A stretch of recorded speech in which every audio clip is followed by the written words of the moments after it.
Selamat pagi Tribuners, jumpa lagi bersama saya Mutiara dalam tayangan Breaking News di Tribun Lampung. Kami akan sajikan informasi teraktual dan terpercaya untuk Anda terkait dengan kunjungan Cawapres Gus Muhaimin Iskandar ke Lampung. Dan inilah Breaking News Tribun Lampung selengkapnya. Ya Tribuners, diketahui bahwasanya pada hari ini Cawapres Gus Muhaimin Iskandar ini akan melakukan kampanye di beberapa kabupaten ataupun kota di Lampung. Dan diketahui bahwasannya pada pagi hari ini Gus Muhaimin ini sudah tiba di Bandara Raden Inten II untuk kemudian melanjutkan perjalanan ke Lampung Timur yang menjadi lokasi pertama kunjungan Caimin sapaan akrabnya untuk melakukan kampanye jelang pemilu 2024.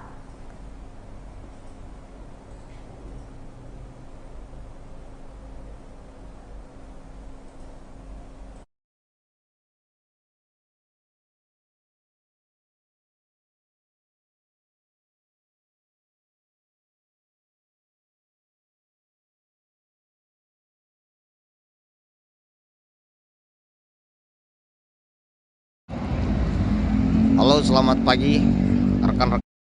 Ya, Tribuners, seperti yang diinformasikan sebelumnya bahwasannya pada hari Senin dan juga Selasa esok hari, tepatnya 8 dan juga 9 Januari 2024, Cawapres Gus Muhaimin Iskandar atau Caimin ini akan melakukan kampanye di beberapa kabupaten atau kota di Provinsi Lampung. Dan usai tiba di Bandara Raden Inten II Lampung, ini Caimin akan langsung bertolak menuju ke Lampung Timur yang menjadi lokasi pertama kampanye Caimin akan dilakukan.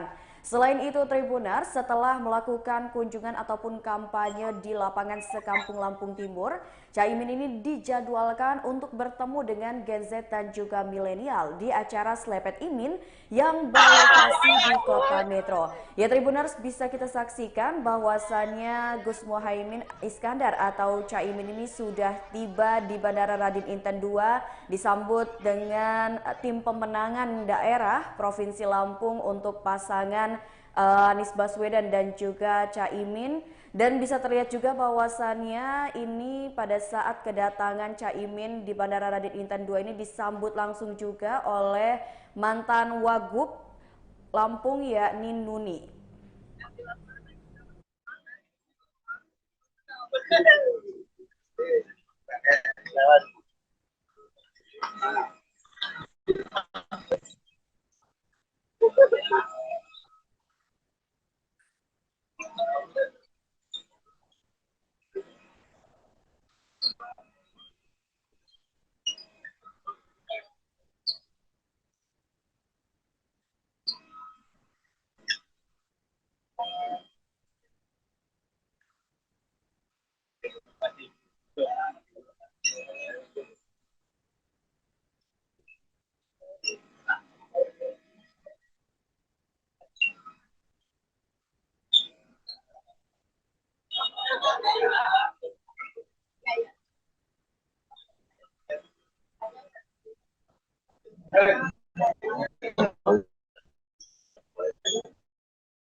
Dua kali ya.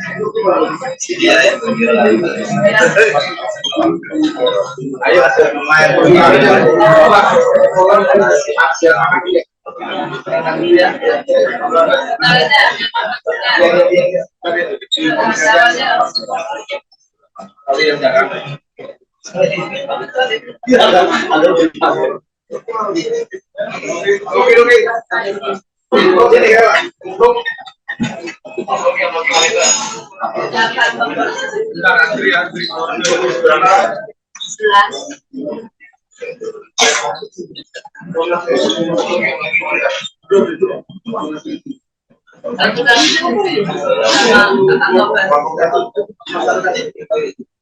Sahabat saling tunduk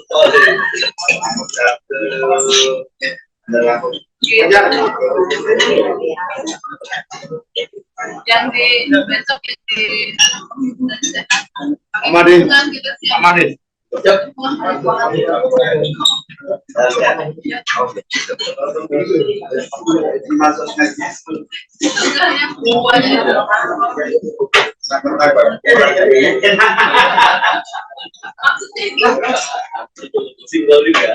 Jawa Timur 10.000. Ngambil sendiri jangan-jangan. Nah ini yang memang ngambil sendiri di kebunnya mereka.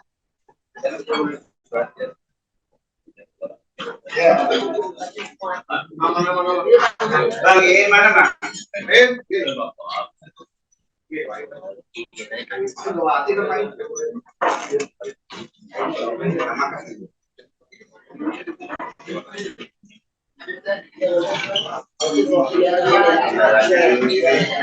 Iya.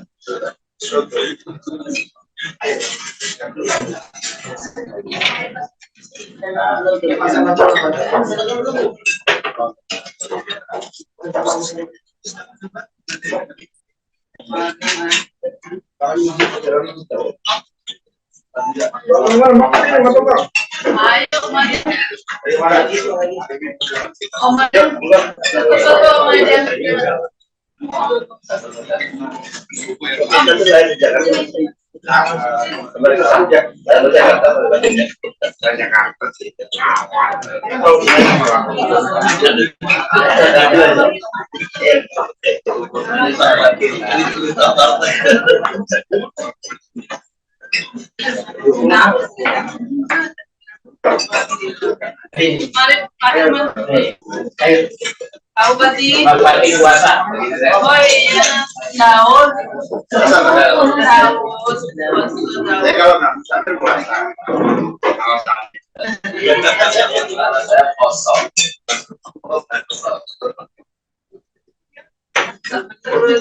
Maksudnya apa itu? Berani taruhan. Berani. Oh berani. Puasa juga. Sudah. Oh ini belum ada nasinya. Ya.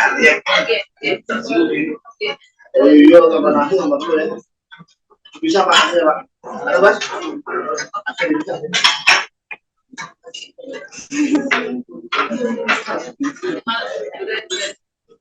Gimana? Masih ada juga. Dari mana? Tidak ada. Boleh baca.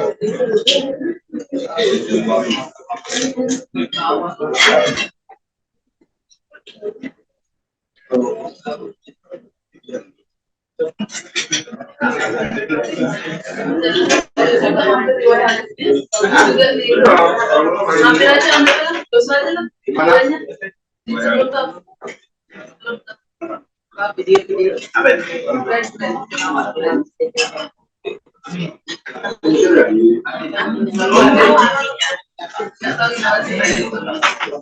Kalau ada tuh ada uangnya 2 musim.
Iya.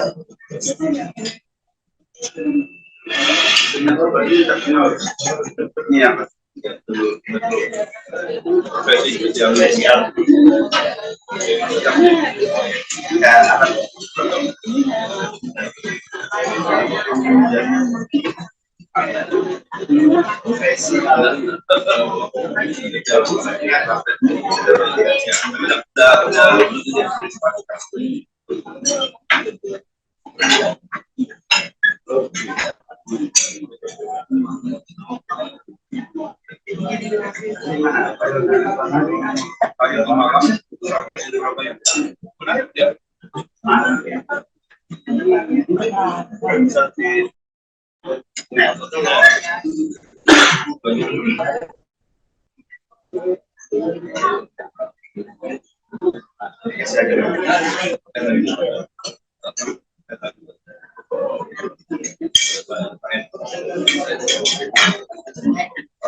Satu lagi nih,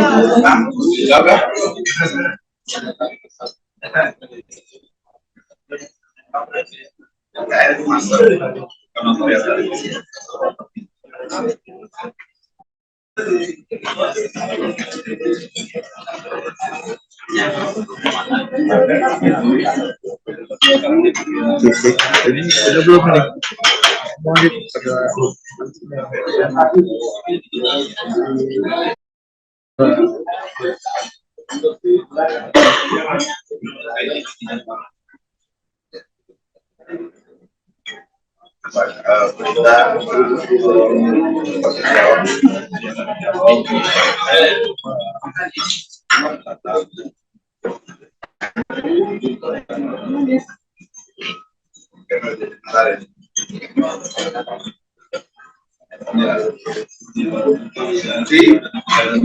harapan dulu sih.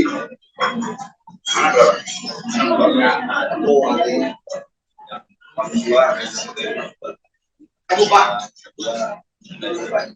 kamu Pak, Bupati Neng. Kirun.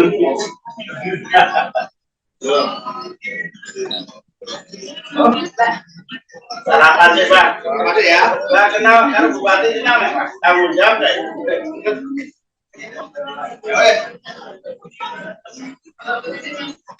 Ya. Kita ketemu ya kamu ya. Sarapan sih Reng. Ya, oke. Oh ya.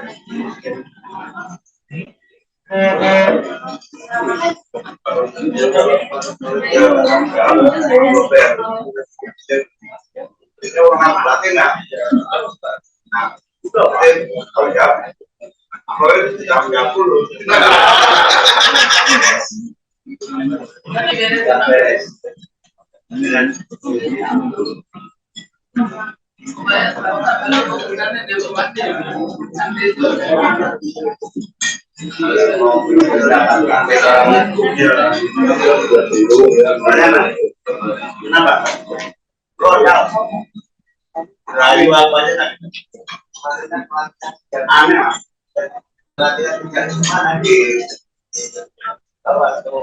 informasi ada 15 kali ada dan TKP dua di Jawa Timur. Kalau dia mau Prabowo dan gas itu.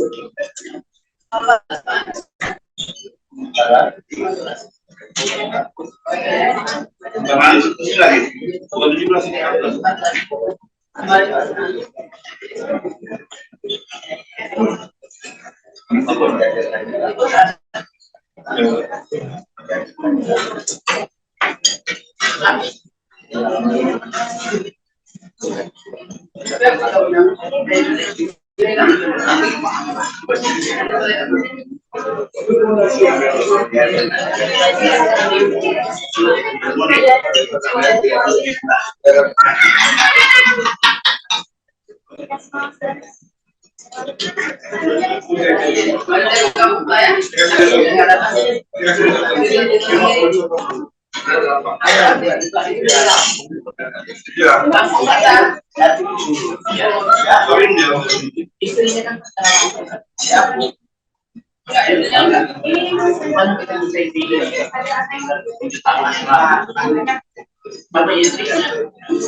Di Lampung.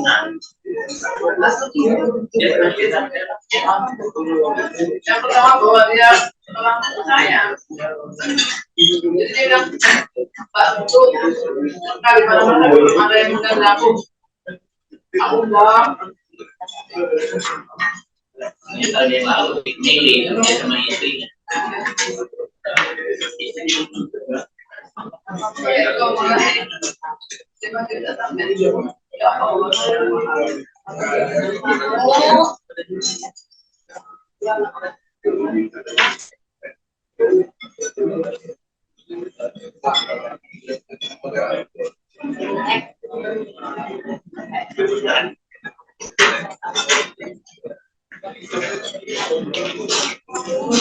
Ternyata sih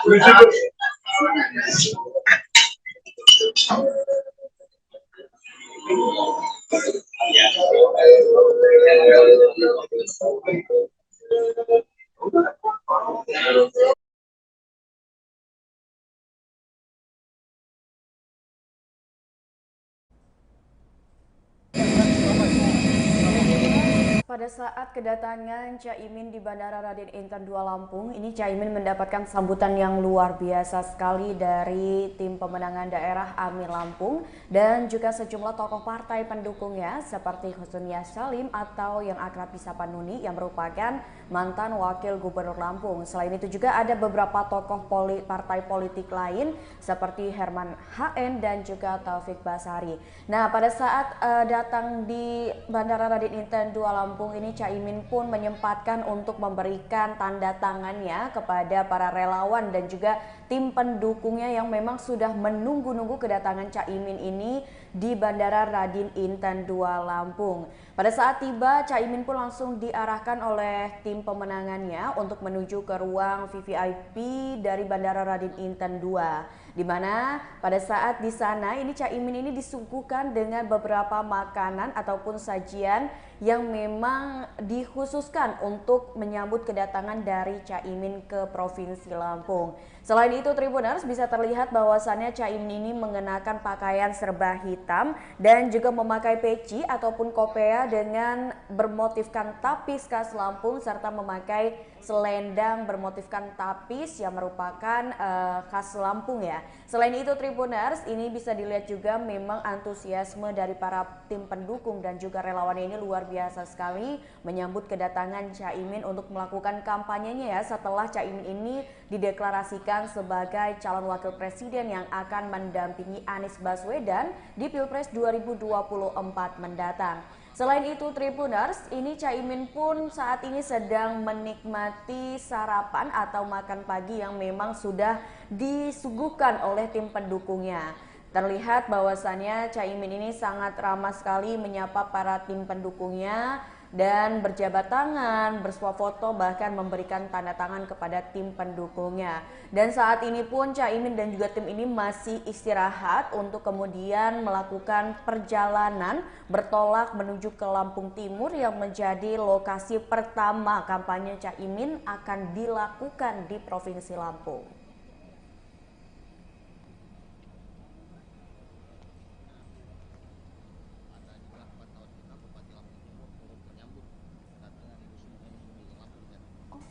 Ada yang juga.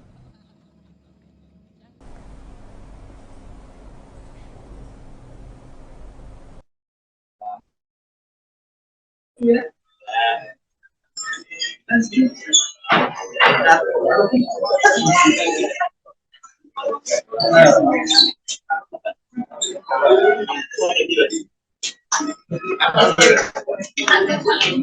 Sengaja diundang dia.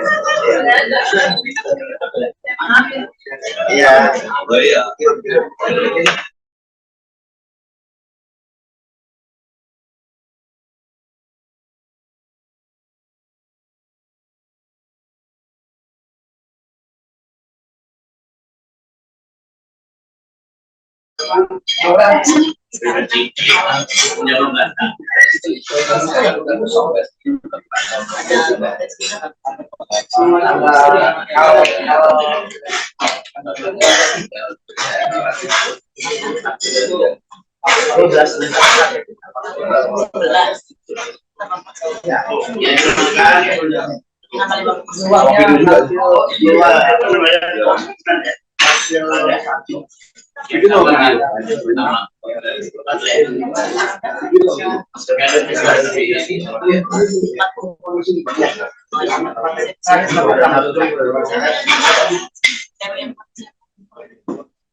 Sehat, Gus. Sehat.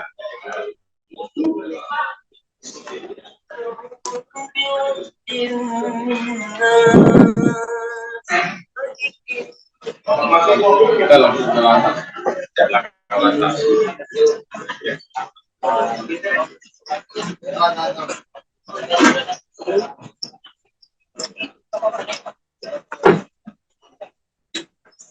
Apa masukin mobil itu? Yang mana mobilnya? Ada ya dulu. Yang ini. Yang ngatur sama mobil, rangkaian siapa yang ngatur? Hah? Oh, biar sampai ngatur rangkaian. Rangkaian siapa yang ngatur?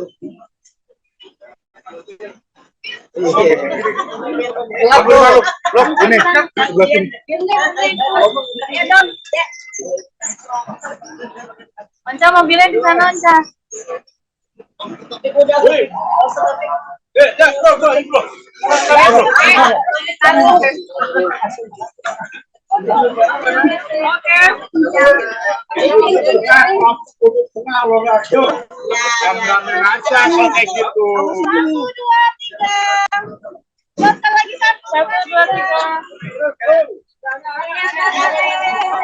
Masuk.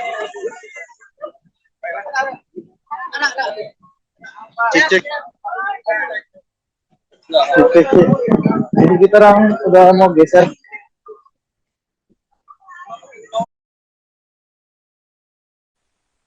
Ya, Tribuners, saat ini Caimin dan juga tim pemenangan daerahnya ini sudah bersiap-siap untuk bertolak menuju ke Lampung Timur, di mana kita tahu bahwasannya kalau berdasarkan informasi yang sudah diterima oleh Tribun Lampung sebelumnya, pada hari ini nih Caimin akan melakukan kampanyenya di lapangan Sekampung Lampung Timur.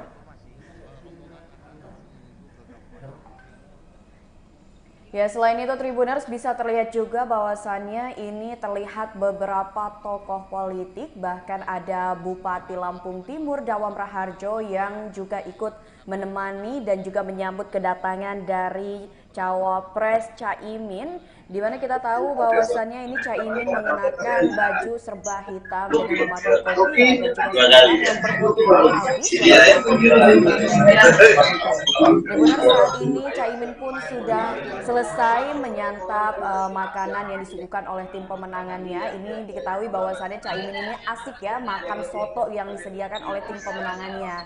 Dan setelah menikmati makanannya, Caimin pun sempat melakukan sapaan ataupun mengobrol bersama dengan tim pemenangannya, dan juga terlihat bahwasannya di sebelah kiri tempat Caimin ini duduk pada saat tengah menikmati sajian yang disuguhkan, beberapa kali Caimin ini ngobrol atau berbincang bersama dengan Bupati Lampung Timur, Dawam Raharjo.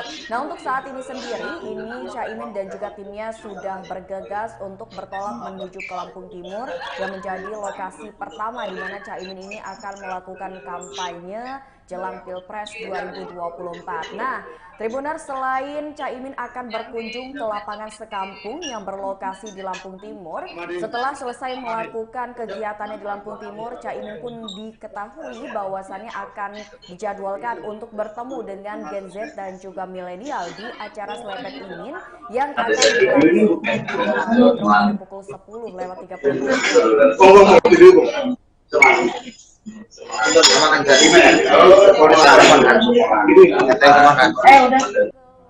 Timur yang menjadi lokasi pertama kampanye Caimin akan dilakukan. Selain itu, Tribuners, setelah melakukan kunjungan ataupun kampanye di lapangan Sekampung Lampung Timur, Caimin ini dijadwalkan untuk bertemu dengan Gen Z dan juga milenial di acara Selepet Imin yang berlokasi di Kota Metro. Ya, Tribuners, bisa kita saksikan bahwasannya Gus Muhaimin Iskandar atau Caimin ini sudah tiba di Bandara Raden Inten II, disambut dengan tim pemenangan daerah Provinsi Lampung untuk pasangan Anies Baswedan dan juga Caimin. Dan bisa terlihat juga bahwasannya ini pada saat kedatangan Caimin di Bandara Raden Inten II ini disambut langsung juga oleh mantan Wagub Lampung yakni Nuni.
Dua kali ya.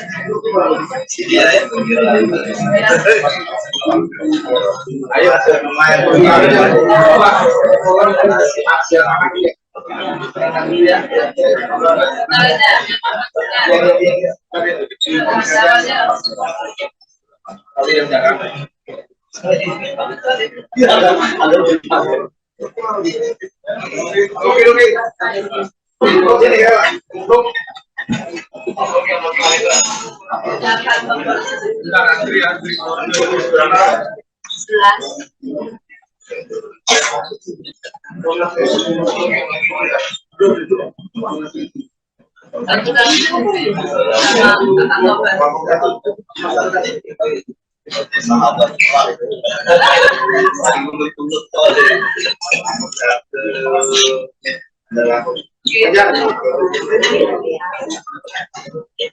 Yang di besok di Amadin.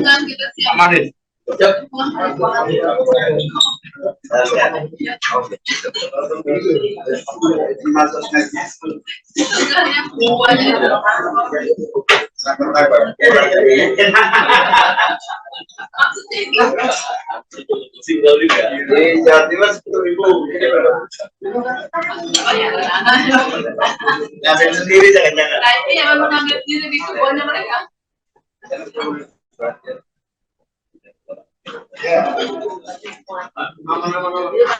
Bang, ini mana bang?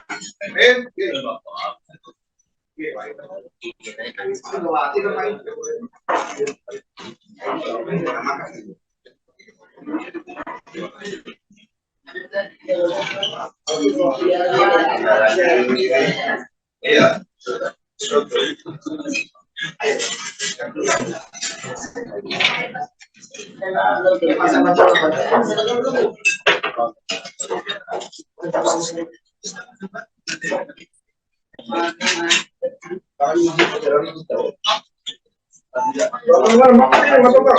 Ayo, mari.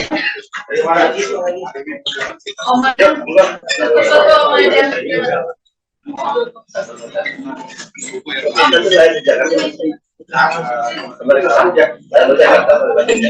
Banyak apa sih?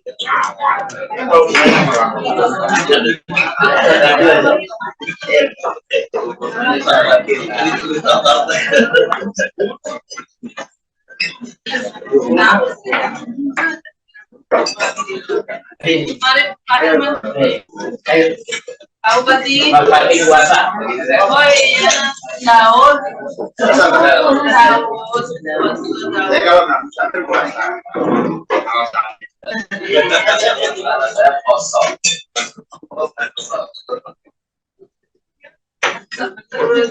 Maksudnya apa? Berani taruhan. Berani. Oh berani. Puasa juga. Sudah. Oh ini belum ada nasinya. Ya. Oh iya, tambah nasi tambah dulu ya. Bisa Pak, ada Pak. Ada Mas?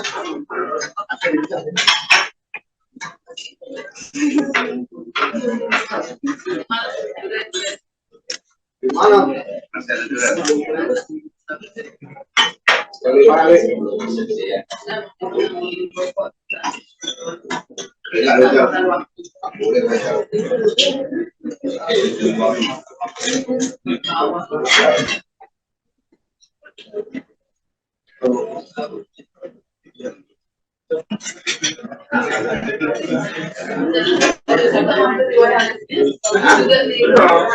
Ambil aja, dosa aja lah.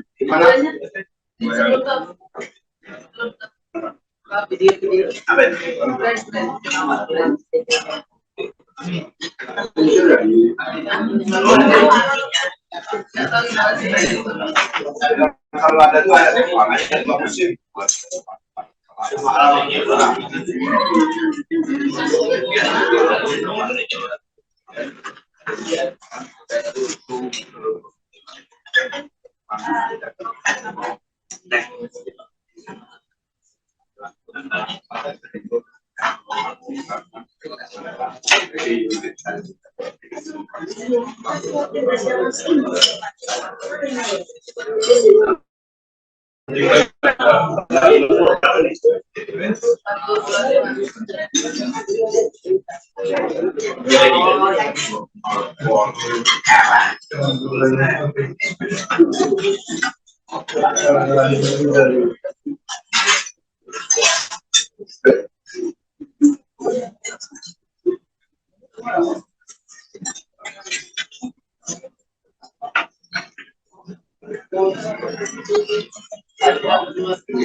Jadi udah belum nih?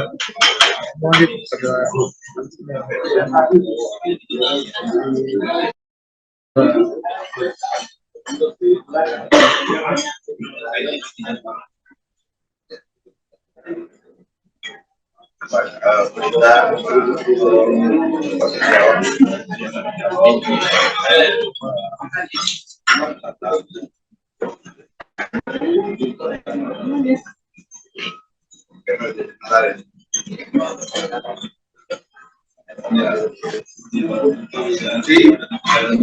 harapan dulu sih.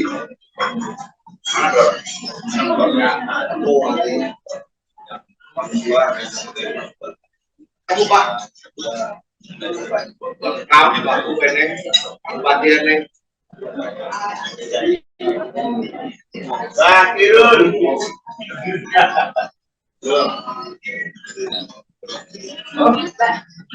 Sarapan sih Pak, sarapan ya. Nah, kenal kan Bupati kenal Pak, tanggung jawab deh.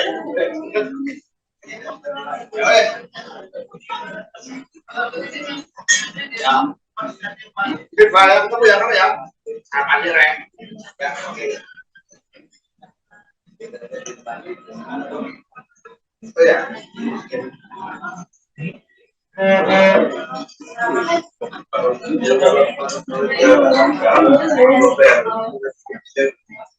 Ini orang Bupati nggak? Nah, itu kalau ya, apalagi jam 30.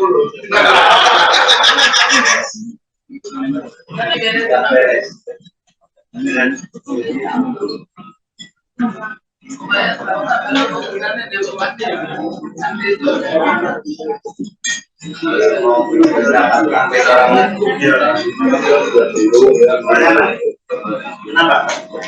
Royal. Dari bapaknya aneh. Berarti kan mana di informasi ada 15 kali ada potensi. Dan TKB dulu di Jawa Timur. Kalau dia mau Prabowo dan dari situ.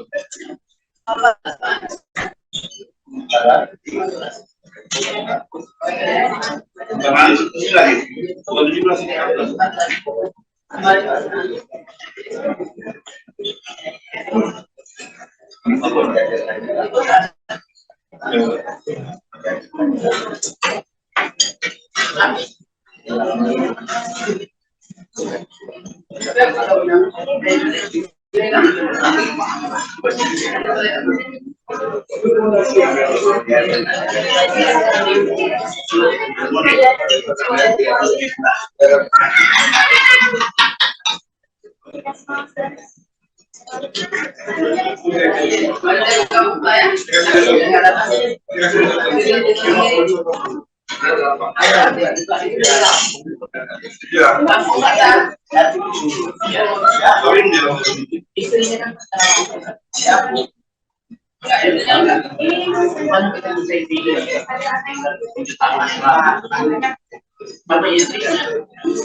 Dia di Lampung.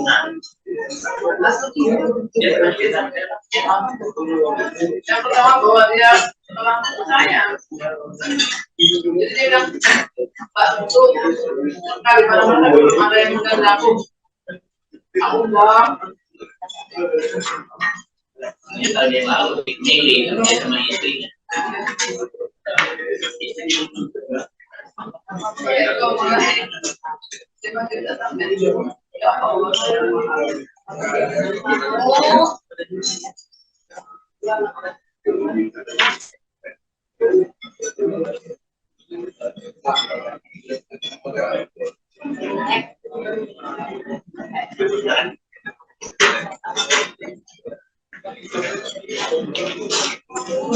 Ternyata di sini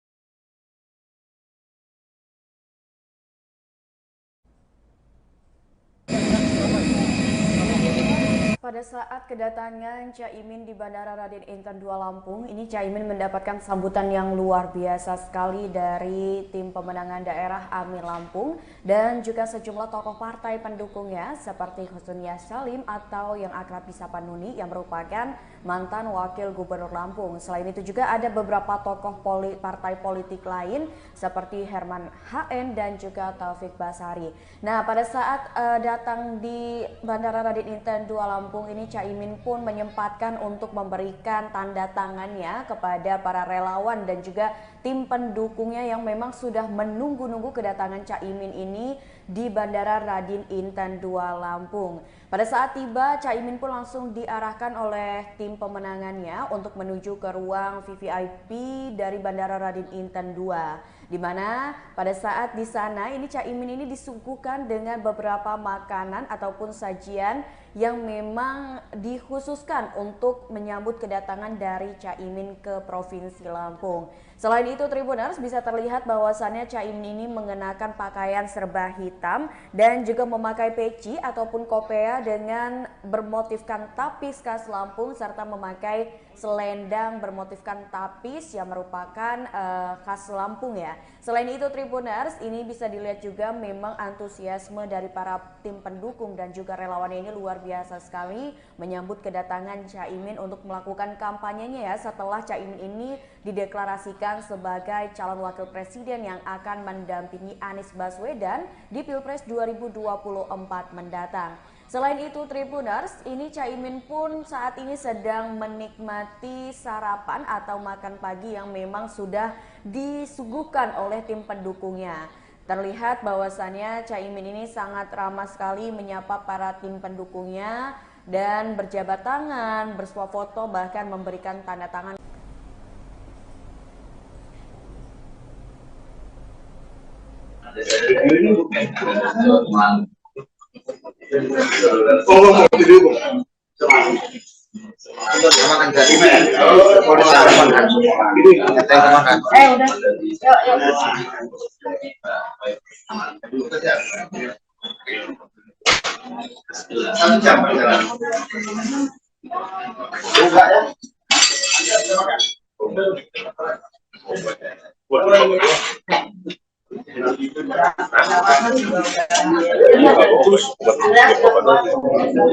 Sehat terus. sehat.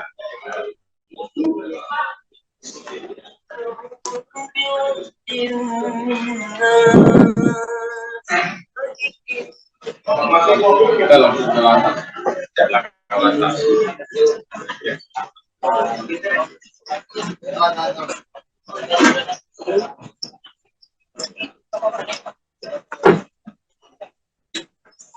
Apa masuk dulu?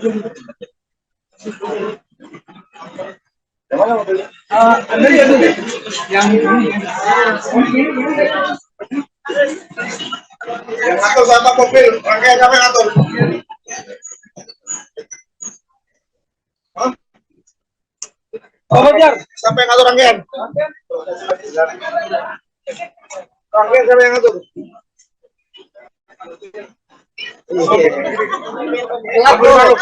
Ini sebelah sini. Onca mobilnya di sana, Onca.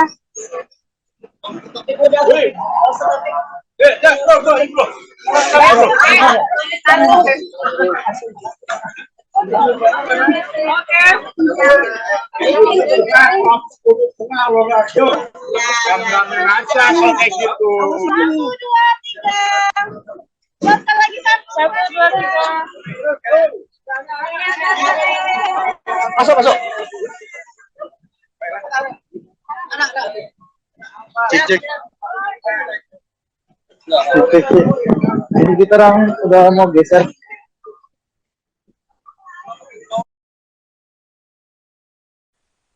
Ya, Tribuner, saat ini Caimin dan juga tim pemenangan daerahnya ini sudah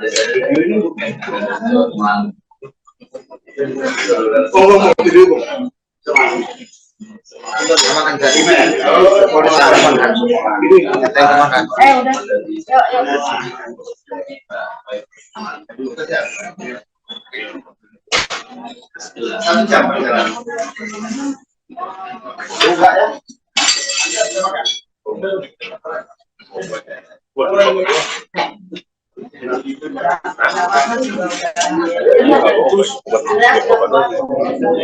Sehat, Gus. Sehat.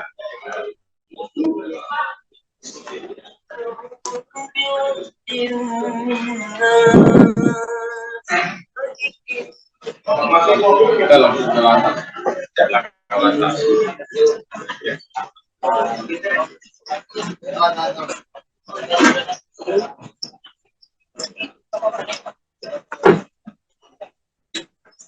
Apa masuk dulu?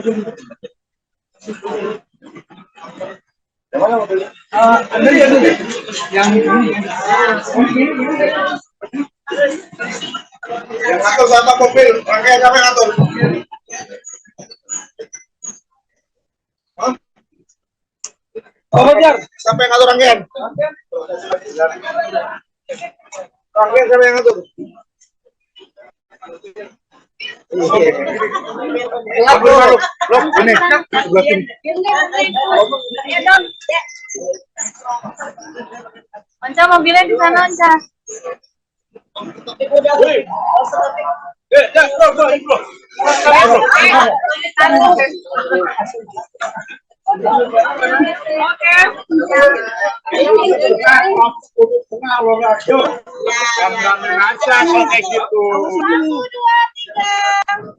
Satu lagi, satu. 1, 2, 3. Masuk. Cek. Jadi kita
Iya.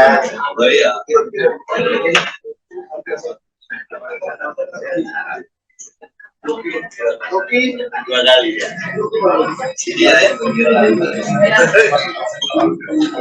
Ayo lumayan.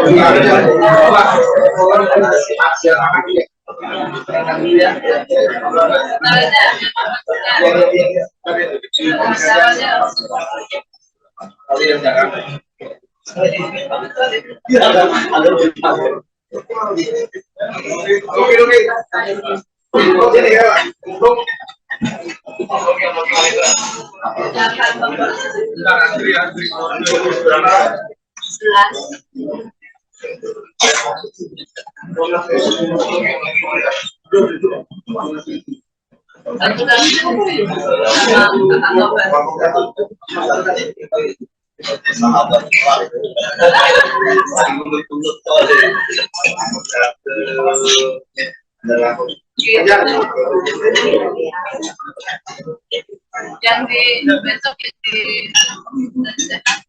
Amadin. Amadin. Di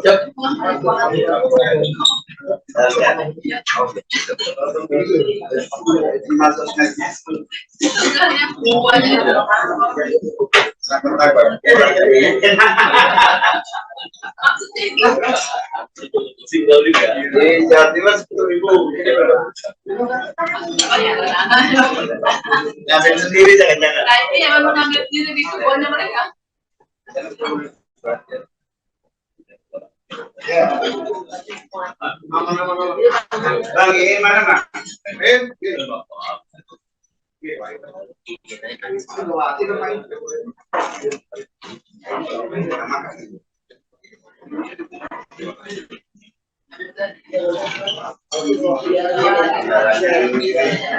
Iya.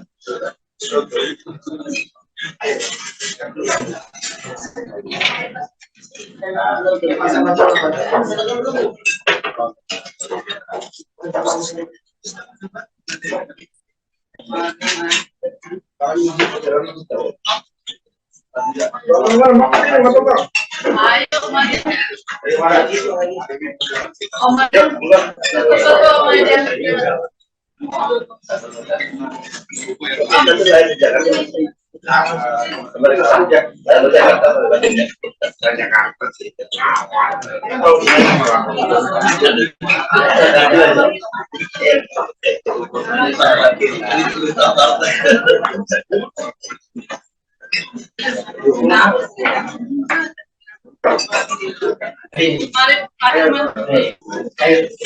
Tahu berarti? Oh iya, daun. Kalau nggak bisa terpuasa, saya kosong.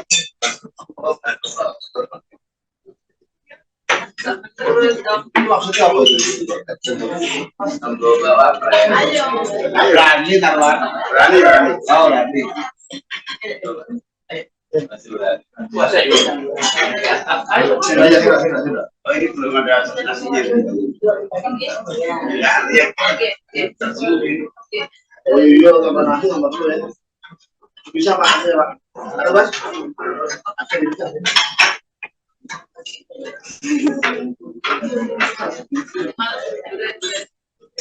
Mana?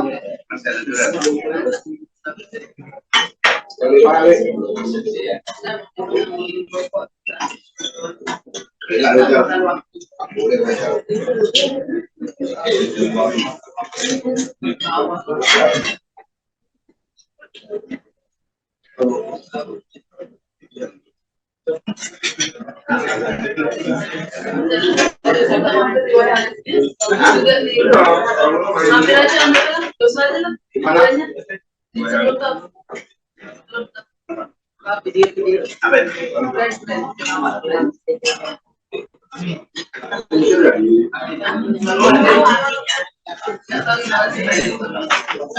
Kalau ada tuh ada musim.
Dari bapaknya kan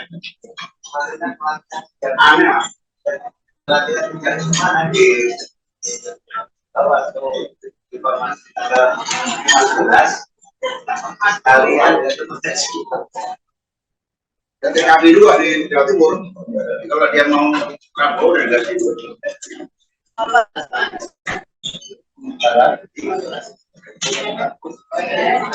Jangan ini lagi. 2017 ini.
Jadi Lampung, yang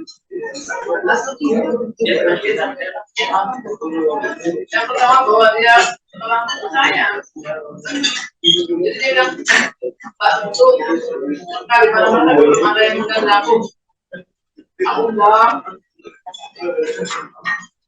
Ini tadi lalu ini sama istrinya.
Pada saat kedatangan Caimin di Bandara Raden Inten 2 Lampung, ini Caimin mendapatkan sambutan yang luar biasa sekali dari tim pemenangan daerah AMI Lampung dan juga sejumlah tokoh partai pendukungnya seperti Husnulia Salim atau yang akrab disapa Nuni yang merupakan mantan wakil gubernur Lampung. Selain itu juga ada beberapa tokoh partai politik lain seperti Herman HN dan juga Taufik Basari.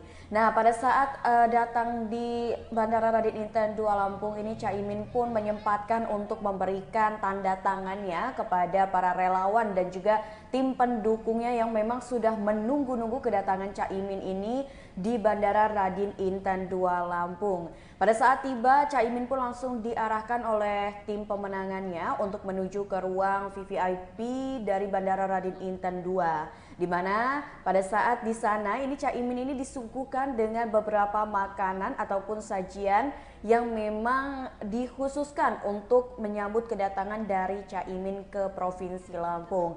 Selain itu Tribuners bisa terlihat bahwasannya Caimin ini mengenakan pakaian serba hitam dan juga memakai peci ataupun kopea dengan bermotifkan tapis khas Lampung serta memakai selendang bermotifkan tapis yang merupakan khas Lampung ya. Selain itu Tribuners, ini bisa dilihat juga memang antusiasme dari para tim pendukung dan juga relawannya ini luar biasa sekali menyambut kedatangan Caimin untuk melakukan kampanyenya ya setelah Caimin ini dideklarasikan sebagai calon wakil presiden yang akan mendampingi Anies Baswedan di Pilpres 2024 mendatang.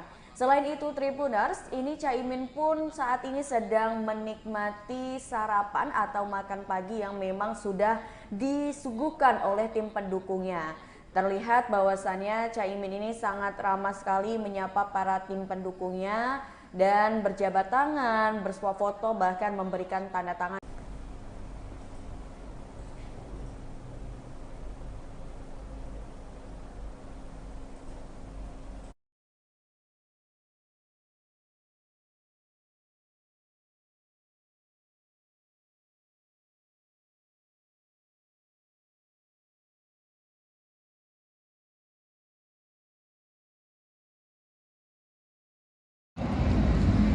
Halo, selamat pagi rekan-rekan. Ya, Tribuners, seperti yang diinformasikan sebelumnya bahwasannya pada hari Senin dan juga Selasa esok hari, tepatnya 8 dan juga 9 Januari 2024, Cawapres Gus Muhaimin Iskandar atau Caimin ini akan melakukan kampanye di beberapa kabupaten atau kota di Provinsi Lampung. Dan usai tiba di Bandara Raden Inten II Lampung, ini Caimin akan langsung bertolak menuju ke Lampung Timur yang menjadi lokasi pertama kampanye Caimin akan dilakukan. Selain itu Tribuners, setelah melakukan kunjungan ataupun kampanye di lapangan Sekampung Lampung Timur, Caimin ini dijadwalkan untuk bertemu dengan Gen Z dan juga milenial di acara Slepet Imin yang berlokasi di Kota Metro. Ya Tribuners, bisa kita saksikan bahwasannya Gus Muhaimin Iskandar atau Caimin ini sudah tiba di Bandara Raden Inten II, disambut dengan tim pemenangan daerah Provinsi Lampung untuk pasangan Anies Baswedan dan juga Caimin. Dan bisa terlihat juga bahwasannya ini pada saat kedatangan Caimin di Bandara Raden Inten II ini disambut langsung juga oleh mantan Wagub Lampung yakni Nuni.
Dua kali ya.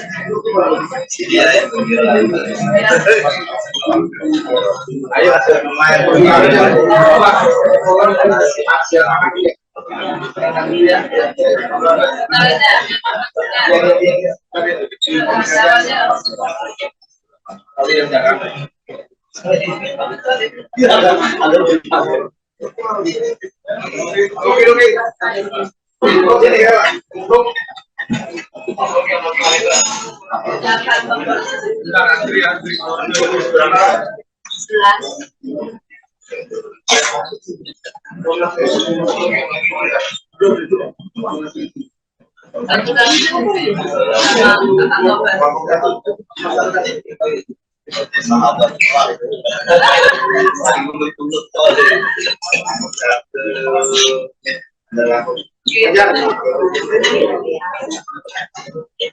yang di besok di Amadin.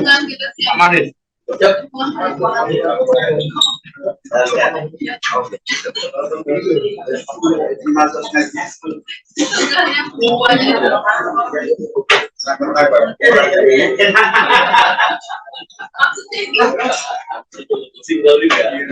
Timur 10.000. Ngambil sendiri jangan-jangan. Nah, ini yang memang ngambil sendiri di kebunnya mereka. Ya. Bang, ini mana, Bang?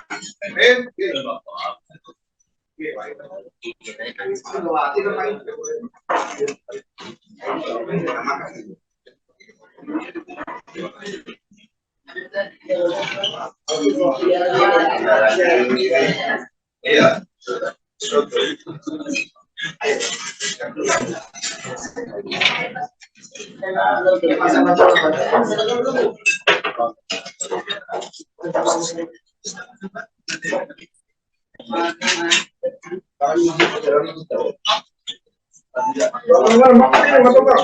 Ayo, mari.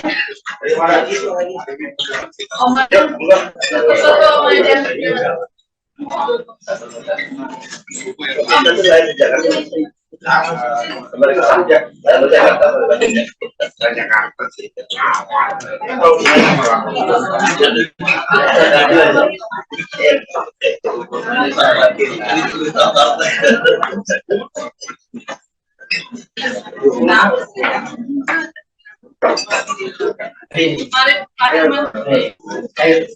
Tahu pasti. Oh iya, daun. Kalau nggak bisa terpuasa. Kosong.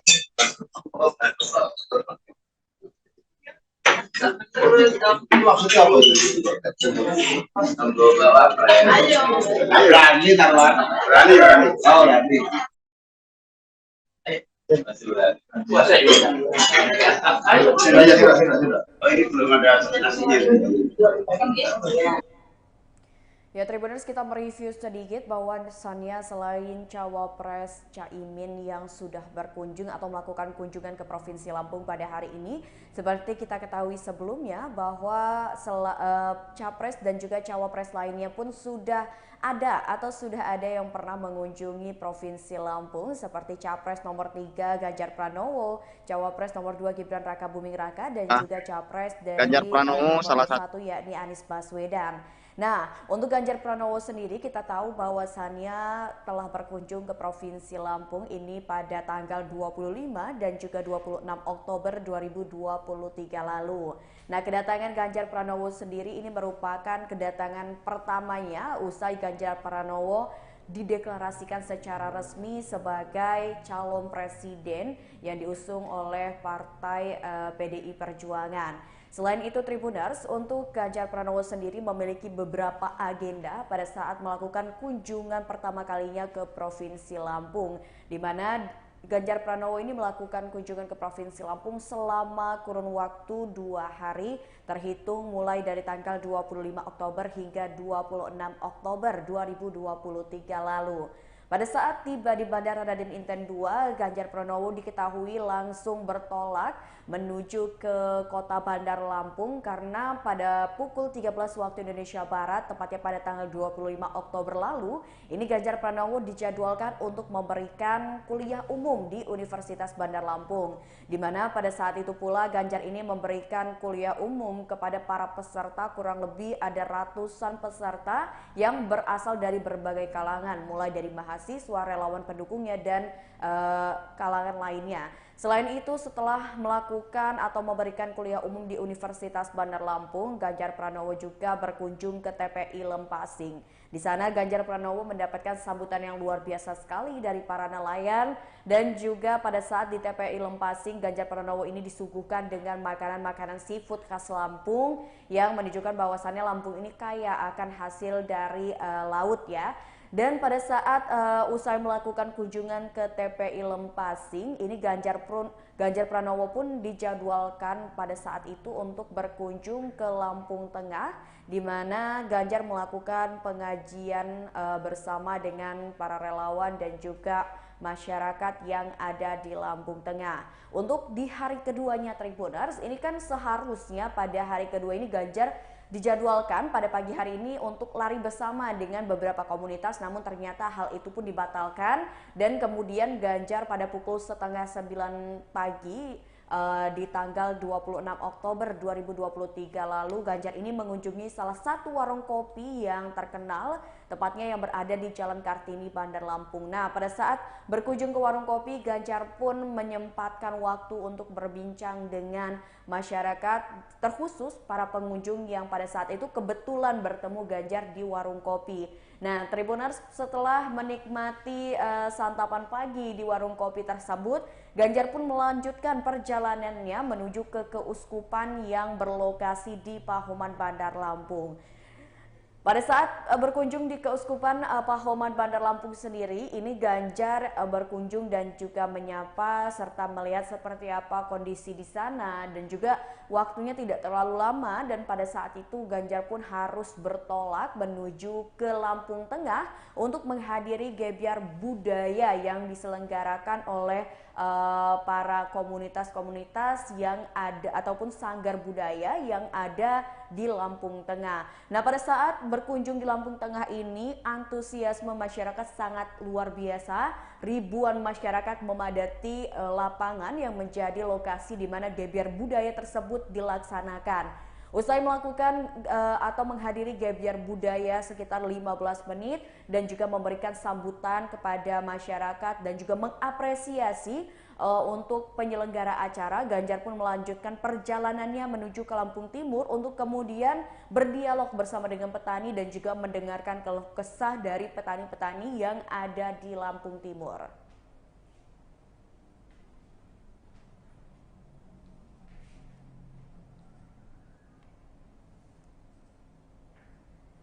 Ya, usai Ganjar Pranowo yang melakukan kunjungan pada tanggal 25 dan juga 26 Oktober 2023, seminggu kemudian atau tepatnya pada tanggal 11 November 2023 lalu, Cawapres dari nomor urut 2 yakni Gibran Raka Buming Raka pun melakukan kunjungan pertamanya usai dirinya dinyatakan sebagai Cawapres yang akan mendampingi Prabowo Subianto di Pilpres 2024 mendatang.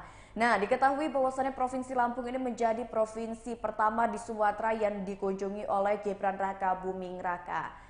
Pada saat Gibran Raka Buming Raka tiba di Bandara Raden Inten II, ini kan sudah disiapkan ruangan VVIP untuk menyambut kedatangannya, namun ternyata Gibran memilih keluar melalui pintu umum yang biasa dilalui oleh masyarakat biasa, dan Gibran pun diketahui mengenakan pakai jaket dan juga setelan yang sangat casual untuk menunjukkan jiwa mudanya. Nah, selain itu Tribuners, pada saat tiba di Bandara Raden Inten II, luar biasa sekali sambutan dari relawan pendukung Gibran Raka Buming Raka yang sudah menunggu kedatangannya di Bandara Raden Inten II.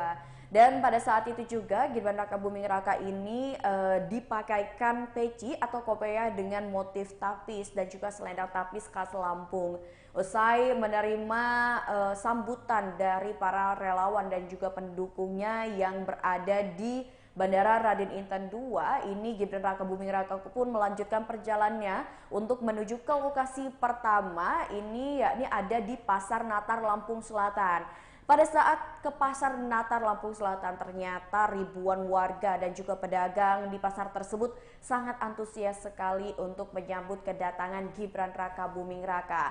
Apalagi Tribuners, pada saat melakukan kunjungan ke Pasar Natar Lampung Selatan ini, Gibran sempat memborong beberapa dagangan dari para pedagang seperti memborong cabai, beras, dan kemudian dibagikan kepada masyarakat yang sudah hadir untuk menunggu seperti seperti apa sosok dan melihat bagaimana sosok Gibran Rakabuming Raka. Selain itu juga Tribuners, pada saat melakukan kunjungan ke Pasar Natal Lampung Selatan, ini Gibran sesekali melakukan swafoto bersama dengan para relawan dan juga pendukungnya serta masyarakat yang memang sangat menantikan kehadirannya. Bahkan ada salah satu masyarakat yang menyempatkan diri untuk datang ke Pasar Natal Lampung Selatan dan diberikan gitar atau dibelikan gitar oleh Gibran Rakabuming Raka. Usai melakukan kunjungan ke Pasar Natal Lampung Selatan Tribuners, Gibran Rakabuming Raka pun bertolak menuju ke Gedung Geraha Wangsa, di mana di Gedung Geraha Wangsa ini ribuan kader Partai Gabungan Koalisi Indonesia Maju ini kan antusias menyambut kedatangan calon wakil presiden Gibran Rakabuming Raka. Nah, pada saat itu pun Gibran Rakabuming Raka menyampaikan pidatonya dalam kesempatan itu kurang lebih selama 5 menit dan juga menyambut ribuan kader partai pendukungnya. Usai melakukan koalisi di Gedung Geraha Wangsa Tribuners, Gibran pun dijadwalkan untuk bertolak menuju ke Lampung Tengah ke salah satu pondok pesantren Lampung Tengah yang bernama Pondok Pesantren Wali Songo. Nah, di Pondok Pesantren Wali Songo, Gibran pun mendapatkan sambutan yang luar biasa sekali dari para pendukungnya, baik itu dari masyarakat Lampung Tengah ataupun para tokoh agama dan juga para santri yang ada di Ponpes Wali Songo. Nah, pada malam harinya usai berkunjung ke pondok pesantren ini, Gibran menyapa milenial di salah satu tempat nongkrong yang cukup terkenal di Kota Bandar Lampung, yakni di Kopi Nako. Nah, di situ Gibran menikmati kopi dan juga sambil berbincang dengan milenial-milenial yang ada di Kota Bandar Lampung.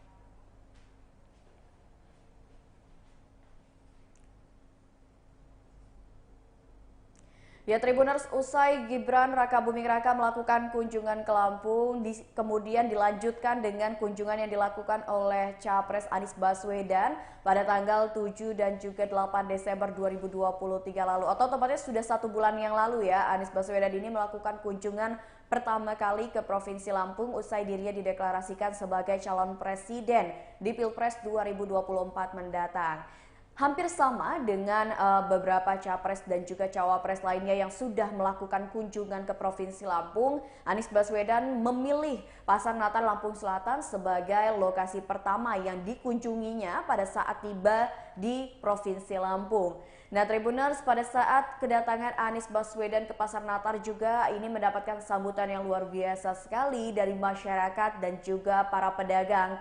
Setelah melakukan kunjungan ke Pasar Natal Lampung Selatan Tribuners, Anies Baswedan juga langsung bertolak menuju ke Lampung Tengah, di mana di Lampung Tengah ini diketahui Anies ini bertemu dengan para peternak dan juga berkunjung ke salah satu perusahaan yakni PT Indo Prima Beef. Di sana Anies melihat seperti apa kondisi di peternakan dan apa kira-kira yang menjadi problem ataupun masalah yang dihadapi oleh para peternak-peternak yang ada di Lampung Tengah, untuk kemudian Anies ini bisa membuat suatu program atau gagasan untuk bisa menyelesaikan masalah yang menjadi istilahnya unek-unek lah ya dari para peternak tersebut.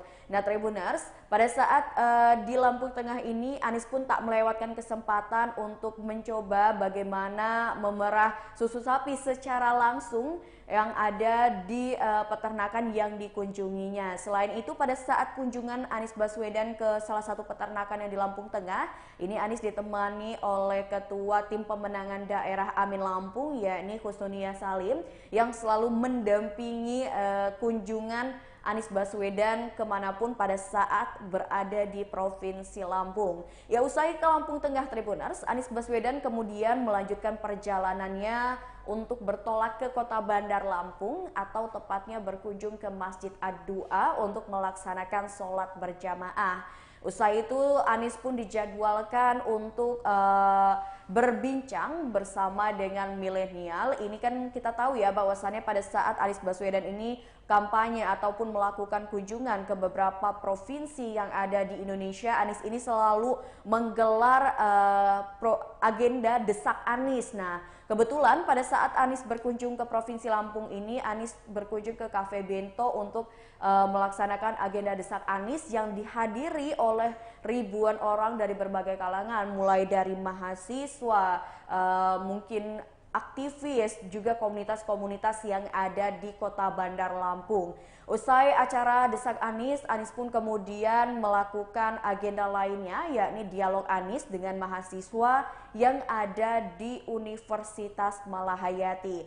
Nah, seperti biasanya pada saat Anies melakukan kunjungan untuk melakukan agenda Desak Anies ataupun dialog Anies, ini Anies selalu memberikan kesempatan kepada para mahasiswa ataupun peserta yang sudah hadir untuk melakukan diskusi dan dialog bersamanya untuk kemudian melakukan sesi tanya jawab yang tentunya ini sangat menarik perhatian bagi masyarakat ataupun mahasiswa yang ada di Kota Bandar Lampung.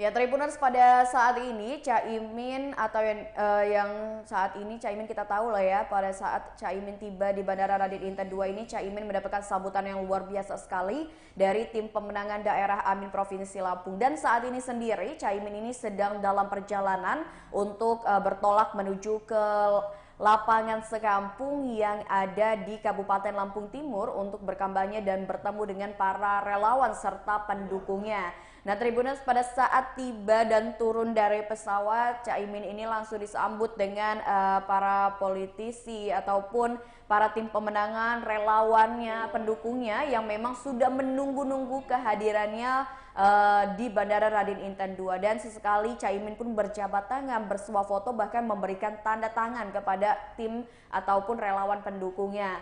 Nah, kita tahu bahwasannya Caimin pada hari ini mengenakan pakaian serba hitam, mulai dari kemeja hitam, celana hitam, bahkan hingga sepatunya berwarna hitam ya. Dan juga Caimin dipakaikan kopiah serta selendang bermotifkan tapis yang merupakan khas budaya Lampung.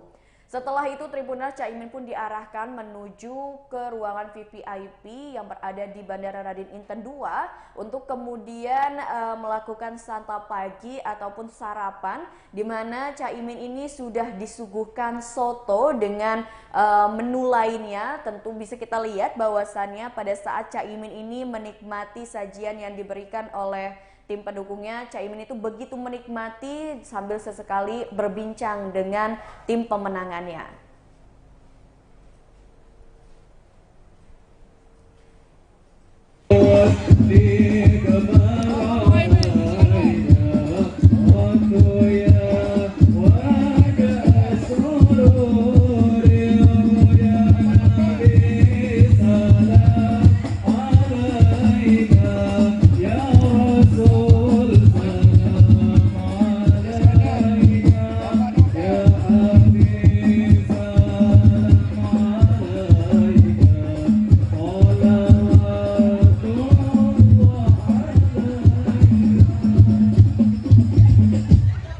Allahumma sholli ala sayyidina Muhammad. Gimana kabarnya? Tabikun. Tabikun. Dulur. Woi. Halo. Nomor 1 dicoblos. Nomor 2 dilempit. Nomor 3 masukkan kotak. Dihafalnya ya. Dihafalnya ya. Nomor 1 kurang kompak. Nomor 1, nomor 2 dilipat.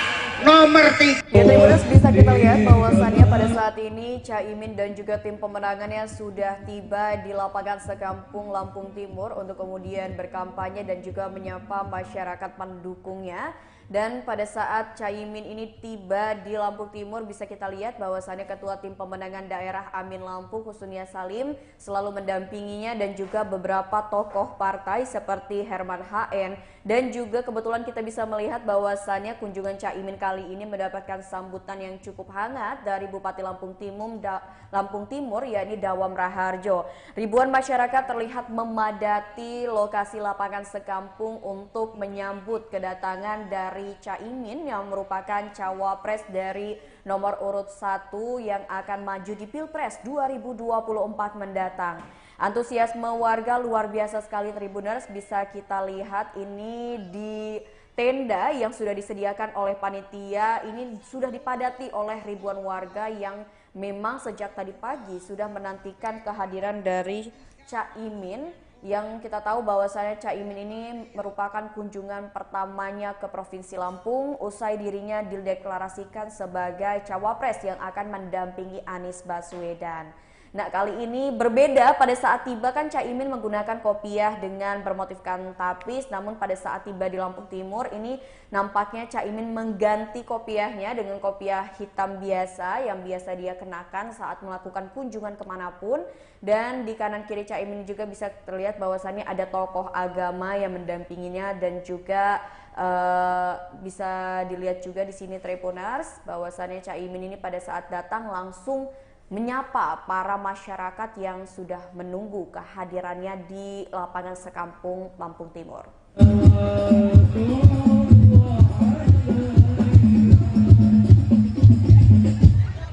Allahumma sholli ala sayyidina Muhammad. Gimana kabarnya? Tabik pun.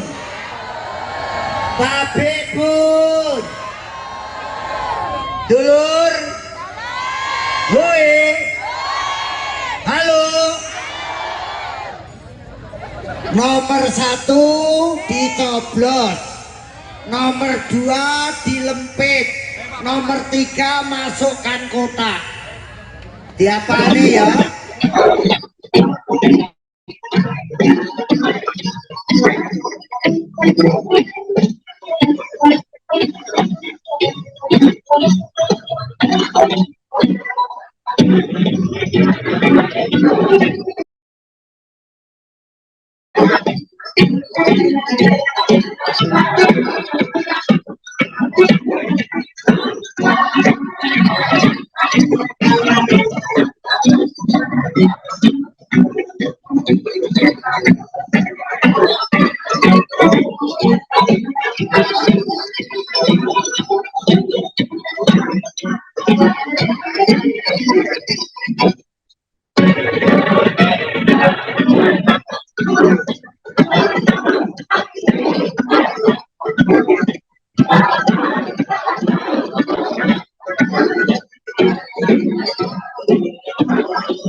Hadirin persilahkan duduk kembali.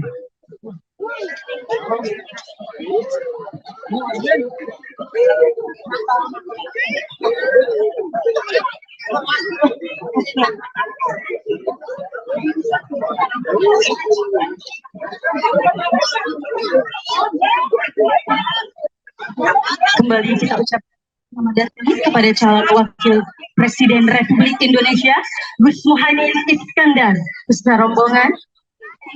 Turut hadir pula Bapak Herman HM selaku Ketua Partai Nasdem Provinsi Lampung. Kita juga menyapa Ibu Hajah Kusnunia Halim. Selamat datang Mbak Nuni di Lapangan Merdeka, Kecamatan Sekampung, Lampung Timur.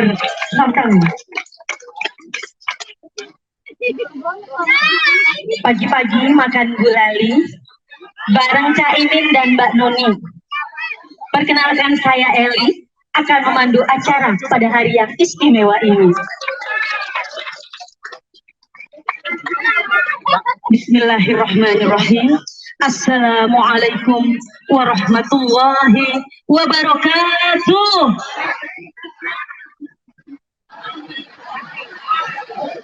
Tabih pun.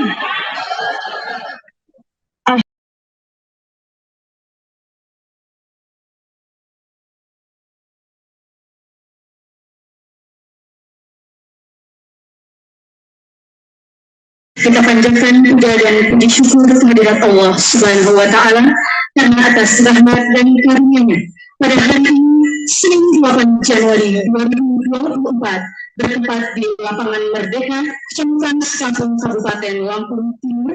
Kita semua dapat bertatap muka dan bersilaturahim dalam acara deklarasi kemenangan pasangan Amin menuju perubahan Indonesia 2024. Salam perubahan. Dan salam marilah senantiasa kita curahkan kepada junjungan kita Nabi besar Muhammad Sallallahu Alaihi Wasallam beserta keluarga dan sahabatnya. Insya Allah kita semua yang hadir di sini akan mendapatkan syafaatnya di yaumil qiyamah. Amin Allahumma amin. Hadirin yang kami hormati, demi kelancaran jalannya acara pada hari ini, marilah kita buka dengan bersama mengucap lafaz Bismillah. Bismillahirrahmanirrahim. Insya Allah Allah berikan kemudahan dan kelancaran dalam acara deklarasi pasangan Amin. Bapak Ibu yang kami muliakan, marilah kita dengarkan dengan khusyuk pembacaan ayat suci Al-Quran yang akan dilantunkan oleh Ibu Irtiah Kuniamah. Kepada Ibu Irtiah Kuniamah kami persilahkan.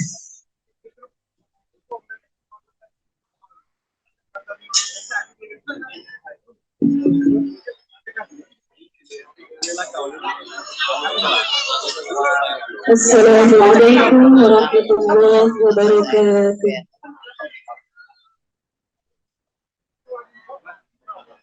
Di sana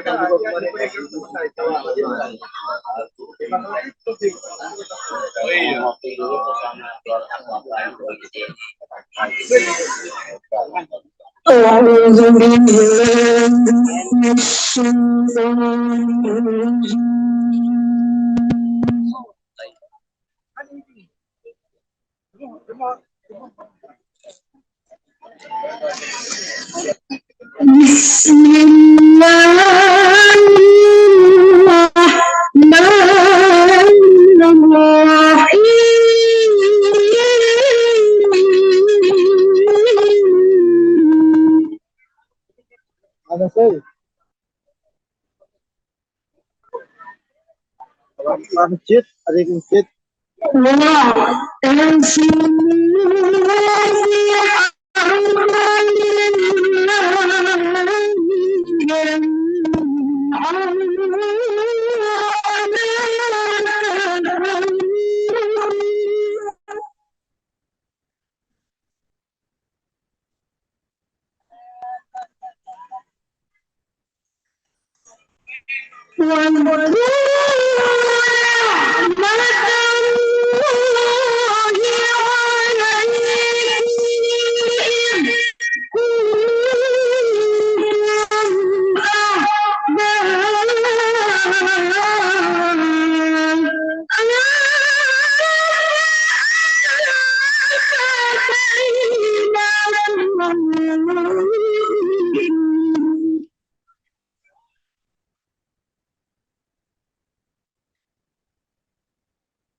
Dari mana, Lek? Ya sih.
Ayo.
Assalamualaikum warahmatullahi wabarakatuh.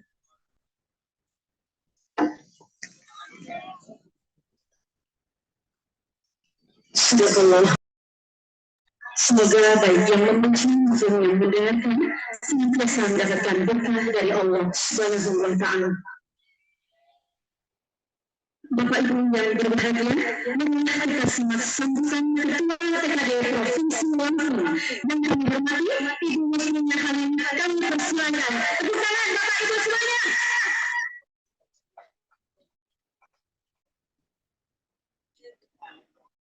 Bismillahirrahmanirrahim. Assalamualaikum warahmatullahi wabarakatuh.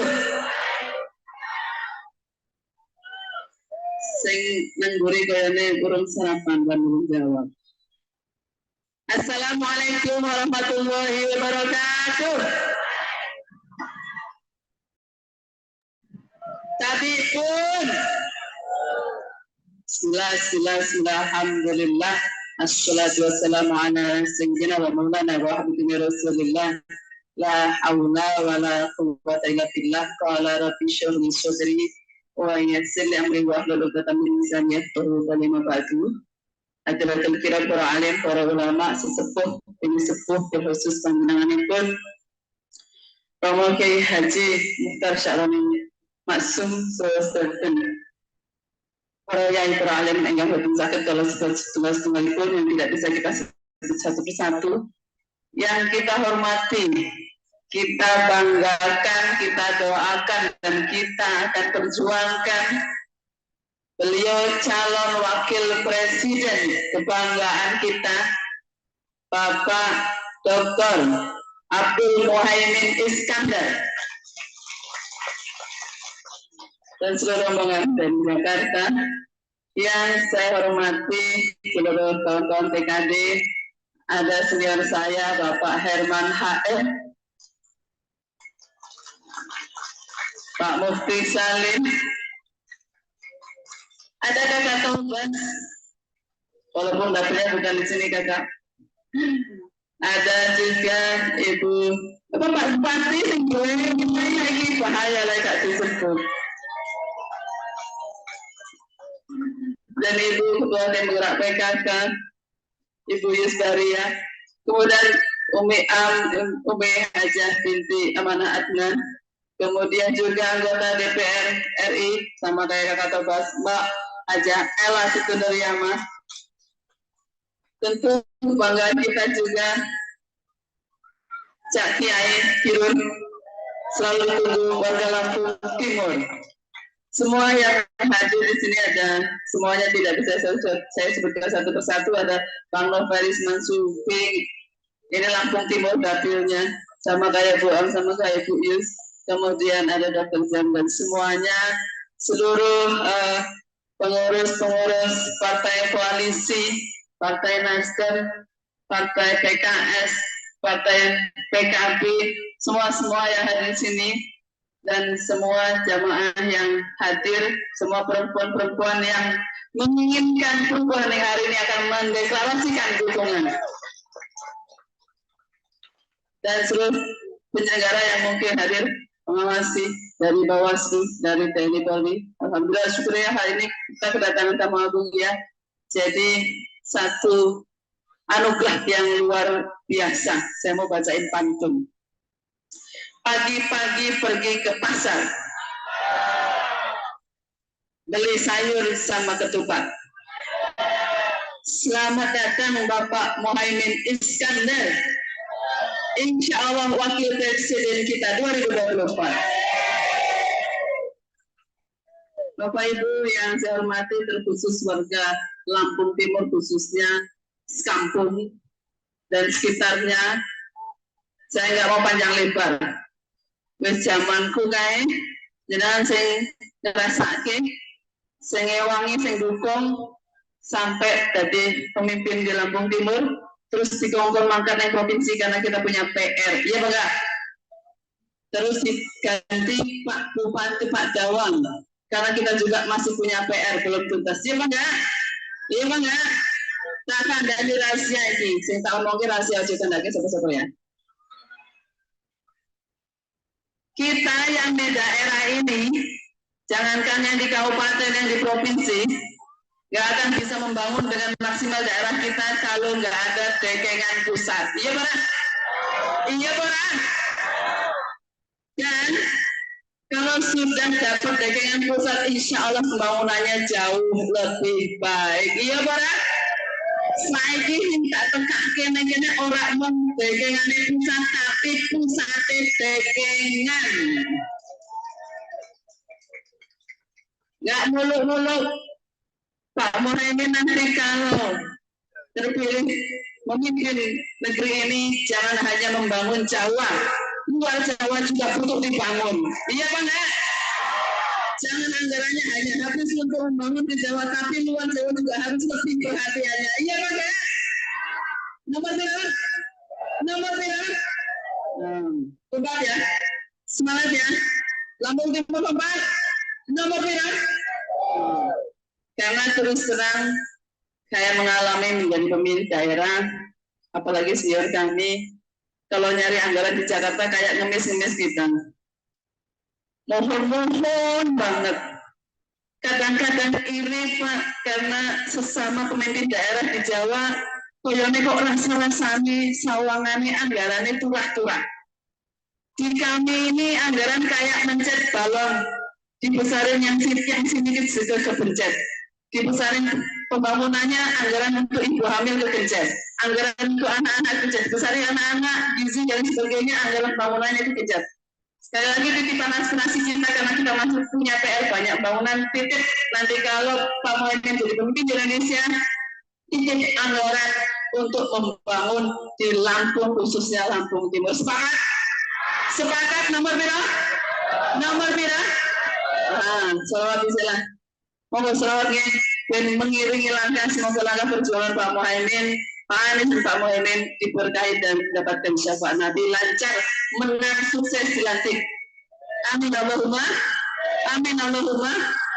Yo, menurutkan Quran salawat sing akhire urip kurang nikmat gampang tercekul maksiat urip gampang tersesat yo senyata jalur dengan kancaku ayo kota mereka salawatku supaya tentang hatimu berpacaran dalam akhirat. Ya, salam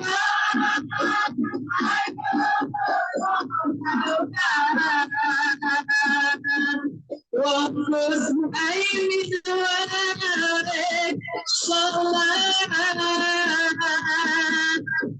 salam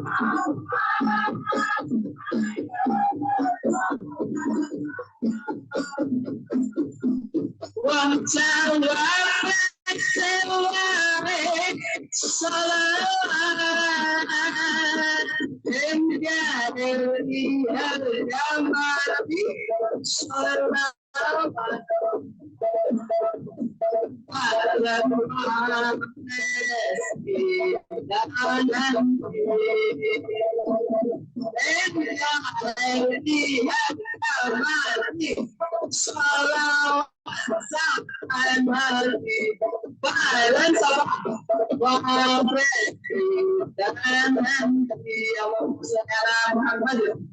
mungkin siapa jalan-jalan menuju seperti calon wakil presiden dan ini kita sudah sekarang insya Allah beliau akan menjadi wakil presiden kita 2024.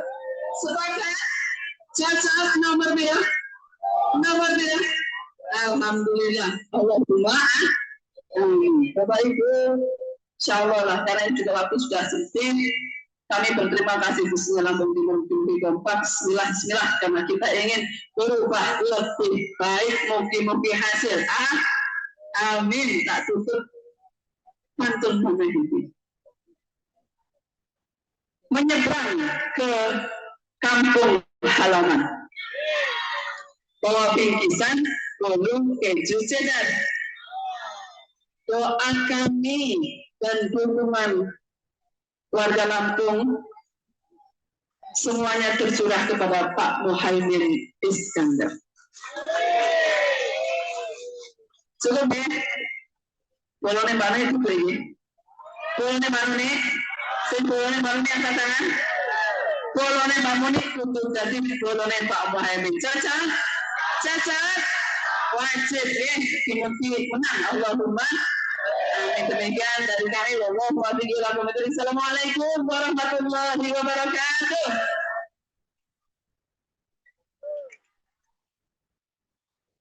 Terima kasih Mbak Nini.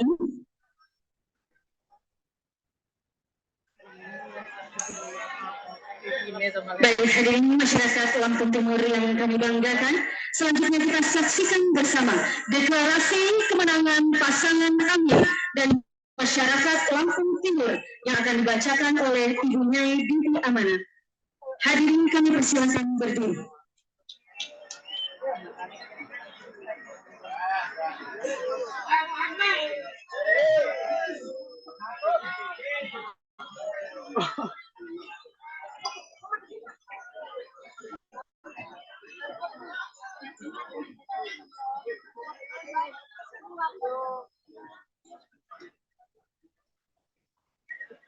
Mohon berdiri semua.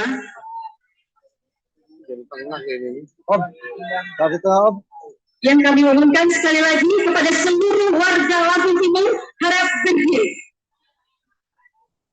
Salatullah, salamullah ala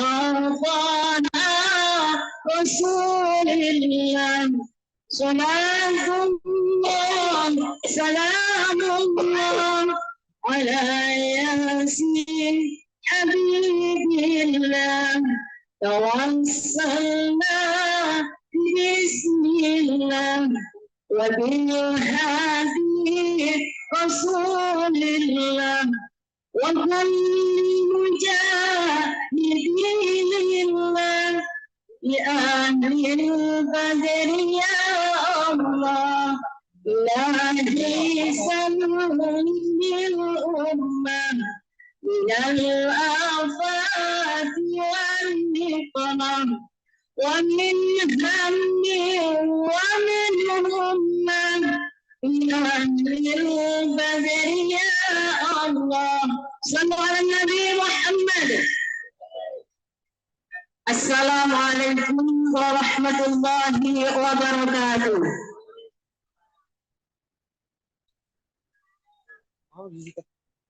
Marilah bersama-sama kita menyatakan ikrar untuk mendukung memenangkan pasangan Haji Anies Baswedan dan Haji Muhaimin Iskandar sebagai Presiden Wakil Presiden Republik Indonesia 2024.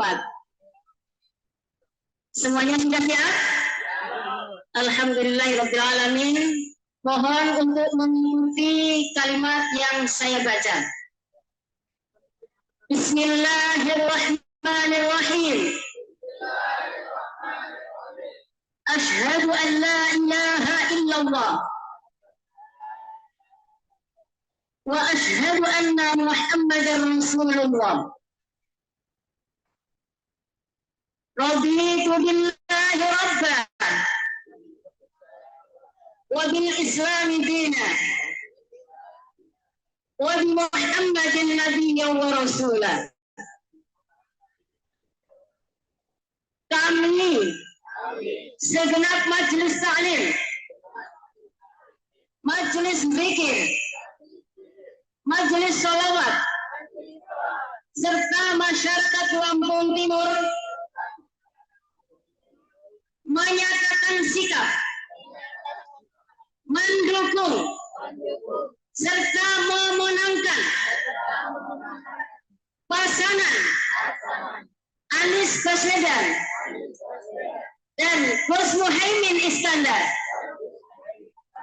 menjadi Presiden dan Wakil Presiden 2024. Amin. Amin. Amin. La ilaha illallah al-malikul haqqul mubin Muhammadur Rasulullah shadiqul wadil amin. La ilaha illallah al-malikul haqqul mubin Muhammadur Rasulullah shadiqul wadil amin. La ilaha illallah al-malikul haqqul mubin Muhammadur Rasulullah shadiqul wadil amin. Terima kasih. Wallahul muwaffiq. Wassalamualaikum warahmatullahi wabarakatuh. Dilanjutkan penyerahan dokumen deklarasi oleh Ibu Nyai Binti Amanah selaku Ketua PC Muslimat NU Lampung Timur kepada Gus Muhaimin Iskandar. Mohon perkenan dengan hormat kepada Caimin untuk menerima dokumen deklarasi.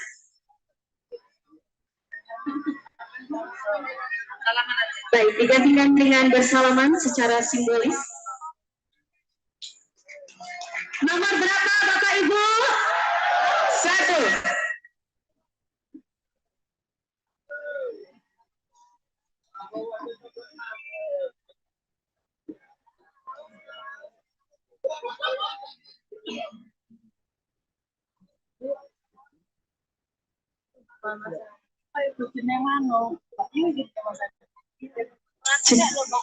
Baik, warga Lampung Timur yang kami banggakan, selanjutnya akan kita simak sambutan calon wakil presiden Republik Indonesia, Caimin. Kami persilahkan.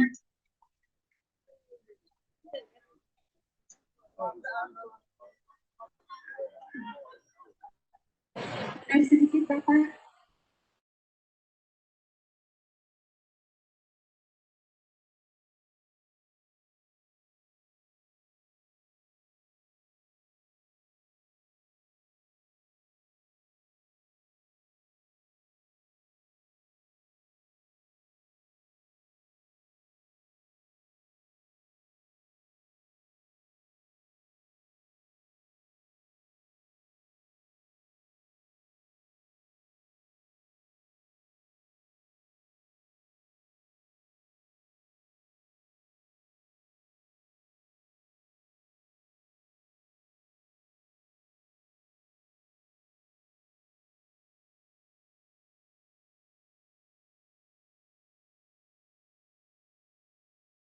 Diapal nih ya. Nomor 1 kurang kompak. Nomor 1, nomor 2 dilipat, nomor 3.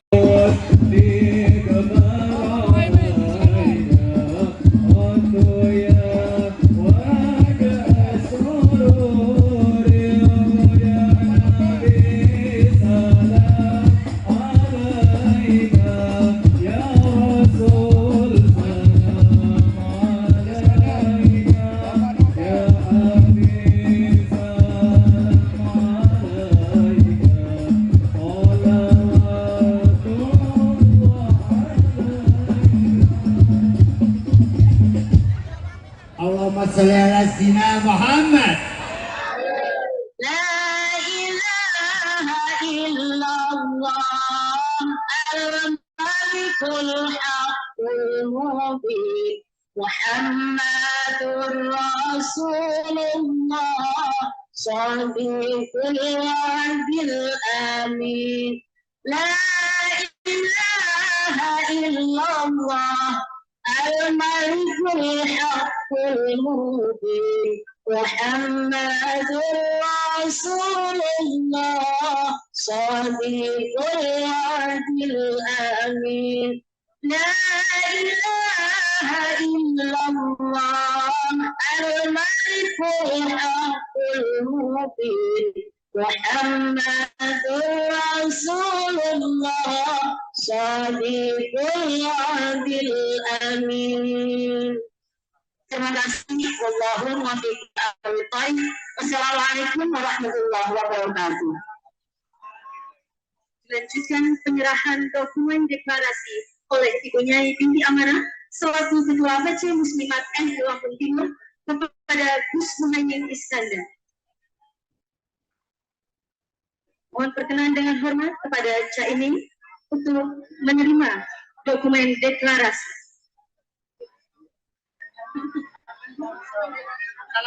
Baik, digantikan dengan bersalaman secara simbolis. Nomor berapa Bapak Ibu? 1.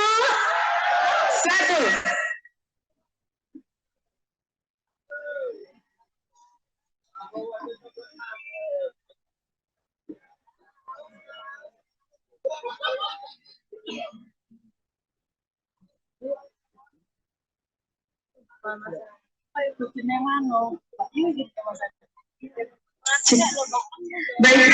warga Lampung Timur yang kami banggakan, selanjutnya akan kita simak sambutan calon wakil presiden Republik Indonesia. Caimin, mempersilahkan.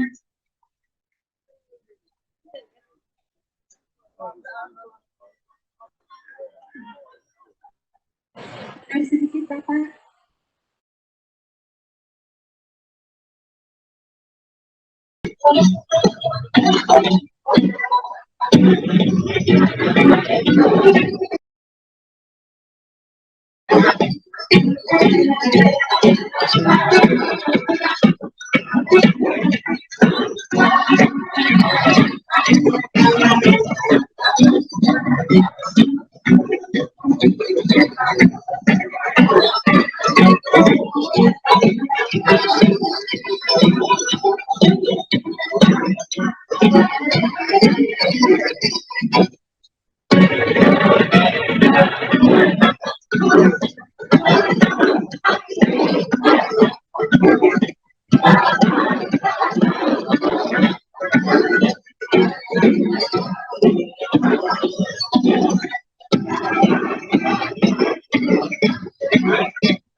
Kulo niki bingung ya, diundang partai KB, padahal kulo niki PKB.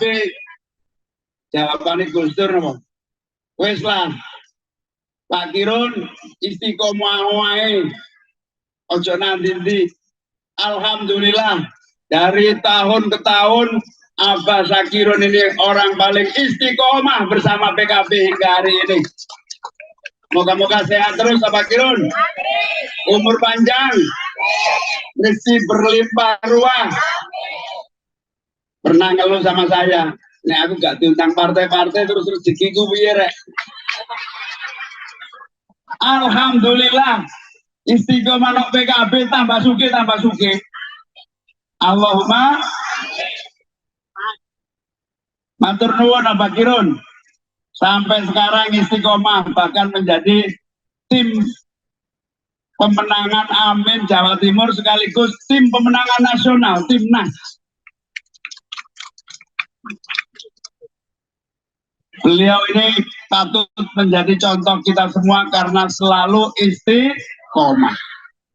Ibu-ibu ingkang kawula mulyakaken, kula niki diperintah kalian kiai-kiai tahun 2019 muktamar PKB teng Bali. Perintahnya pokoknya piye carane sing penting 2024 itu kudu maju. Maju dadi calon presiden atau wakil presiden. Itu perintah di Bali 2019. Sing jenenge partai ini kiai nggih kula bagian kongkon-kongkonane kiai ngomongnya nggih siap mawon. Kula ikhtiar ngalor ngidul. Alhamdulillah takdire Gusti Allah jalane jelas nyata. Kula akhirnya dijodohaken kali Mas Anies Baswedan dados calon wakile Mas Anies Baswedan. Lah kok dilalah kula niki nggih pun dangu dados koncone Mas Anies Baswedan menika. Mas Anies niki kanca kula sami-sami kuliah di Universitas Gadjah Mada Yogyakarta. Mas Anies niki Fakultas Ekonomi, kula Fakultas Ilmu Sosial Politik, kampusnya nempel. Waktu niku kita aktif di gerakan mahasiswa, gerakan Islam, gerakan pemikiran. Satu kesimpulan, waktu niku keadaan boten adil, kebebasan berserikat berkumpul dilarang. Zaman kula riyen kumpul ngeten iki mboten angsal. Pak Harto melarang semua jenis pertemuan besar. Bahkan 15 wong kudu izin. Akhirnya kita bersepakat gerakan mahasiswa, pokoknya kita robah dari orde baru menjadi orde demokrasi. Reform, alhamdulillah berhasil menjadi bagian dari perjuangan demokrasi pada tahun 90-an sampai 98. Kula menyebut kalian Mas Anies waktu niku istilahnya disatukan dalam gerakan perubahan jilid 1. Lah kok dilalah Gusti Allah naksiraken kula pasangan kali Mas Anies nek pacarane ngalor ngidul tapi judulnya kali Mas Anies. Akhirnya kula diskusi ngalor ngidul, insyaallah pemilu 2024 perubahan jilid kedua akan terjadi menjadi lebih baik. Amin. Napa artinya perubahan? Perubahan yang paling gampang ya teman. Rakyat dompetnya terisi, belonjone murah, tabungane akeh. Allahumma. Dompet jenengan tipis nama badan. Mosok sih? Coba delok. Gak percaya. Tugas negara dan pemerintah itu membuat rakyat dompete kandel, belonjone murah, tabungane. Itu yang tugas utama. Nek jenengan badhe maos konstitusi. Wonten sing apal pembukaan Undang-Undang Dasar 45 wonten mboten? Apal tapi dawa wis gak usah diapalno. Kesimpulannya tugas negara pertama gawe dompet rakyat terisi, belonjone murah, tabungane itu kalau dibahasakan sederhana apa? Sejahtera. Tugas yang kedua mencerdaskan kehidupan, sekolah bermutu, kualitasnya bermutu, biaya sekolahmu ngomongnya non setidak-tidaknya murah dan bermutu. Syukur-syukur alhamdulillah bisa senengannya gratisan nih. Allahumma lah, tugas inilah yang menjadi tantangan terus menerus. Kula niki kalian PKB 10 tahun kali pemerintahannya Pak SBY. Masih ingat nama badan? Kulo kali PKB 10 tahun kalian pemerintahannya Pak Jokowi. Alhamdulillah Pilpres ping 4 menang terus, alhamdulillah. Insya Allah Pilpres yang kelima ini, insya Allah amin menang. Allahumma amin. Yes. Dari seluruh perjalanan menikah, banyak hal yang harus dirubah. Cara berpikir pemerintah, cara berpikir pejabat, cara kerja pemerintah, cara kerja pejabat harus dirubah. Napa niku? Semua keputusan negara dan pemerintah harus mengedepankan keadilan dan kesetaraan yang merata. Napa? Merata. Wau bunune kok cocok ngomong. Pembangunan nang kene angel pol ki napa nggih? Mergo mboten keadilan dan pemerintah. Niku gampang asline. Anggarane negara niku 3.000 triliun, piye carane niku 80%-ne di pusat. Piye carane minimal 50% daerah, 50% pusat. Itu namanya apa? Jadi harus dirubah cara kerjanya. Semua aspek-aspek pembangunan harus dirubah supaya rakyat dompet terisi, blonjone murah, tabungane. Petani-petani mriki untung napa mboten? Untung kathah napa mboten? Mboten krungu.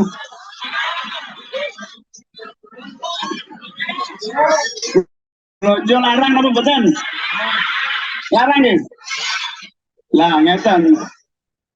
Blonjone sak Indonesia niku ngekeki pangan wong 270 juta. Kabeh butuh mangan. 270 juta cangkem, ngoten nggih. Ini cara Jawa Timur ini ketularan Pak Kirun niku lho. 270 cangkem. Butuh dikai pangan kabeh iki napa nggih? Niku kata sangat mestinya kebutuhan kita niku untuk pangan besar, mestinya petaninya suge-suge, petani Lampung suge-suge nggih. Lho mboten ta? Kula dibujuki Mbak Nunik berarti niku. Nah, niku mboten nyambung. Kebutuhan pangannya besar, tapi yang memproduksi pangannya kok ora suge-suge. Ini yang harus dilakukan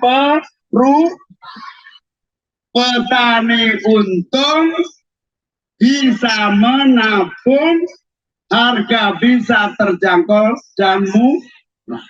Niku tujuannya. Kok sakmene waktu panjang ini kok nggak terwujud? Kenapa? Ternyata jawabannya kita butuh nah ngoten corone ngelola niku butuh perubahan. Lah insya Allah kula kalian Mas Anies menika punya perjalanan dan pengalaman panjang.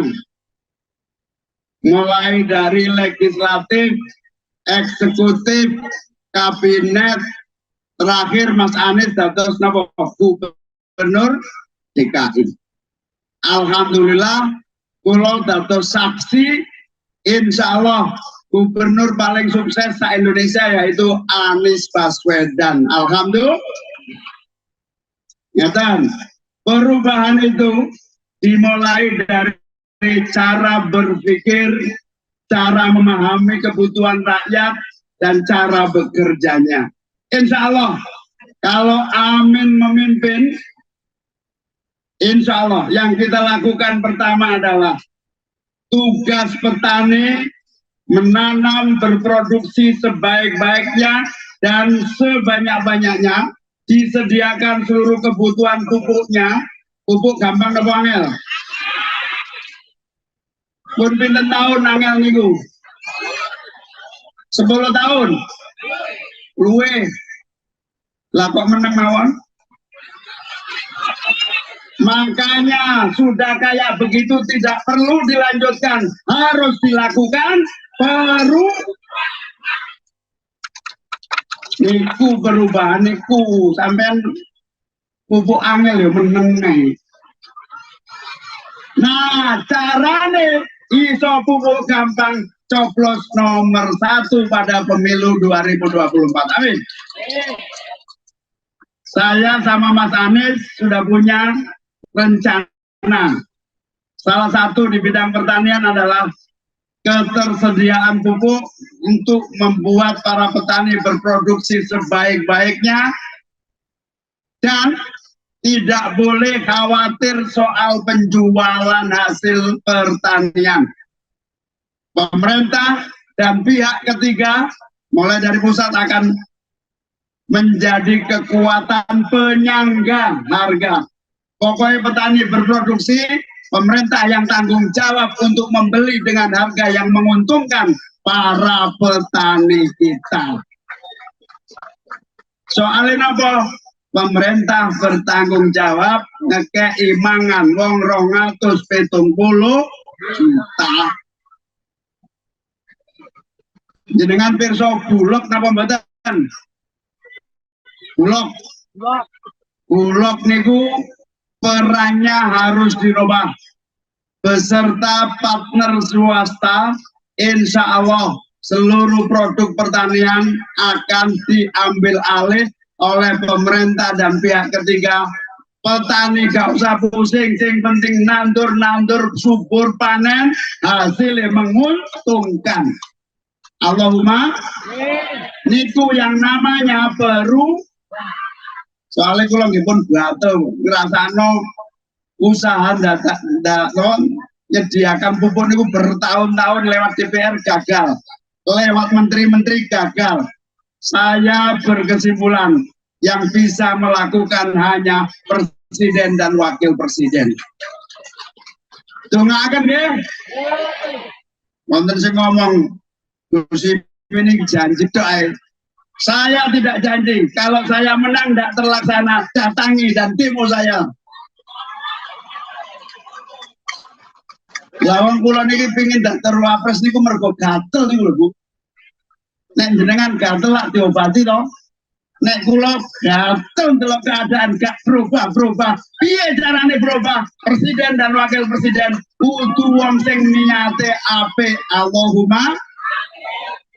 Ternyata perintah kiai-kiai tahun 2019 niku ditakdirkan satu titik temu. Kalau ketemu Nasdem, PKS, ketemu Mas Anies, ternyata memang harus berubah dan terus berubah. Inilah yang namanya perubahan.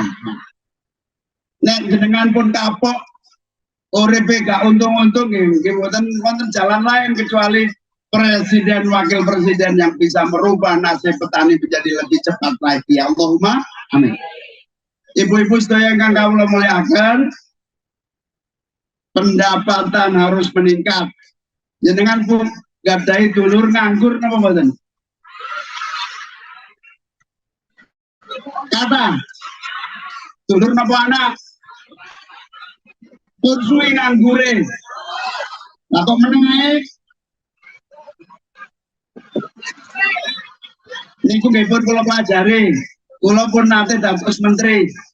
Kula pun nggak ada anak buah kula namanya Bu Ida Fauziah, Ketua Umum Fatayat, dados Menteri Tenaga Kerja.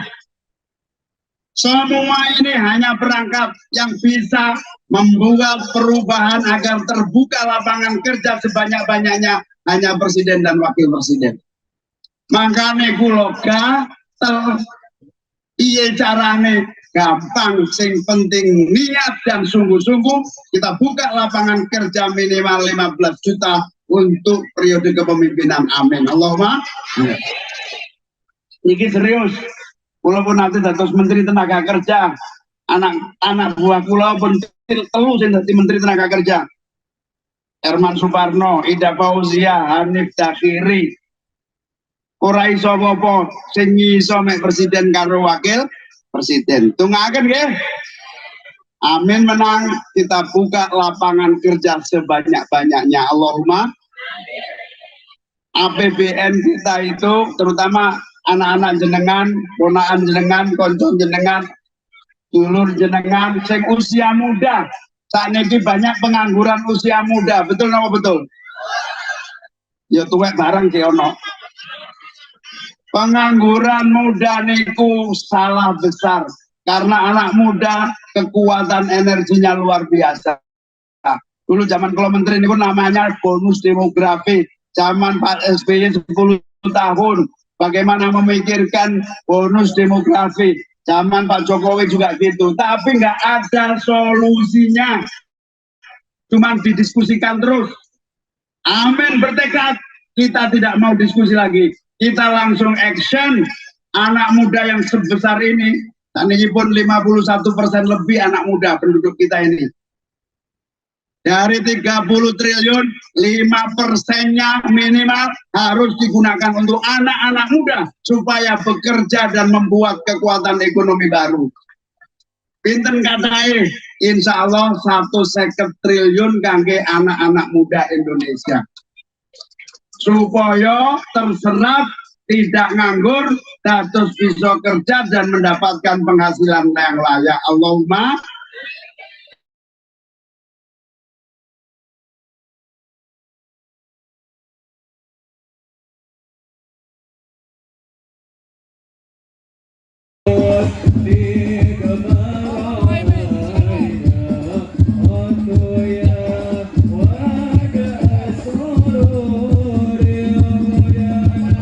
Gampang kok Pak, Bu, dados pekerjaan itu gampang.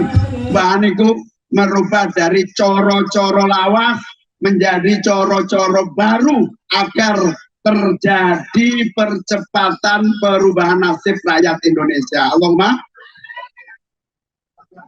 Jenengan kenal Mas Anies Baswedan mboten?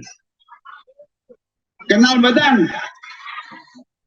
Mas Anies Baswedan niku putune Pak Abdurrahman Baswedan, pahlawan nasional yang dulu zaman perjuangan kemerdekaan niku termasuk yang ditugaskan mencari dukungan dari negara-negara lain untuk mendapatkan dukungan pengakuan 17 Agustus 45 sebagai kemerdekaan Indonesia. Pusatnya teng Surabaya bersamaan dengan kakek-kakek buyut kula, Mbak Bisri Samsuri, Mbak Hasim Asyari, dalam satu posko besar Mabes Ulama.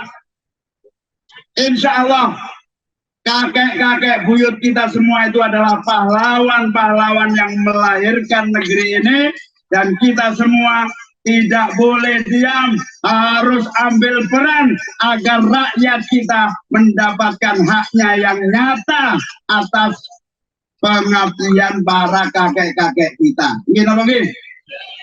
Kalau kakek-kakek kita semua mempersembahkan kemerdekaan, maka kita hari ini harus mempersembahkan karpet kesejahteraan untuk rakyat Indonesia. Allahumma.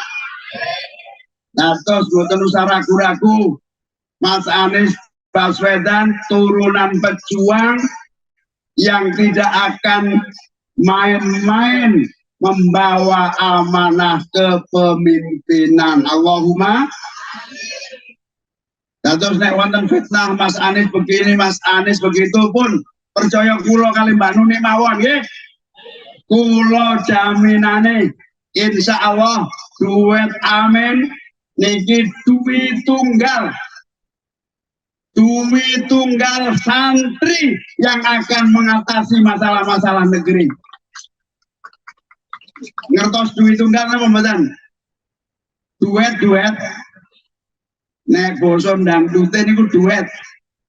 Duit tunggal santri ini insya Allah sesuai dengan doa kita, Allahumma amin, waj'alna lil muttaqina imama. Allahumma. Dados niki pekerjaan besar sekali. Matur nuwun dukunganipun panjenengan sedaya ingkang diwaosaken kalian Ibu Nyai binti amanah. Insyaallah dukungan panjenengan sedaya bukan untuk Anies Baswedan atau Muhaimin Iskandar. Dukungan panjenengan sedaya untuk merubah nasib 270 juta rakyat Indonesia. Amin. Sedaya kelelahan panjenengan rawuh mriki, panas-panas keringetan ndongakno selawatan boten sekedar kanggo kemenangan amin, tetapi insya Allah niku sedekah panjenengan kangge 270 juta rakyat Indonesia. Amin. Bergabung dengan seluruh dukungan dari Aceh, Sumatera, termasuk Lampung, Jawa, Kalimantan, Sulawesi. Ini gemanya luar biasa karena perubahan sudah tidak bisa dibendung lagi. Amin. Perubahan itu sunatullah, tapi harus diperjuangkan. Innallaha la yughayyiru ma bi anfusihim. Innallaha la yughayyiru ma bi qaumin hatta yughayyiru ma bi anfusihim. Perubahan tidak akan terjadi, nasib kita akan begini terus kalau kita tidak bersama-sama berjuang dalam barisan yang kompak, bersatu padu dari Aceh sampai Papua dalam bentuk melahirkan perubahan kepemimpinan, ya, tapi yang lebih penting dari itu perubahan cara kerja mengelola negara dan pemerintahan sehingga terwujud cita-cita kita sedaya. Allahumma. Dados insyaallah keringet panjenengan sedaya bagian dari sedekah kita mewujudkan nopo? Perubahan nasib, dompet jadi tebel. Perubahan nasib, harga-harga jadi murah. Perubahan nasib, petani untung bisa menabung, anak turunnya tetap mau jadi petani. Ya Allahumma. Itulah namanya perubahan. Kalau kulo ngomong amin, kulo ngomong perubahan jawab amin. Ngerti? Perubahan. Perubahan. Perubahan. Nah, itulah ternyata Istiqoroh Yai tahun 2019 niku Istiqoroh perubahan niku ternyata memang perintah. Dan insya Allah niat tulus kulo niki PKB kan nggih partai NU, tidak ada jalan lain. Setiap kepemimpinan pemerintahan harus menjalankan seluruh perintah-perintah ajaran Ahlus Sunnah wal napa niku maqasidus siyasah, maqasidus syariah. Contohnya maqasidus syariah kan ibu-ibu cocok niku. Contohnya maqasidus syariah, tujuan bersyariat itu salah satunya selain hifdzuddin, hifdzul mal, yang penting kanggo ibu-ibu niku hifdzun nasl, menjaga apa? Keturunan kita sedaya kudu menjadi anak-anak yang sehat dan unggul. Kenapa nggih? Setelah unggul menjadi orang-orang yang hebat dan soleh serta menjadi orang yang berkualitas siap bersaing dengan negara lainnya. Amin. Tapi perintah hifdzun nasl, menjaga keturunan ini belum dilaksanakan dengan baik oleh pemerintah dan negara, sehingga masih banyak muncul yang namanya apa? Stunting, apa? Stunting. Niku napa? Mergo sejak awal tidak memahami yang namanya hifdzun nasl. Insya Allah, amin menang. Sejak ibu hamil dalam usia pertama bulan, insya Allah negara tanggung jawab dan akan turun tangan menangani gizi ibu-ibu hamil. Allahumma wonten sing ngenyek amin janjeni ibu hamil diopeni negara nanti lama-lama wong mau hamil kabeh. Nah, bener apa mboten? Pun kapok hamil napa dereng? Sampun kula survei Bu. Rata-rata wong wedok niku rada kapok komen hamil. Nah, intinya ngeten. Sejak ibu hamil perintah hifdzun nasl menjaga keturunan akan dilaksanakan oleh pemerintah dan stunting bukan diatasi setelah anak-anak tumbuh gede. Stunting diatasi harus sejak ibu hamil, negara turun tangan dan mengatasinya. Allahumma apa duit ono banyak.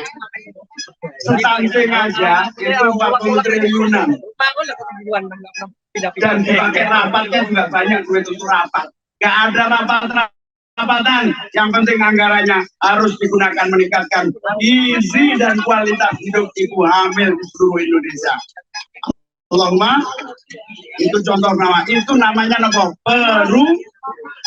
Nanti melalui pemerintahan desa, melalui posyandu, melalui BKK, melalui muslimat, melalui majelis taklim, pemerintah turun tangan mengatasi dan membantu siap menyambut kehadiran generasi baru yang ada di kandungan ibu-ibu semuanya. Allahumma, itu namanya apa? Peru dan seterusnya. Insya Allah tadi Bu Nuni cerita abote luar Jawa, kita akan bangun kota-kota, bukan hanya satu kota Jakarta atau IKN, semua kota-kota harus dibantu untuk tumbuh agar tidak terjadi urbanisasi ke kota-kota besar Jakarta misalnya. Bandar Lampung harus maju sehingga menjadi pertumbuhan dari seluruh masyarakat Provinsi Lampung. Allahumma. Oleh karena itu perubahan menjadi nomor kebutuhan kita. Perubahan, amin. Perubahan.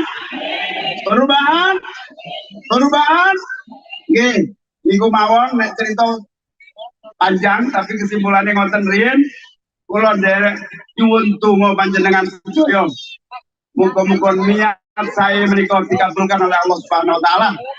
Muga-muga niat tulus panjenengan lan kita sedaya menjadi bagian dari merubah 270 juta rakyat Indonesia diijabahi oleh Allah Subhanahu wa taala. Moga-moga perubahan datang tanggal 14 Januari 2024 terjadi perubahan dengan kemenangan PKB dan amin. Nomor matur nuwun sangat atas seluruh kerawan panjenengan sedaya. Insyaallah panas-panas menika keringet kula capek panjenengan sedaya keringet yang hadir. Insyaallah keberkahan untuk rakyat Indonesia.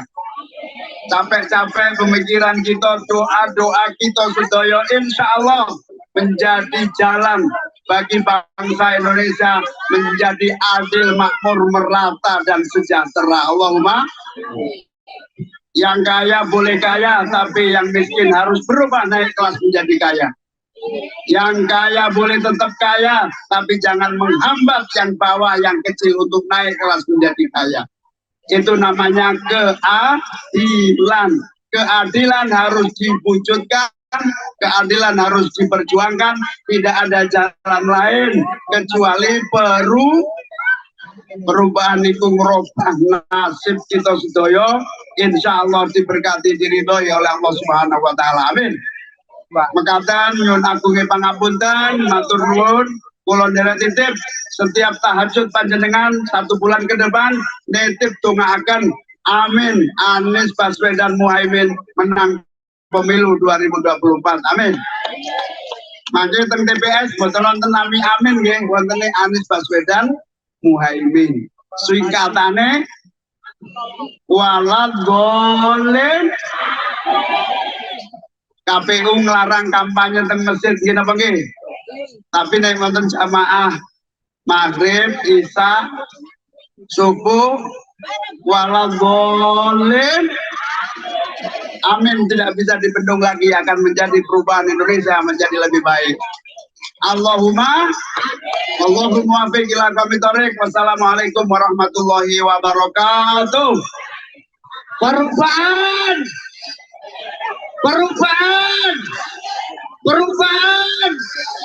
presiden yang menang siapa? Nomor yang satu. Coblos, amin. Coblos, amin. Coblos, amin.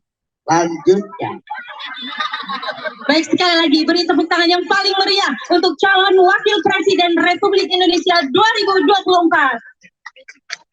Selanjutnya acaranya Tak kasih pantun dulu, guys. pantun karepmu ra karepmu. Makan es dawet di lapangan sekampung. Cakep. Minumnya sambil melamun. Salam hangat warga Lampung. Sudah lama kami menanti Cak Kirun. Amin. Baik, hadirin sekalian, selanjutnya Buah anggur, balas. buah anggur, sayurnya semur. Cakep, Buah durian mengandung vitamin. cakep. Lampung Timur semakin makmur, presidennya. Amin. Oke. Baik, hadirin, kita sambut bersama Kanjeng Raden Aryo Temenggung Gunawinerno, Abah Kirun. Kami persilahkan. Si ngomong sopo? Loh, siapa ini dengan baik? Kuwi nek nang keraton. Kanjeng Raden Aryo Tumenggung. Kalau Gus Dur Kanjeng Pangeran Haryo. Kalau Kirun KRAT. Apa arti sebuah nama tanpa perubahan? Bang, niki rombongan ajeng geser ya. Oh nggih, siap. Oke. Metro. Nanti tak susul. Oke. Saya malam ini masih bersama Pak Blangkon. Sekali Blangkon tetap. Oke, Mbak Nuni, matur nuwun, geser dulu. Oke. Kita semua warga Lampung Timur mengucapkan banyak terima kasih atas kehadiran calon Wakil Presiden Republik Wakil Presiden kita. Caimin. Wakil Presiden kita. Caimin. Yang menang presidennya. Amin. Sekali Blangkon tetap. Cocok. Nyicil iki Pak. Nyicil September. Pak Dawam Raharjo ini luar biasa, Pak Haji yang satu ini. Gerak semangat, apalagi Ibu Dawam. Sapa delok? Bu Dawam Raharjo sapa jenenge? Yus Daria apa Baria? Oke. Yus Baria, ini loh. Kawamu suruh kabeh toh? Pokoknya nomor 10 mantep meneng. Oke nih, Yus Baria. Partainya nomor 1, nomor urut 10, DPRD tingkat 1 Lampung. Dadekno Lampung Timur, ibu-ibu semakin jaya. Sekali Blangkon tetap perubahan.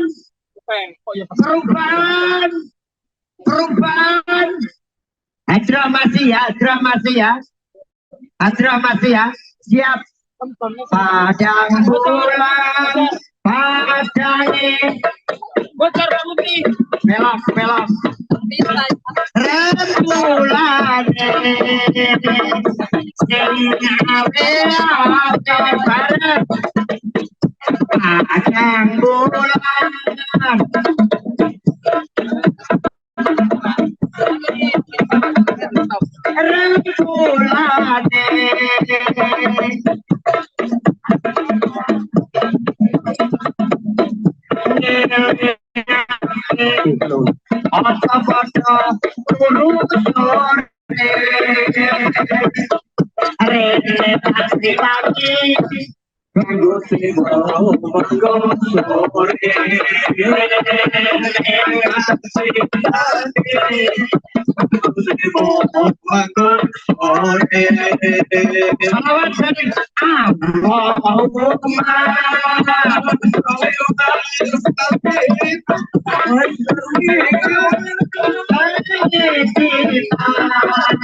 Yang ikut kemarin siapa?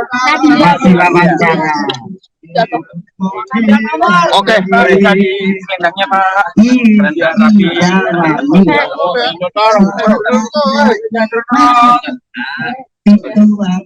Baik Gus, apa yang harus kita selepet di Kabupaten Lampung Timur ini setelah turun di Lampung ini Gus? Ya, yang paling penting itu adalah campur tangan pemerintah pusat untuk membantu percepatan infrastruktur pembangunan di kota-kota termasuk Lampung ini.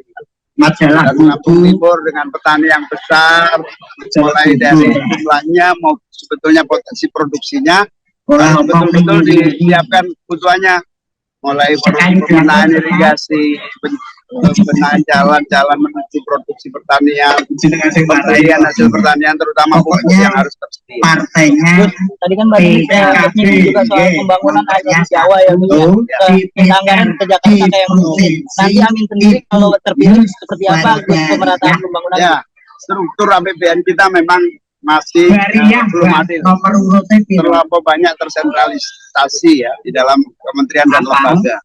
Saatnya kita harus membuat keseimbangan anggaran yang dikelola pusat dengan anggaran yang dikelola daerah.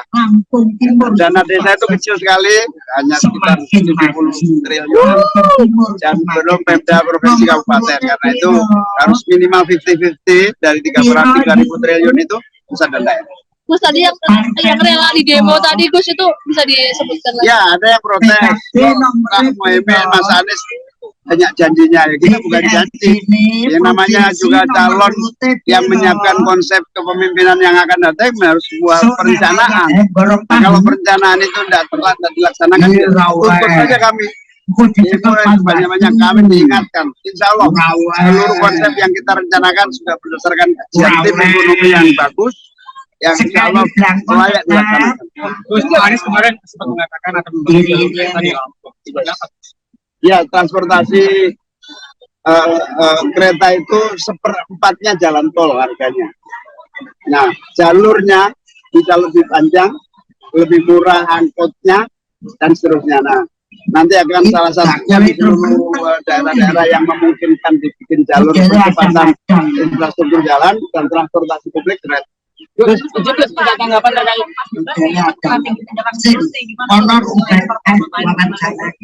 Ya bagus, karena namanya perubahan itu kan melihat dari aspek yang tidak dilaksanakan. Perubahan itu mengambil aspek yang mandek itu dirubah. Mau nggak mau kita harus evaluasi dari kemandekan di sisi mana. Bukan kritik pribadi kepada Pak Prabowo, tapi itu konsep tata kelola yang harus merubah. Jadi tidak usah tersinggung atau apapun. Ini konsep pengelolaan saja, bukan sentimen pribadi. Terus tadi malam Pak Prabowo nyinggung pernyataan Gus Imin yang kan udah dijawab oleh Mas Anies. Clear bahwa itu memang yang kita maksud adalah bagaimana kita pinter-pinter mengambil skala prioritas. Belanja alat perang, sementara yang diserang dunia digital kita. Ya kita harus belanja itu juga dong, pertahanan digital kita. Masa Kemenham dihack? Itu kan berarti nggak beli belanja barangnya nggak tepat. Harus belanja perangkat yang memungkinkan kita tidak bisa dihack. Rahasia negara bisa terjaga. Itu namanya ketepatan belanja. Jadi itu lupakanlah soal statement saya. Yang penting sudah terjawab bahwa saya ini ingin jawaban pasti bahwa kita tidak lagi salah menetapkan prioritas dalam belanja negara. Gus, kemarin Prabowo mengajak paslon lain untuk melihat data secara langsung di luar debat. Kalau dari Anies sendiri bagaimana? Bagus. Kalau perlu adakan oleh televisi debat di media publik itu lebih transparan. Jadi nggak tertutup ya, Gus? Ya nggak harus tertutup, bang, ini urusan. Kecuali yang memang dianggap oleh Pak Prabowo tertutup, ya boleh-boleh aja. Tapi tetap aja kita harus buka ke publik. Kalau melihat performa dari 02 gimana sih? Ya kita silakan rakyat aja menilai, gak enak dong kita menilai subjektif. Oke. Terkait hasil survei ini, Gus, kita tahu beberapa hasil survei masih di bawah paslon lain. Strategi Ya, kita untuk menang bagaimana? Itu menjadi semangat kita untuk terus bergerak. Dan insya Allah sudah pasti survei-survei kami sendiri udah pasti Amin masuk putaran kedua. Amin. Amin. Sudah pasti. Jadi semua lembaga survei sudah kita cek satu persatu, mustahil satu putaran ternyata. Oke. Rencananya target Amin yang satu putaran. Tapi setelah dicek ya sudahlah, yang penting masuk putaran kedua. Siap. Menang. Untuk Kota Bandar Lampung masuk dalam 40 skala prioritas kota modern itu gimana nanti konsepnya? Yang penting disuntik anggaran aja.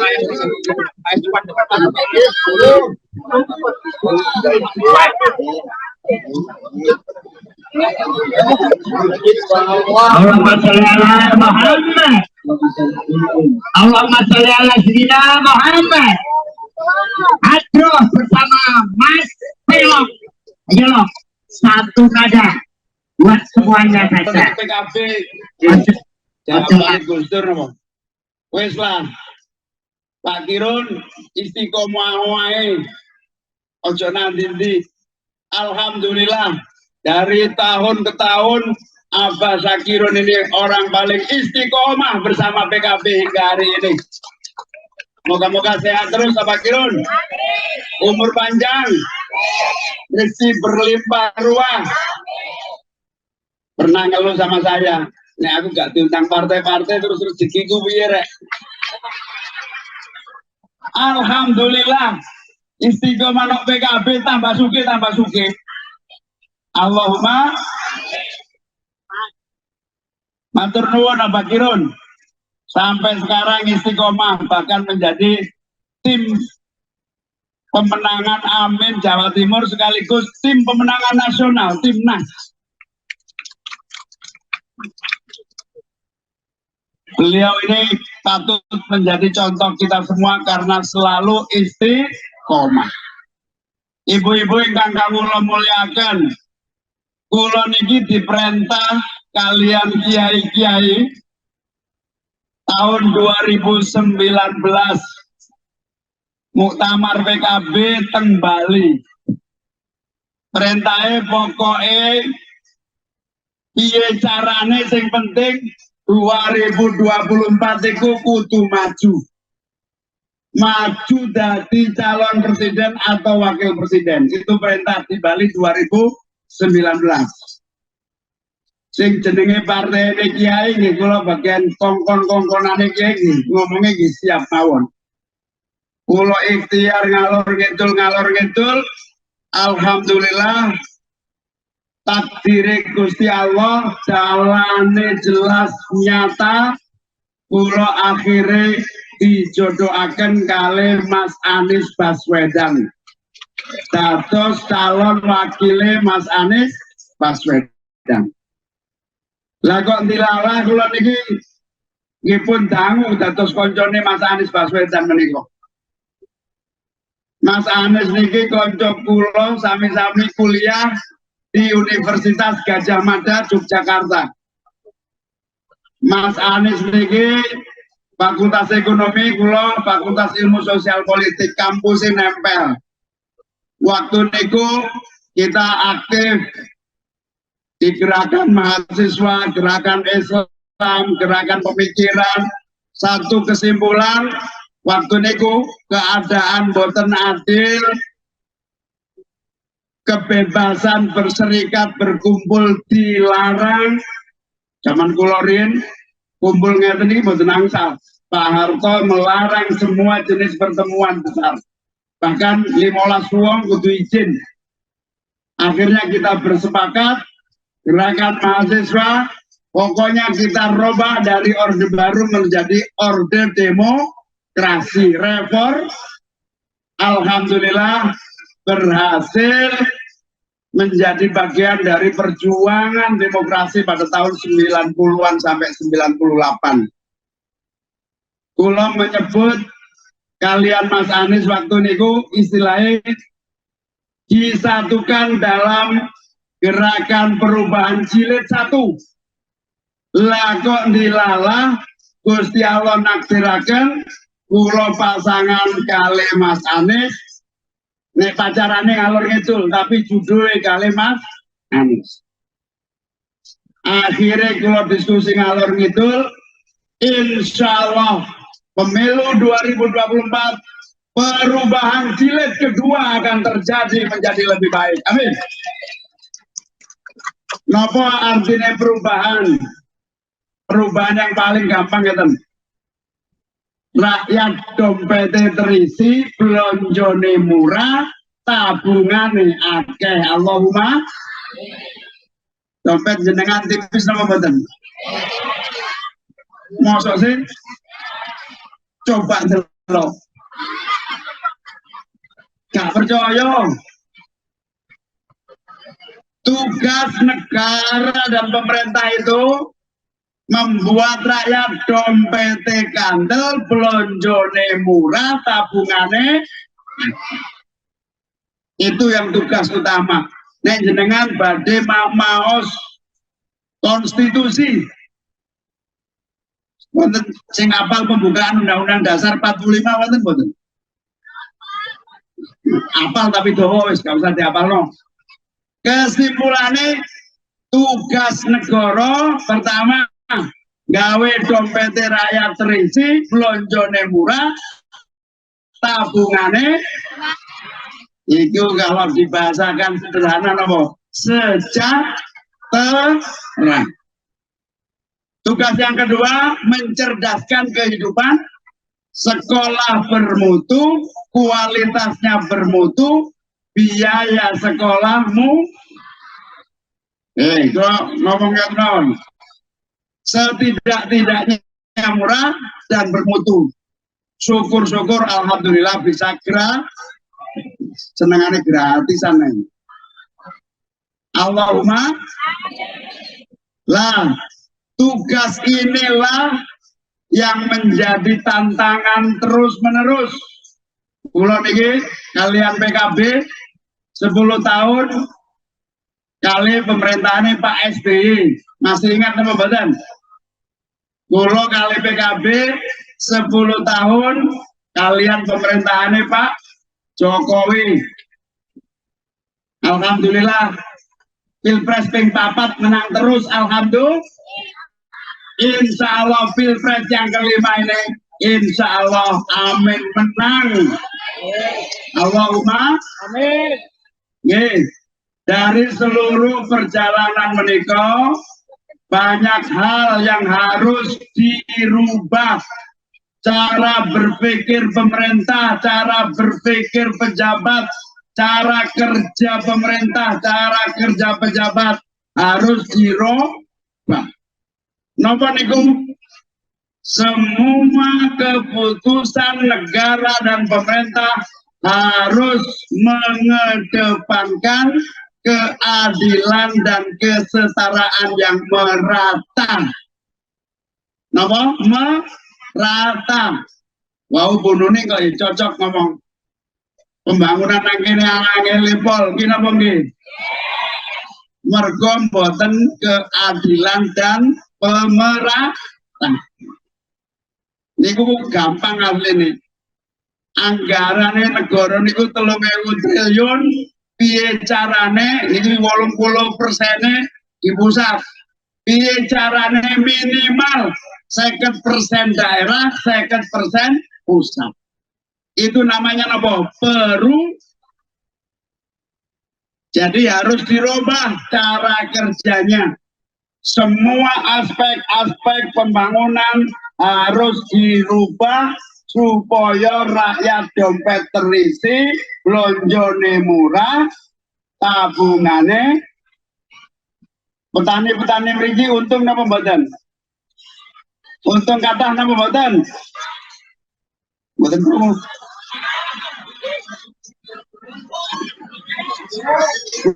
Lonjo larang apa betul? Larang nih. Lah ngeten. Lonjone sak Indonesia niku ngekei pangan wong 270 juta.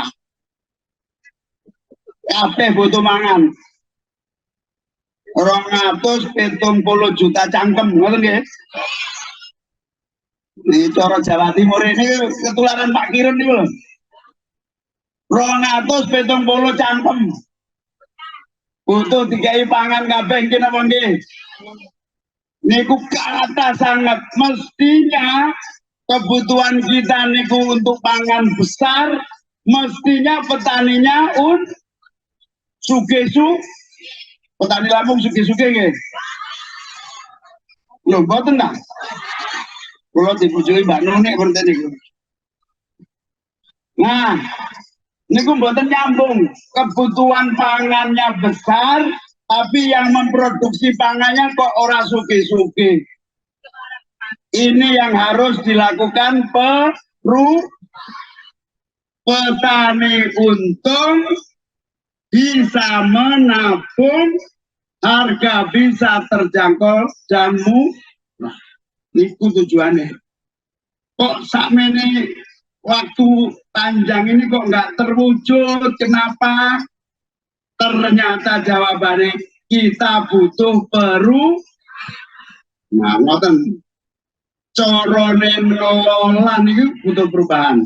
Lah insya Allah kula kalian Mas Anies menika punya perjalanan dan pengalaman panjang. Mulai dari legislatif, eksekutif, kabinet, terakhir Mas Anies dados napa Gubernur DKI. Alhamdulillah kula dados saksi, insya Allah Gubernur paling sukses di Indonesia yaitu Anies Baswedan. Alhamdulillah. Nyatan, perubahan itu dimulai dari cara berpikir, cara memahami kebutuhan rakyat, dan cara bekerjanya. Insya Allah, kalau Amin memimpin, insya Allah yang kita lakukan pertama adalah tugas petani menanam, berproduksi sebaik-baiknya dan sebanyak-banyaknya, disediakan seluruh kebutuhan pupuknya. Pupuk gampang apa angel? Pun pinten tahun angel niku? 10 tahun. Luwe. Lah kok meneng mawon? Makanya sudah kayak begitu tidak perlu dilanjutkan, harus dilakukan niku perubahan niku sampean pupuk angel ya meneng nih. Nah carane iso pupuk gampang, coblos nomor 1 pada pemilu 2024. Amin. Saya sama Mas Anies sudah punya rencana. Salah satu di bidang pertanian adalah ketersediaan pupuk untuk membuat para petani berproduksi sebaik-baiknya dan tidak boleh khawatir soal penjualan hasil pertanian. Pemerintah dan pihak ketiga mulai dari pusat akan menjadi kekuatan penyangga harga. Pokoknya petani berproduksi, pemerintah yang tanggung jawab untuk membeli dengan harga yang menguntungkan para petani kita. Soalnya apa? Pemerintah bertanggung jawab ngekei mangan wong 270 juta. Jenengan pirsa bulog napa mboten? Bulog niku perannya harus dirubah beserta partner swasta. Insya Allah seluruh produk pertanian akan diambil alih oleh pemerintah dan pihak ketiga. Petani gak usah pusing, yang penting nandur subur panen, hasilnya menguntungkan. Allahumma niku yang namanya perubahan. Soalnya kalau nggih pun gatel ngrasakno usaha nyediakan pupuk niku bertahun-tahun lewat DPR gagal, lewat menteri-menteri gagal. Saya berkesimpulan yang bisa melakukan hanya presiden dan wakil presiden. Dongaken nggih. Wonten sing ngomong Gus ini janji tok. Saya tidak janji, kalau saya menang tidak terlaksana, datangi dan demo saya. Lawang kula niki pengin daftar wapres niku mergo gatel niku lho, Bu. Nek jenengan gatel lak diobati to. Nek kula gatel ndelok keadaan gak berubah-berubah. Piye carane berubah? Presiden dan wakil presiden kudu wong sing niate apik. Allahumma. Ternyata perintah kiai-kiai tahun 2019 niku ditakdirkan satu titik temu. Kalau ketemu Nasdem, PKS, ketemu Mas Anies, ternyata memang harus berubah, dan terus berubah. Inilah yang namanya perubahan. Nek jenengan pun kapok, uripe gak untung-untung, wonten jalan lain kecuali presiden, wakil presiden yang bisa merubah nasib petani menjadi lebih cepat lagi. Allahumma amin. Ibu-ibu sedaya ingkang kawula mulyakaken, pendapatan harus meningkat. Jenengan pun gadai dulur nganggur napa mboten? Kata dulur napa anak? Pun suwi nganggure. Lah kok meneh? Niku nggih pun kula pelajari. Kula pun nate dados menteri. Kula pun nggak ada anak buah kula namanya Bu Ida Fauzia, Ketua Umum Fatayat, dados Menteri Tenaga Kerja. Semua ini hanya perangkat yang bisa membuat perubahan agar terbuka lapangan kerja sebanyak-banyaknya hanya presiden dan wakil presiden. Makanya kula gatel piye carane. Gampang, sing penting niat dan sungguh-sungguh kita buka lapangan kerja minimal 15 juta untuk periode kepemimpinan. Amin. Allahumma. Ini serius. Kula pun nanti dados Menteri Tenaga Kerja. Anak buah kula pun telu sing dadi Menteri Tenaga Kerja. Herman Suparno, Ida Fauzia, Hanif Dakhiri. Ora iso apa-apa sing iso mek presiden karo wakil presiden. Tunggaken nggih. Amin, menang, kita buka lapangan kerja sebanyak-banyaknya. Allahumma. APBN kita itu terutama anak-anak jenengan, ponakan jenengan, konco jenengan, dulur jenengan sing usia muda. Saat ini banyak pengangguran usia muda. Betul napa betul? Ya tuwek bareng ki ono. Pengangguran muda niku salah besar karena anak muda kekuatan energinya luar biasa. Dulu zaman kalau menteri niku namanya bonus demografi. Zaman Pak SBY 10 tahun bagaimana memikirkan bonus demografi. Zaman Pak Jokowi juga gitu. Tapi nggak ada solusinya. Cuman didiskusikan terus. Amin, bertekad kita tidak mau diskusi lagi. Kita langsung action. Anak muda yang sebesar ini, dan ini pun 51% lebih anak muda penduduk kita ini. Dari 30 triliun, 5%-nya minimal harus digunakan untuk anak-anak muda supaya bekerja dan membuat kekuatan ekonomi baru. Pinten katai, insya Allah 1,50 triliun kangge anak-anak muda Indonesia. Supaya terserap, tidak nganggur, dados bisa kerja dan mendapatkan penghasilan yang layak. Allahumma.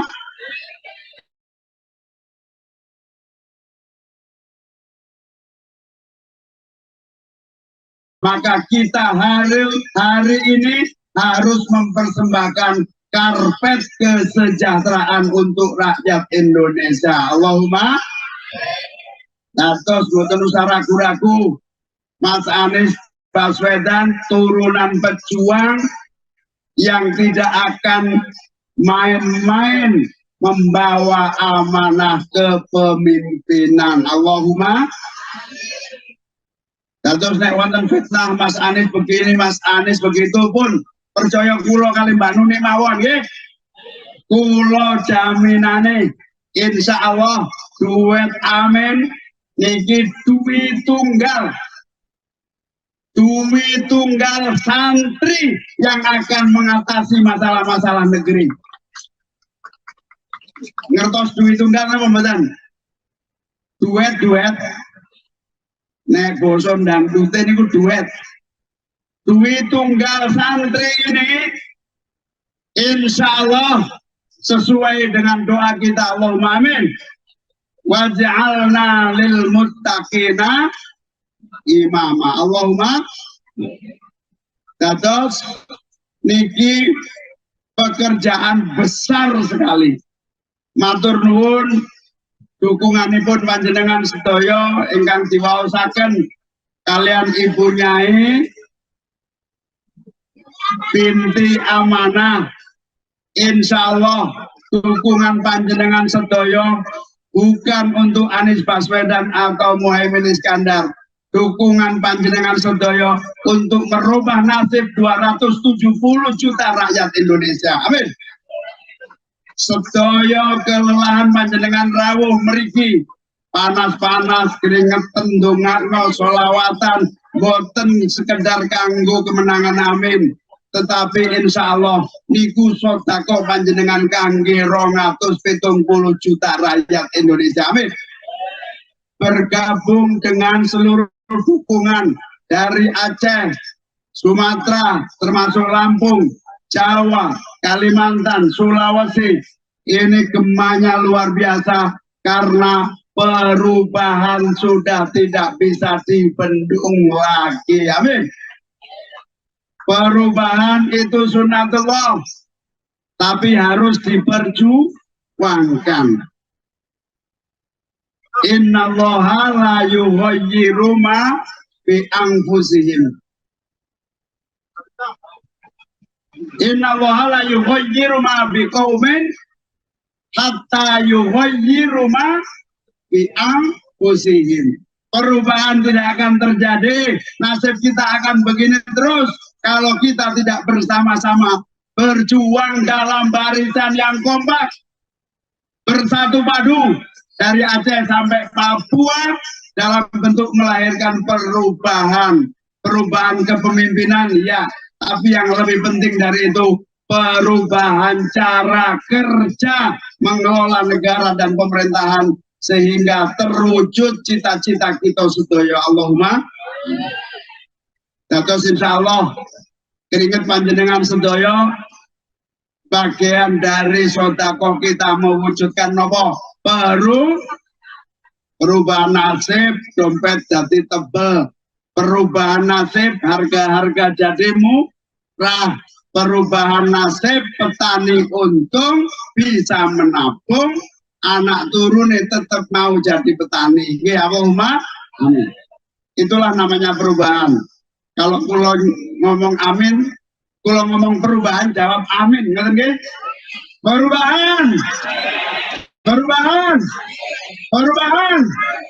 Nah, itulah ternyata istiqoroh yai tahun 2019 niku istiqoroh perubahan niku ternyata memang perintah, dan insya Allah niat tulus kulo niki PKB kan partai NU, tidak ada jalan lain. Setiap kepemimpinan pemerintahan harus menjalankan seluruh perintah-perintah ajaran Ahlus Sunnah wal napa niku maqasidus siyasah, maqasidus syariah. Contohnya maqasidus syariah kan ibu-ibu cocok niku. Contohnya maqasidus syariah, tujuan bersyariat itu salah satunya selain hifdzuddin, hifdzul mal, yang penting kanggo ibu-ibu niku hifdzun nasl, menjaga apa? Keturunan kita sedaya kudu menjadi anak-anak yang sehat dan unggul. Kenapa nggih? Setelah unggul menjadi orang-orang yang hebat dan soleh serta menjadi orang yang berkualitas siap bersaing dengan negara lainnya. Amin. Tapi perintah Hifdzun Nasl menjaga keturunan ini belum dilaksanakan dengan baik oleh pemerintah dan negara, sehingga masih banyak muncul yang namanya apa? Stunting, apa? Stunting. Niku napa? Mergo sejak awal tidak memahami yang namanya Hifdzun Nasl. Insya Allah, amin menang. Sejak ibu hamil dalam usia pertama bulan, insya Allah negara tanggung jawab dan akan turun tangan menangani gizi ibu-ibu hamil. Allahumma wonten sing ngenyek amin janjeni ibu hamil diopeni negara, nanti lama-lama wong mau hamil kabeh. Nang bener apa mboten? Pun kapok hamil napa dereng? Sampun kula survei Bu, rata-rata wong wedok niku rada kapok komen hamil. Nah, intinya ngeten. Sejak ibu hamil, perintah Hifdzun Nasl menjaga keturunan akan dilaksanakan oleh pemerintah, dan stunting bukan diatasi setelah anak-anak tumbuh gede. Stunting diatasi harus sejak ibu hamil, negara turun tangan dan mengatasinya. Allahumma apa duit ono banyak. Stunting aja itu 40 triliunan. Dan dipakai rapatnya juga banyak duit untuk rapat. Gak ada rapatan. Yang penting anggarannya harus digunakan meningkatkan gizi dan kualitas hidup ibu hamil di seluruh Indonesia. Allahumma, itu contoh nama. Itu namanya apa? Peru. Nanti melalui pemerintahan desa, melalui posyandu, melalui BKK, melalui muslimat, melalui majelis taklim, pemerintah turun tangan mengatasi dan membantu siap menyambut kehadiran generasi baru yang ada di kandungan ibu-ibu semuanya. Allahumma, itu namanya apa? Peru dan seterusnya. Insya Allah, tadi Bu Nuni cerita abote luar Jawa. Kita akan bangun kota-kota, bukan hanya satu kota Jakarta atau IKN. Semua kota-kota harus dibantu untuk tumbuh agar tidak terjadi urbanisasi ke kota-kota. Ya, Tribuners, usai melakukan kampanye di lapangan Sekampung, Lampung Timur, kini Caimin sedang beranjak menuju ke kota metro untuk berbincang bersama dengan Gen Z dan juga milenial dalam acara Slepet Imin. Nah, bisa kita lihat Tribuners, ini di lokasi di mana Slepet Imin akan diselenggarakan pada hari ini juga. Terlihat sudah banyak peserta yang hadir dari berbagai kalangan, mulai dari ibu-ibu, bapak-bapak, mahasiswa, dan juga masyarakat pada umumnya yang memang sengaja datang untuk bisa berdialog bersama dengan Caimin pada hari ini. Ya, terlihat ini masih banyak para pengunjung dan tamu undangan juga yang sudah datang satu persatu mengisi tempat duduk yang sudah disediakan oleh pihak penyelenggara acara Slepet Imin. Nah, untuk saat ini sendiri Caimin dan juga tim pemenangannya masih dalam perjalanan untuk menuju lokasi, karena seperti kita tahu bahwasan sebelumnya Caimin ini baru saja melaksanakan kampanyenya di lapangan Sekampung, Lampung Timur.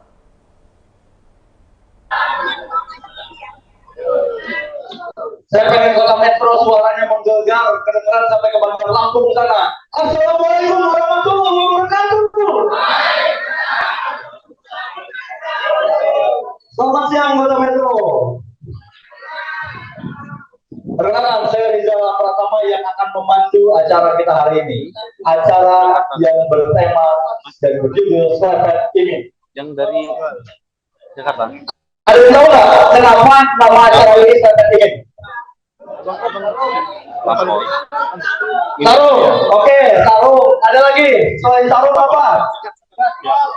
Santri, oke, santri. Selain sarung sama santri apa? Ada lagi yang tahu?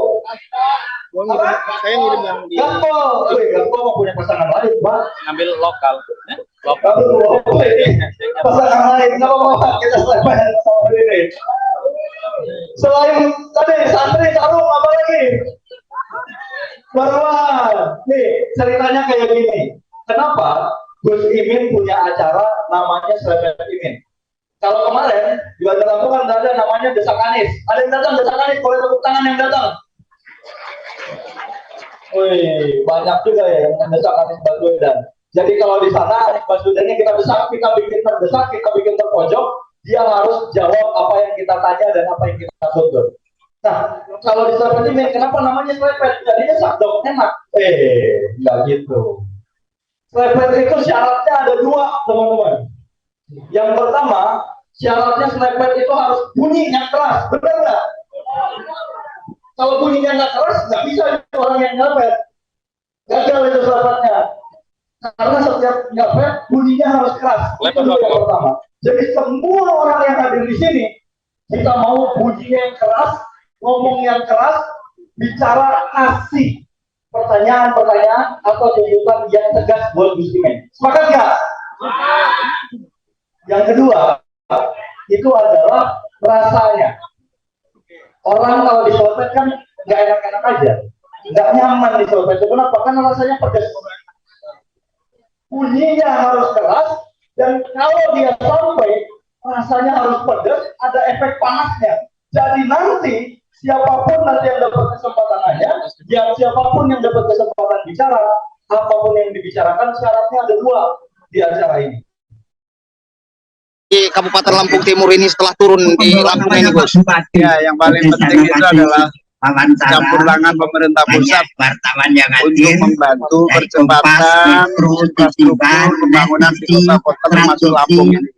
Dan Lampung Timur dengan petani yang besar, mulai dari jumlahnya mau sebetulnya potensi produksinya, betul-betul disiapkan kebutuhannya, mulai penggunaan irigasi, pembenahan jalan-jalan menuju produksi pertanian, pembelian hasil pertanian terutama pupuk yang harus tersedia. Partainya tadi kan Mbak menyinggung juga soal pembangunan hanya di Jawa ya, anggaran ke Jakarta kayak mungkin. Nanti Amin sendiri kalau terpilih seperti apa pemerataan pembangunan? Ya, struktur APBN kita memang masih belum adil, terlalu banyak tersentralisasi ya di dalam kementerian dan lembaga. Saatnya kita harus membuat keseimbangan anggaran yang dikelola pusat dengan anggaran yang dikelola daerah. Dana desa itu kecil sekali, hanya sekitar 70 triliun, dan belum Pemda provinsi kabupaten. Karena itu harus minimal 50-50 dari 3.000 triliun itu pusat dan daerah. Gus, tadi yang rela di demo tadi, Gus, itu bisa disebutkan lagi? Ya, ada yang protes. Pak Muhaimin, Mas Anies banyak janjinya, ya kita bukan janji. Yang namanya juga calon yang menyiapkan konsep kepemimpinan yang akan datang harus sebuah perencanaan. Nah, kalau perencanaan itu tidak dilaksanakan, tuntut saja kami. Itu banyak-banyak kami diingatkan. Insya Allah seluruh konsep yang kita rencanakan sudah berdasarkan kajian tim ekonomi yang bagus, yang insya Allah layak dilaksanakan. Gus Anies kemarin sempat mengatakan akan ya, transportasi kereta itu 1/4-nya jalan tol harganya. Nah, jalurnya bisa lebih panjang, lebih murah angkutnya, dan seterusnya. Nah, nanti akan salah satunya di seluruh daerah-daerah yang memungkinkan dibikin jalur percepatan infrastruktur jalan dan transportasi publik kereta. Terus ada tanggapan terkait ya bagus, karena namanya perubahan itu kan melihat dari aspek yang tidak dilaksanakan. Perubahan itu mengambil aspek yang mandek itu dirubah. Mau nggak mau kita harus evaluasi dari kemandekan di sisi mana. Bukan kritik pribadi kepada Pak Prabowo, tapi itu konsep tata kelola yang harus merubah. Jadi tidak usah tersinggung atau apapun. Ini konsep pengelolaan saja, bukan sentimen pribadi. Terus tadi malam Pak Prabowo nyinggung pernyataan Gus Imin yang kan udah dijawab oleh Mas Anies.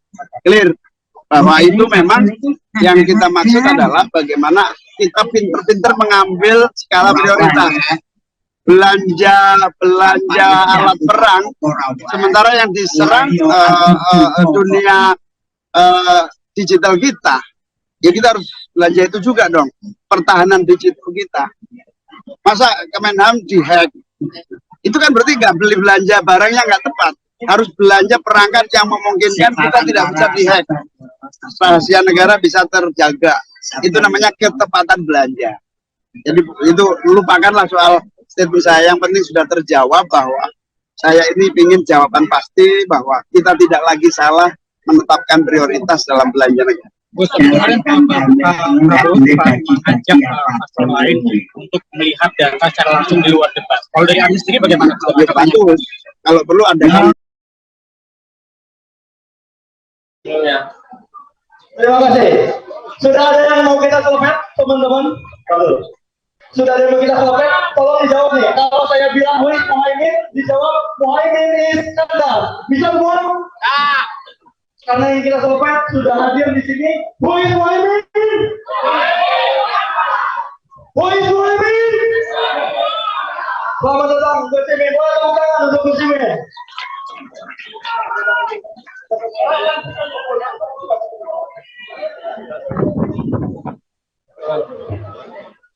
Oke, silakan teman-teman memposisikan diri dulu, duduk dulu. Wah, banyak yang berdiri di Gus, di belakang banyak audiensnya, di sana juga ada. Boleh sama-sama dulu Gus. Di sana masih ada sampai ke ujung Gus. Ini sangat menyenangkan.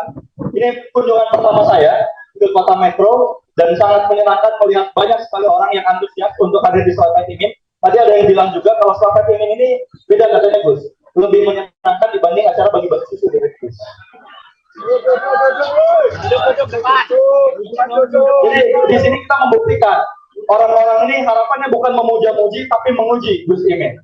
Udah siap semuanya menguji Gus Imin? Sudah siap menguji Gus Imin? Oke, kita tanya dulu nih, Gus Imin, apa kabar Gus hari ini? Alhamdulillah. Assalamualaikum. Sehat semuanya? Terima kasih, semangat hadir. Amin.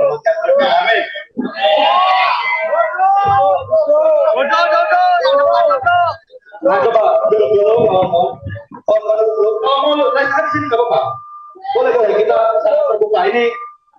Penuh banget nih. Saya juga kaget sepenuh ini dengan tempat yang luas. Ternyata masih belum cukup menampung antusiasme kawan-kawan Kota Metro untuk menguji calon presiden dan calon wakil presiden yang hadir di sini. Karena kalau di Bandar Lampung sudah ada desakannya sendiri. Jadi calon wakil presidennya yang diuji.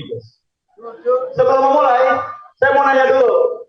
Yang nonton debat capres semalam tepuk tangan.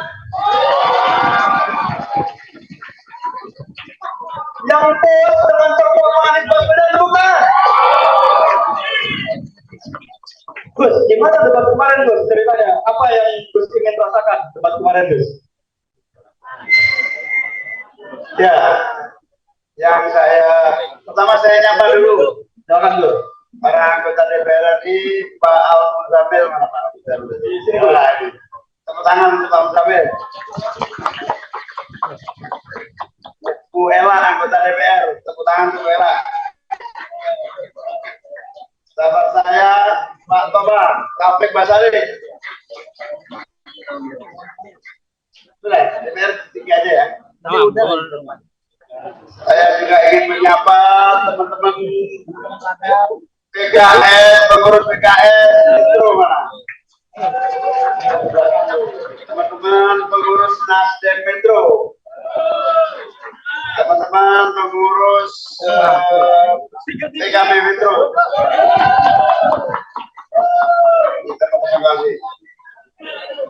Terima kasih semuanya telah datang. Jadi tadi malam pada ngeliat debat ya, puas. Sukanya kalau lihat orang berantem pada puas ya. Kalau ada orang berantem puas berarti kurang hiburan tahu. Kamu bukan berantem bukan. Dan perlu saya sampaikan, semalam itu bukan urusan pribadi loh ya. itu benar-benar kebijakan publik harus diuji di depan publik. Yang namanya perubahan itu yang sudah ada kita kritisi layak diteruskan atau tidak, yang sudah ada layak dihentikan atau tidak, yang belum ada diadakan. Termasuk saya ingin sampaikan, Presiden itu panglima diplomasi yang harus memimpin untuk menaklukkan dunia dari kekuatan Indonesia.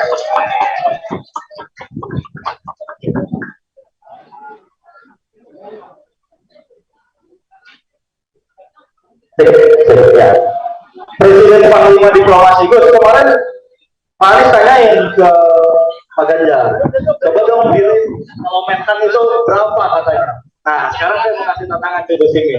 Gus, coba dong dikasih nilai semua calon performanya berapa Gus? Enggak, yang pertama untuk saya nggak jadi Menhan.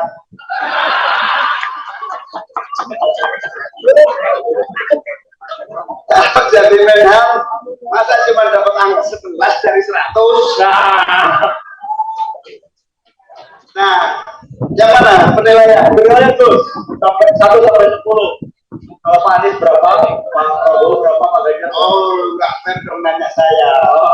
Ya udah, Pak Anies aja. Nanya saya, Pak Anies kan selalu 99. Kok nggak 100? Ya toleran sedikit sama lawan lah.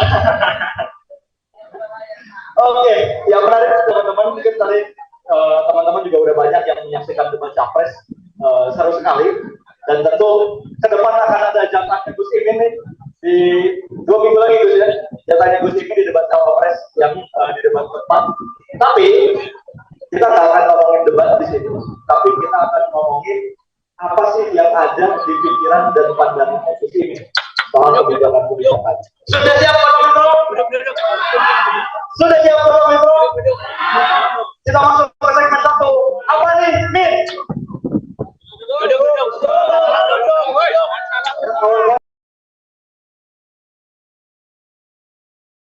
Oleh televisi seperti media publik itu lebih transparan. Jadi nggak tertutup ya Gus? Ya nggak harus tertutup, bang, ini urusan. Kecuali yang memang dianggap oleh Pak Prabowo tertutup ya boleh-boleh aja, tapi tetap aja kita harus buka ke publik. Kalau melihat performa dari 02 gimana sih? Ya kita silakan rakyat aja menilai, gak enak dong kita menilai subjektif. Oke. Terkait hasil survei ini Gus, kita tahu beberapa hasil survei masih di bawah paslon lain. Strategi Ya, kita untuk menang itu menjadi semangat kita untuk terus bergerak. Dan insya Allah sudah pasti survei-survei kami sendiri udah pasti amin masuk putaran kedua. Amin. Amin. Sudah pasti. Jadi semua lembaga survei sudah kita cek satu persatu, mustahil satu putaran ternyata. Oke. Rencananya target amin yang satu putaran. Tapi setelah dicek ya sudahlah, yang penting masuk putaran kedua. Siap, benar. Untuk Kota Bandar Lampung masuk dalam 40 skala prioritas kota modern itu gimana kan konsepnya? Ya, yang penting disuntik anggaran aja.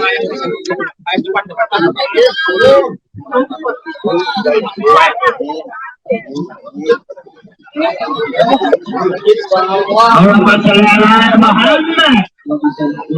Allahumma sholli ala Sayyidina Muhammad. Hadroh bersama Mas Pelok. Ayo.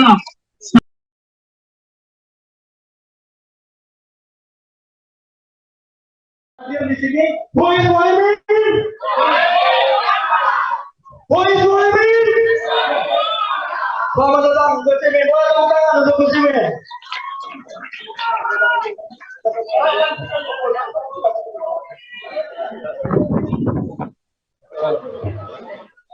Oke, silakan teman-teman memposisikan diri dulu, duduk dulu.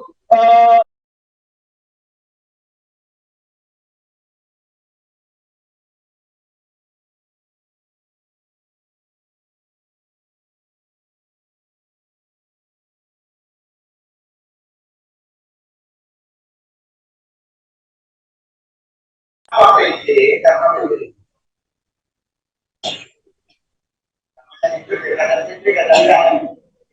jadi kenapa PD? PD itu apa yang kita yakini ya, yang kita yakini itu masyarakat ini, masyarakat semuanya, rakyat kita itu sebenarnya sama, hatinya sama, pikirannya sama, rasanya yang dirasakan sama. Cuma rakyat kita ini orang baik semua. Rata-rata budaya Indonesia itu kalau bahasa santrinya itu kona'ah, terima mantun, apa ya? Pasrah, tawakal itu orang Indonesia. Sehingga karena tawakal itu susah disurvei. Kalau disurvei, apalagi yang survei sudah niatnya bayaran gitu. Yang mau pilih siapa? Sudah ada motif dari survei gitu. Yang disurvei ya setelah kamu lah. Makanya semua survei itu meletakkan Amin di nomor 3. Nomor 2. Nah, nomor 2 kan baru-baru aja. Sekarang ini lembaga survei sudah malu kalau nggak meletakkan Amin nomor 2 itu malu. Susah. Dulunya maunya lembaga ya nomor 3 terus. Jadi alhamdulillah. Dulu awal-awal saya sudah ditanya wartawan, gimana nih katanya perubahan ini begitu masuk koalisi perubahan gabung PKS, Nasdem itu langsung melejit. Ini kok masih? Oh iya ya. Itu lebih balik begini. Udah aku kasih profesi dari mereka. Jadi profesi jadi wapres. Ya intinya PD. Nanti kita buktikan 14 Februari. Oke. Tapi menarik juga dulu dia karena orang Indonesia kona'ah jadi nggak mau bilang akan disurvei. Jadi orang-orang Indonesia nggak bilang. Tiba-tiba nanti 60% gitu. Tiba-tiba menang kalau beneran siap atau menang kalau beneran? Langsung siap dengan bagus. Jadi kalau tadi ada disebutin bawa dari kampung nih, siap nggak memenangkan Amin kira-kira Gus? Udah siap nih. Oke, kita masuk ke pertanyaan kedua Gus. Gus, kampung ini kan sebenarnya dulu di zaman Orde Baru, ini terkait juga dengan jabatan Gus Imin sebelumnya. Mungkin teman-teman yang belum tahu Gus Imin ini pernah jadi menakar trans, ada transmigrasi. Dan Lampung ini adalah salah satu daerah yang cukup banyak jadi apa namanya tujuan dari transmigrasi. Sebenarnya kalau transmigrasi ini kan mereka juga pindah ke belakang. Mereka yang transmigrasi ke sini jadi ada dua kebudayaan apa aja buat mereka yang tidak di sini. Dan akhirnya bisa mengembangkan juga kalau Lampung. Kalau tidak mereka harus menciptakan satu roda perekonomian yang terus bergerak.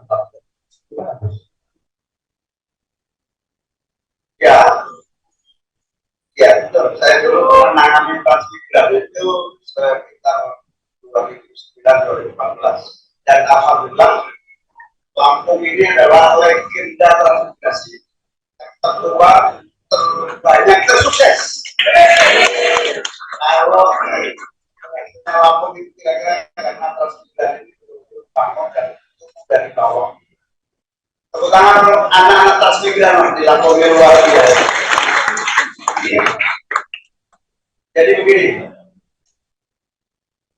transmigrasi itu distribusi pemerataan lebih kecil-kecil, tetapi penyebarannya merata di wilayah tanah air ini.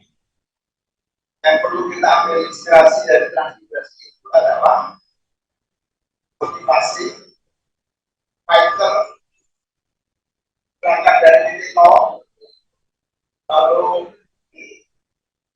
sama tadi ceritanya soal terima tawakal uang.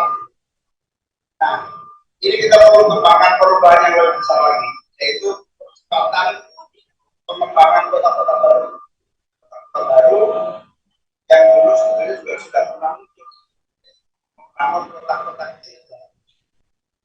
Tidak hanya untuk satu kota saja, tapi semaksimal mungkin anggaran kita miliki gunakan untuk sebanyak mungkin kota kita mulai dari 14 kota rujukan sampai 40 kota yang menjadi konsentrasi supaya apa? Mengatasi pengangguran, mengatasi migrasi, mengatasi Jakarta itu tidak dengan hanya satu titik, tapi berbanyak titik-titik perbaikan, perubahan dan kemajuan. Insya kalau Amin menang, kita buat perubahan merata dan perbaikan kota-kota merata. Kota kita masih infrastruktur kita masih masyarakat kita yang transportasi publik yang baik, keamanan yang dirasakan terjamin, internet. Kita punya program 100 megabit per second setiap kabupaten kota. Jangan lamban seperti sekarang. Udah gampang, asal BTS-nya nggak dikorupsi aja beres.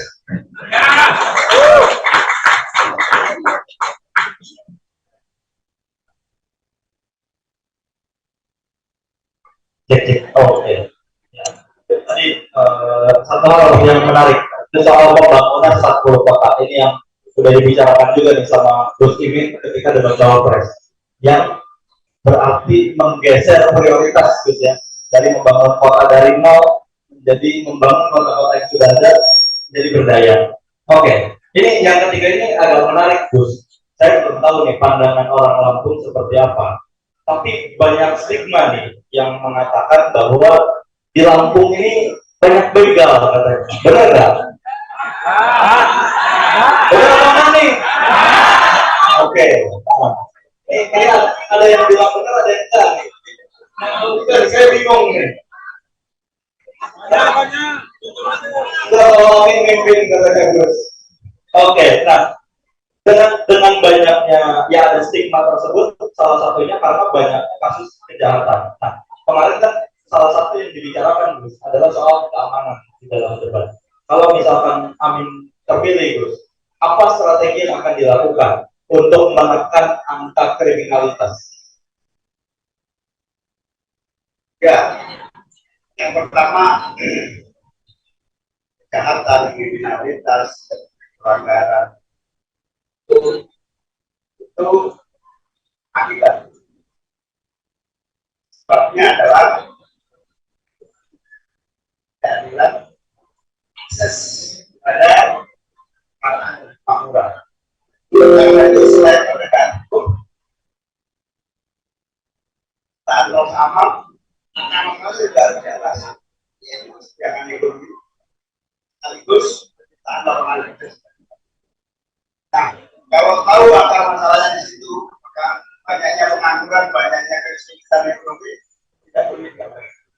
Lampung ini misalnya kan kami ada kalian mayoritas. Masalah tadi saya ketemu istri-istri petani dan petani perempuan juga. Saya tanya sudah berapa lama pupuk tidak ada di sini? Ternyata lebih dari 10 tahun. Nah, lebih dari 10 tahun enggak ya? Itu contoh sesuatu yang menjadi kebutuhan dasar dari ekonomi itu kita bisa mampu. Nah, itu yang disebut pembiaran. Itu mengatasi kriminalitas, mengatasi ketidakadilan, mengatasi konflik sosial, itu akan tidak ada salah satunya kesejahteraan. Nah, nanti kita lanjutkan Amin menang, tidak boleh lagi ada pembiaran petani, berita dan bisnis terus tidak untuk jalan pembangunan. Amin itu punya satu tagline, petani nyaman, petani untung, petani menabung. Rata-rata petani itu untungnya jarang, kalau kok untung biasanya tenaga kerjanya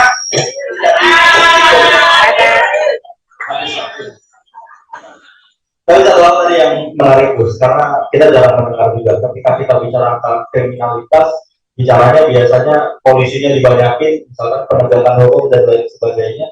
Tapi sebetulnya tadi ya ada satu perspektif bahwa sebetulnya kriminalitas ini berakibat, ada sebab dibalik itu yang melatar belakangi. Berarti Amin konsepnya di situ tuh. Kalau ada kriminalitas yang muncul ya itu pasti ada kita berikan dan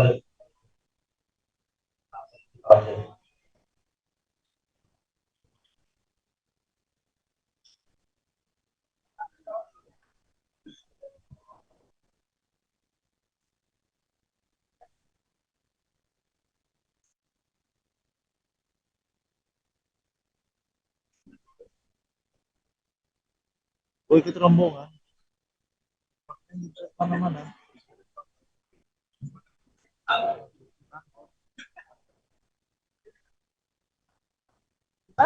Iya.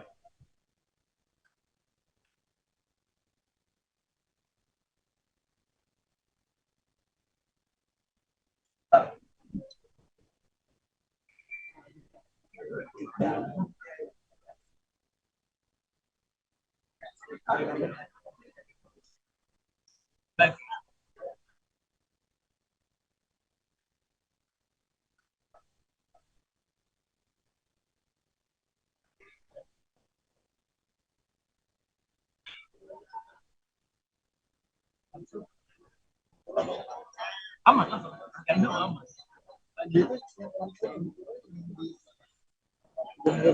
Ya.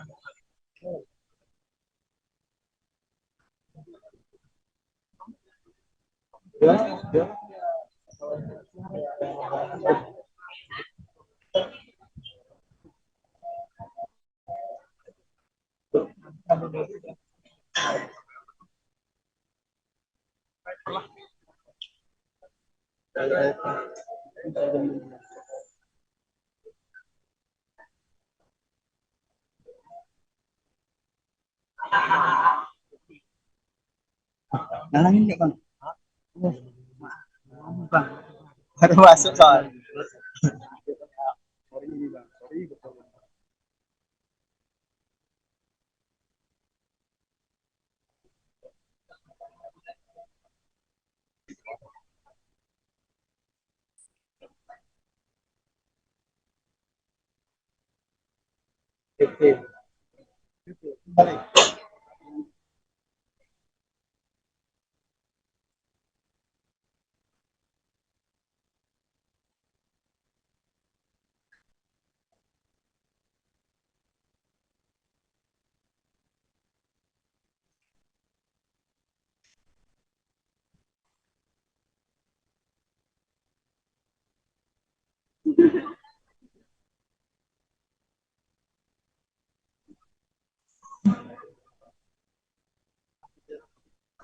Ada wartawan di sini.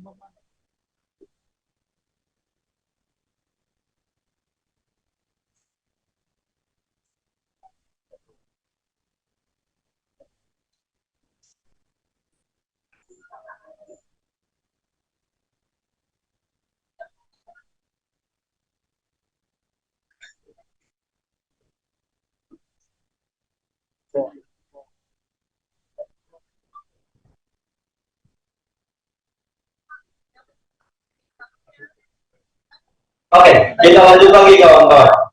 Nih, tadi Gus Imin menyinggung tentang pertanian yang katanya menjadi salah satu hal yang jadi keunggulannya Lampung.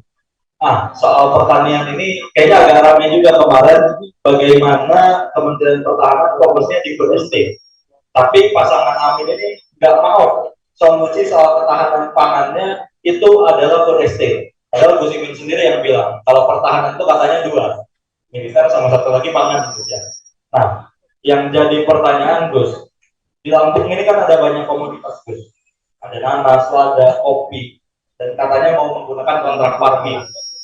Kontrak farming seperti apa Gus yang digunakan di Lampung untuk bisa memberdayakan petaninya, tapi juga menjaga ketahanan pangan. Bapak Ibu, teman-teman hadirin sekalian yang saya muliakan, ya, pertanyaan penting yang merupakan problem di depan mata kita, bahwa kebutuhan pangan kita besar, bahwa daya tahan pangan kita masih terbatas, sehingga masih mengandalkan impor. Bahkan dari berbagai bahan makanan yang masuk ya, bisa disediakan oleh para petani. Akan tetapi ketidakberdayaan itu jadikan kita bergantung banyak. Karena sampai kita produksinya nggak masalah, nggak banyak, dan impor kadang-kadang lebih murah dari produksi kita sendiri. Nah, menghadapi ini kita yang harus kita lakukan adalah kita punya desain pangan, di mana 270 rakyat kita butuh makan, petani menanam untuk mensuplai kebutuhan itu harusnya kalau dari kalkulasi ekonomi harusnya petani untung, kebutuhan makan terpenuhi karena besar pasarnya, tapi faktanya petani nggak untung, kebutuhan makan. Karena itu harus ada langkah-langkah cepat. Kenapa Amin menolak food estate? Karena food estate itu mengabaikan potensi pertanian yang ada yang masih bisa. Petani-petani kita diabaikan dengan membuat satu solusi baru, membuka lahan baru, yang lebih parah lagi menebang hutan-hutannya hilang, yang lebih parah lagi rencananya ditanam singkong, seperti lagi nanam singkong tubuhnya baru, bukan aja itu adalah gitu ya. Nah, balik. Nah, sekarang nanti ada petani pokoknya nanam produksi yang pembelian tanggung jawab pemerintah bersama PPK. Jadi petani nanti kita harapkan saya mikir soal harga kita cari di temu semuanya diambil alih oleh pemerintah dan pihak ketiga. Bulog harus diberdayakan kembali menjadi penyangga harga petani sehingga petani untung dan petani mau menanam lagi, berproduksi lagi, anak-anak muda mau kembali menjadi pengusaha pertanian yang maju.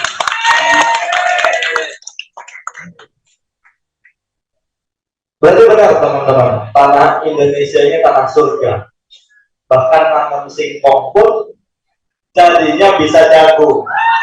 Di tempat lain nggak ada, nanam jagung jadinya jagung. Di kita singkong bisa jadi jagung. Dulu kalau nggak salah semangka tuh laku dalam begitu. Kalau coba ada yang tahu nggak nanam semangka jadinya apa, Gus?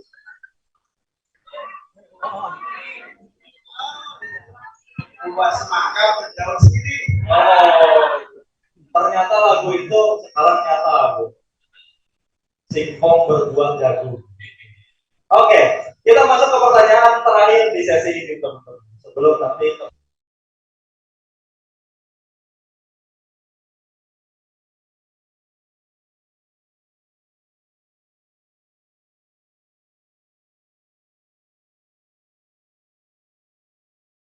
banyak yang berdiri di Gus, di belakang banyak audiensnya, di sana juga ada. teman-teman mendengar pertanyaan. Ada yang ngadu ke Mas Anies. Ngadu katanya cawapresnya bilang nggak usah memprioritaskan anggaran pertahanan. Toh kita negaranya lagi damai. Dan bilang katanya kalau kita negaranya pengen damai, maka kita harus bersiap untuk perang. Tapi kemarin yang jawab Mas Anies. Kita kasih kesempatan di sini yang menjawabnya Gus ini. Silakan Gus. Ya, namanya capres dan cawapres kan harus saling menang. Topak. Jadi gini, itu terputus-putus cerita soal kayak hutan di Bandung. Hutan di Bandung itu mengalami penderitaan yang panjang. Maksudnya produksi. Petani bilang, kalau ngomong pertahanan Pak, pertahanan itu ada dua, itu pertahanan militer, yang kedua pertahanan pangan. Pakai bagus lah ceritanya itu para petani. Tapi kita kok nggak jadi prioritas belajar sebesar pertahanan.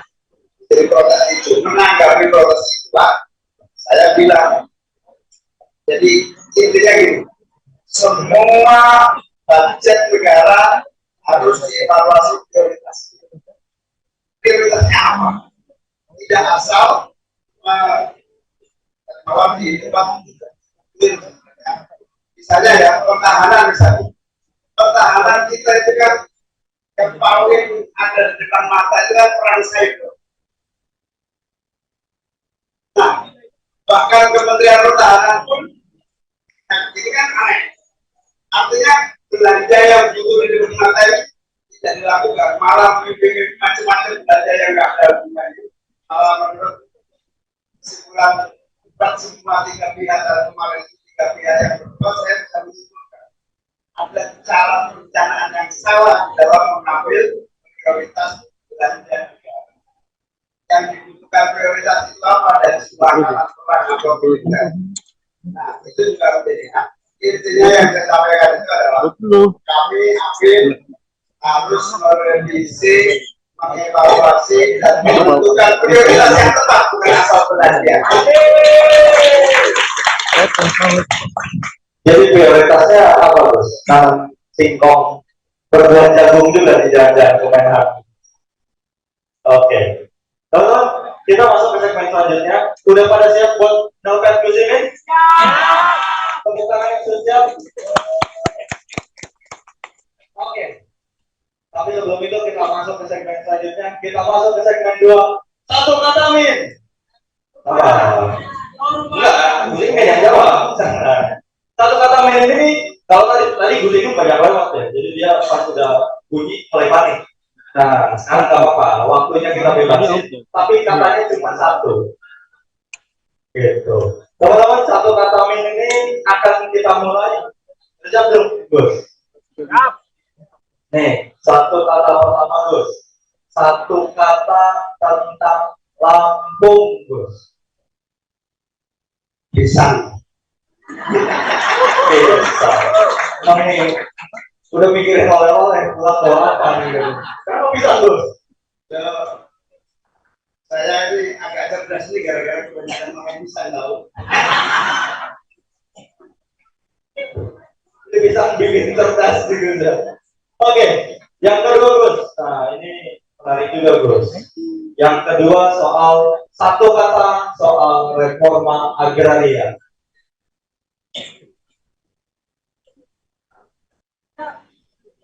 Reforma agraria. Ya, satu kata tentang reforma agraria. Reforma agraria laksanakan. Laksanakan. Ini tolong ditagih ya. Reforma agraria biasanya tuntutan dari masyarakat, terutama biasanya konflik tanah sekitar. Jadi reforma agraria itu kita melaksanakan. Tahun 2019 itu ingat itu Pak Jokowi bilang tanah-tanah bahkan ratusan ribu hektar dikuasai oleh segelintir orang. Betul ya? Padahal petani-petani kita yang bawah itu nggak sampai 0,3 hektar. Nah, reform atau reforma agraria adalah distribusi akses lahan pertanian untuk petani bukan segelintir orang. Itu sudah dicanangkan sejak 2019. Sekarang sudah mau 2020. Tidak terasa yang kita butuhkan, karena itu sudah sampai nanti betul-betul moratorium penggunaan tanah-tanah negara yang besar itu. Prioritas petani mendapatkan lahan untuk menjadikan pertanian. Jadi reforma agraria distribusi hak tanah bukan sekedar bagi sertifikat, tapi benar-benar modal untuk pertumbuhan pertanian kita dan memakmurkan petani kita. Baik, tanah-tanah negara, tanah-tanah nganggur, negara punya BUMN yang nganggur pun kita harus diberdayakan untuk petani kita supaya kita mampu dipangan dalam waktu yang singkat.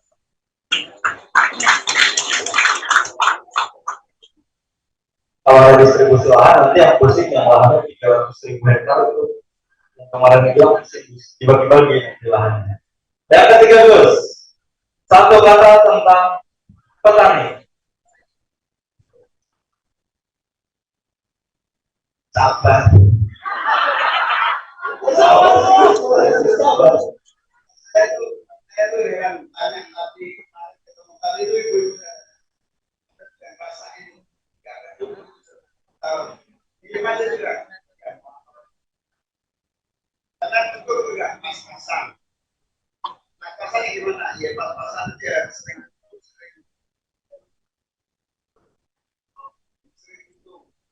Nah, kalau dia aja nggak protes.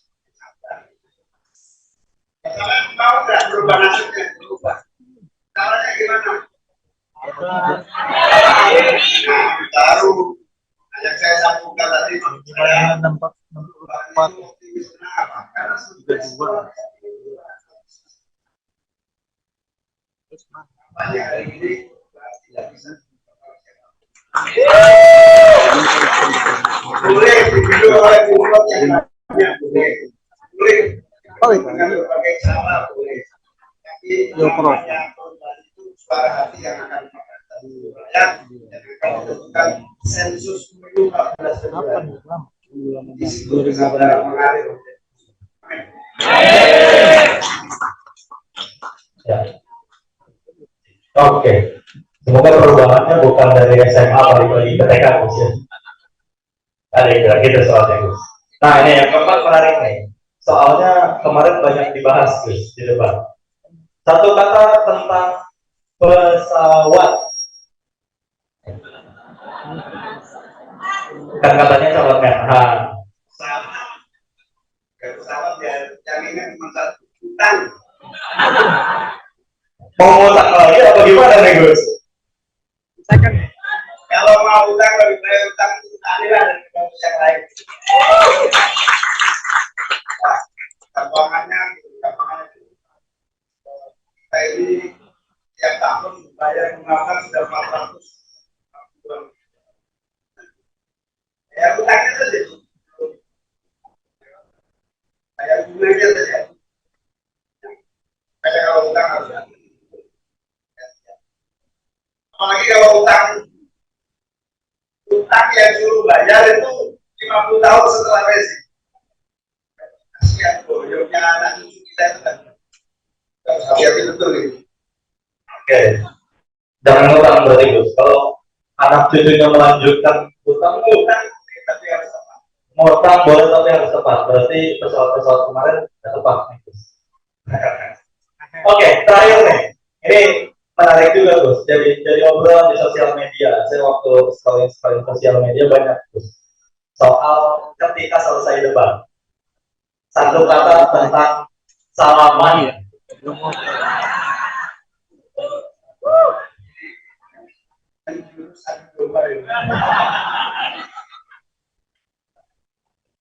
Satu salaman. Satu kata, Gus. Nah, mungkin boleh dengar terus emang gimana ceritanya kemarin setelah selesai? Kayaknya debatnya seru banget ya. Teman-teman yang nonton di rumah seru nggak? Kalau Gus ini di sana apa yang dirasakan Gus?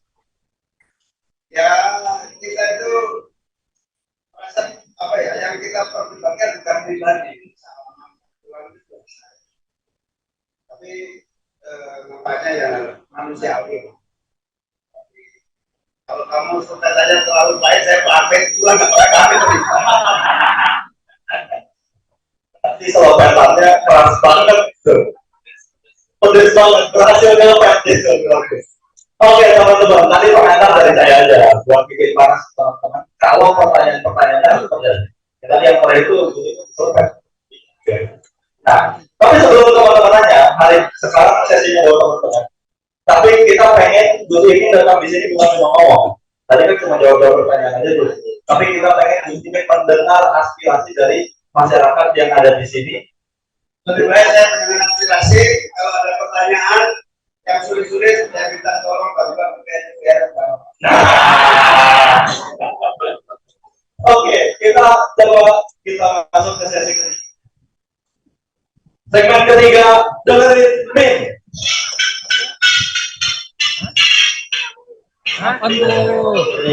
Ini emang sound efeknya spesial di sini.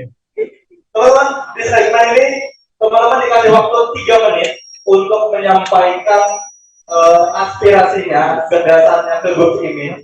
Nanti Gus Imin akan menjawab di akhir Gus semuanya dalam waktu 4 menit. Nanti berapa pertanyaan ini? Oh itu belum jadi pertanyaan. Pertama kita kasih 3 dulu Gus yang mau menyampaikan aspirasi. Saya coba cek Gus ya.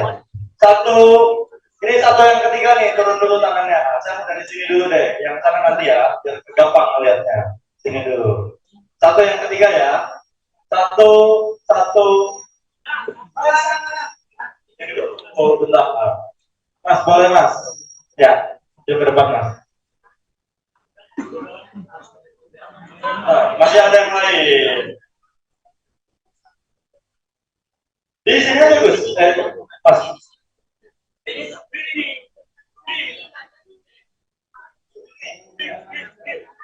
Jangan dong, jubir, jangan.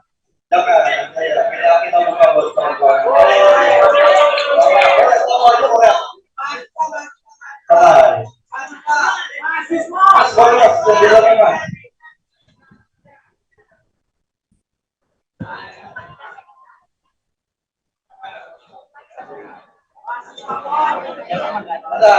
Kesempatannya masih banyak, tenang. Yang pertama, Mas, silakan Mas.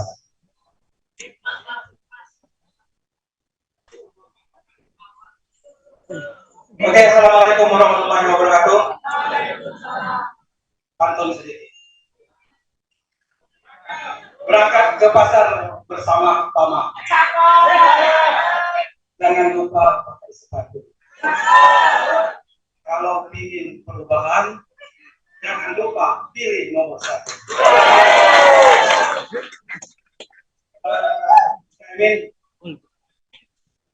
Kami ini memang sangat mengharapkan perubahan ini terjadi. Perubahan ini bagi khususnya bagi kami yang di bawah ini merasakan kesulitan-kesulitan yang kami rasakan. Yang paling kami alami sekarang ini tentang hukum, tentang ekonomi, dan tentang demokrasi. Makanya yang pertama kami minta semoga Anies menjadi atau Anies Baswedan dan Caimin menjadi presiden dan wakil presiden Indonesia. Kemudian kami minta langsung robah khususnya hukum dan institusi hukumnya. Kemudian rubah konsep ekonominya. Kemudian kami minta jangan beli barang bekas. Jangan menyerahkan yang bukan tugasnya kepada orang lain. Seperti disampaikan oleh polisi. Masa dia menangkap ngurusi petani. Jangan sampai terjadi, karena memang bukan tahapnya. Maka dari itu, perubahan itu benar-benar dilakukan oleh kami mengajak kepada seluruh rakyat Indonesia, khususnya di Kota Metro, tanggal 14 bulan 2 2024, jangan golput, datang ke TPS dan pilih nomor 1. Itu saja harapan kami. Dan pertanyaannya, apa langkah-langkah 01 khususnya Anies dan Caimin untuk melakukan perubahan di institusi hukum? Jelas ada Polri, ada jaksa, ada hakim yang menurut pandangan kami selama 10 tahun ini terburu sepanjang masa. Terima kasih. Wassalamualaikum warahmatullahi wabarakatuh. Oke, terima kasih Pak.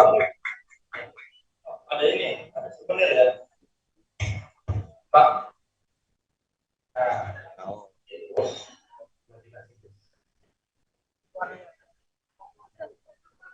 Oh, foto dulu.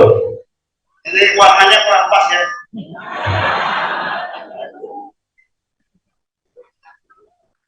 Kurang pas juga.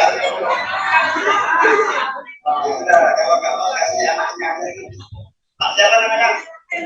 Pak Jumbi, terima kasih. Pak Jumbi, tulisannya berubah atau punah? Berubah atau punah. Oke.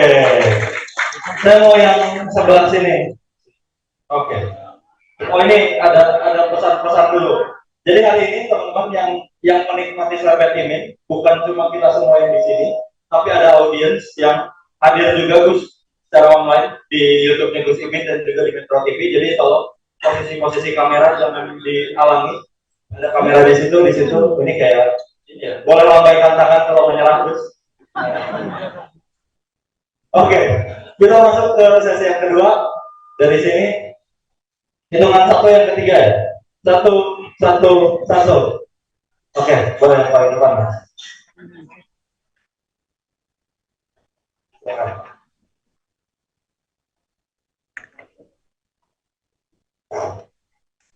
Assalamualaikum warahmatullahi wabarakatuh. Perkenalkan nama saya Andi. Saya dari Natal dan saya bekerja di Bandara. Profesi saya security dan jabatan saya saat ini Komandan Security.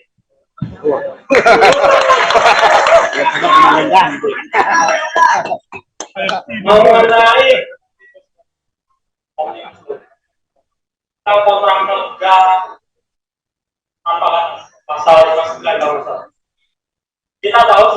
Indonesia itu semua pekerja itu semuanya sistemnya dikontrak kan?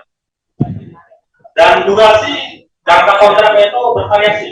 Ada yang 2 tahun, ada yang setahun, ada yang 6 bulan, bahkan ada yang miris sekali cuma 3 bulan.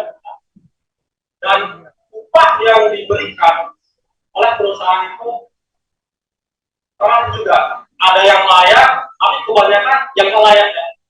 UMR kita.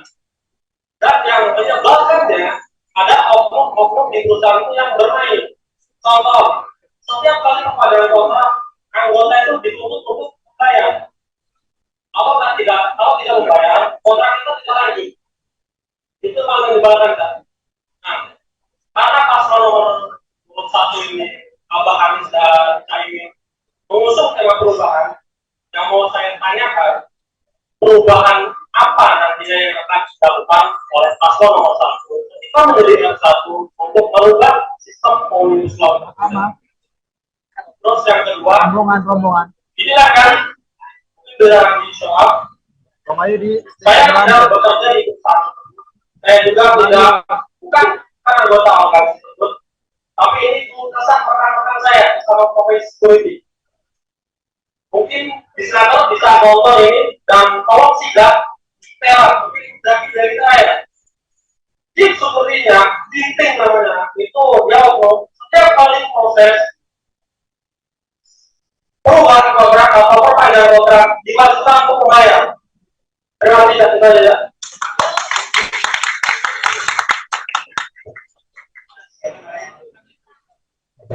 Dan Andre. Ini fenomena banyak tempat. Yang punya ini sebagai keamanan tapi tidaknya nggak aman. Nggak aman. Mana mau kita dengan tenang operasi tenang terbatas. Karena memang ini harus dibenahi. Bahan itu adalah yang kerja di sektor informal itu sudah hampir 50 juta. Dalam ketidakpastian anak pekerjaan dan jaminan kerja, jaminan sosial dan keamanan kerja. Begini, Omnibus Law itu memang dibuat untuk mempercepat investasi, punya bisnis dan seterusnya. Tapi nyatanya juga nggak berubah. Oleh karena itu, amallah kita rubah semua undang-undang yang merugikan para pekerja kita. Pekerja kita harus memiliki posisi bergerak yang memadai dan tidak ada peluang untuk memutar liar yang merusak dan mengganggu kesejahteraan para pekerja. Ya, ini yang disampaikan ini luar biasa, ini sudah saya temui di mana-mana. Ternyata juga kemudahan saudara Mas. Ya, makasih Mas. Nanti kita laksanakan. Terima kasih, dan Andre.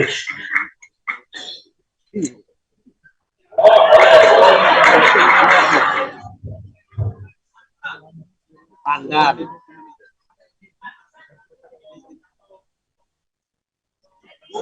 Andre ini ada kaos security namanya ketua lagi. Saya SKIC. Selamat kursinya enak. Oke, terima kasih Mas Andre. Kita coba yang sisi sebelah.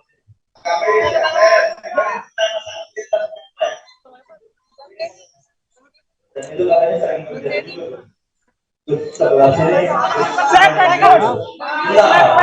Keluar. Yang mana Gus? Yang oke.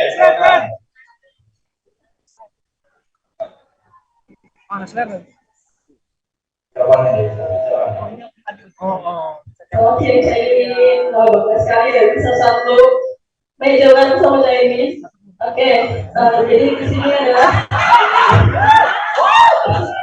jadi yang saya sampaikan adalah di Lampung ini terkenal bahwa infrastrukturnya itu kurang memadai, kurang mumpuni. Di sini itu bahkan lebih sulit sulit untuk kami datang ke daerah-daerah atau kampung-kampung di sini, bahkan daripada kita datang ke kota, ke Bandar Lampung atau ke Jakarta, karena infrastrukturnya baik. Nah, kalau dari Caimin sendiri nih, kira-kira apa sih yang bakal diwujudkan nanti, atau strategi apa dan kinerja apa yang bakal dilakukan sama pasangan paslon 01 untuk merubah ini semua agar kita punya infrastruktur yang baik, karena itu sangat menjadi beban juga untuk kami warga Lampung, karena itu salah satu masalah utama, karena ya kita sulit untuk pergi ke daerah sendiri, bahkan banyak daerah yang daerahnya belum diaspal saja ini. Bahkan kemarin waktu saya ke Lampung Tengah, jalannya banyak banget yang berlubang, bahkan belum diaspal. Sejauh itu, kalau jalan di sini aja belum benar, gimana mau bangun IKN? Oke, gitu aja dari pertanyaannya. Thank you. Oke, terima kasih Pak. Boleh terus. Mas siapa namanya? Hah? Namanya siapa? Bukan udah. Boleh nggak tahu nama? Namanya Cynthia. Cynthia, oke, silakan Cynthia. Tulisan kaosnya lulu gak bahaya tak? Ya. Boleh siap.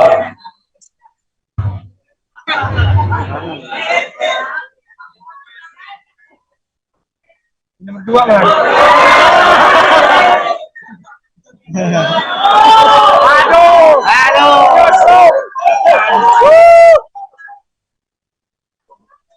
Oke, terima kasih Mbak Cynthia. Terus masih mau mendengar? Masih mau mendengar ya? Oke, kuncinya boleh pilih Gus.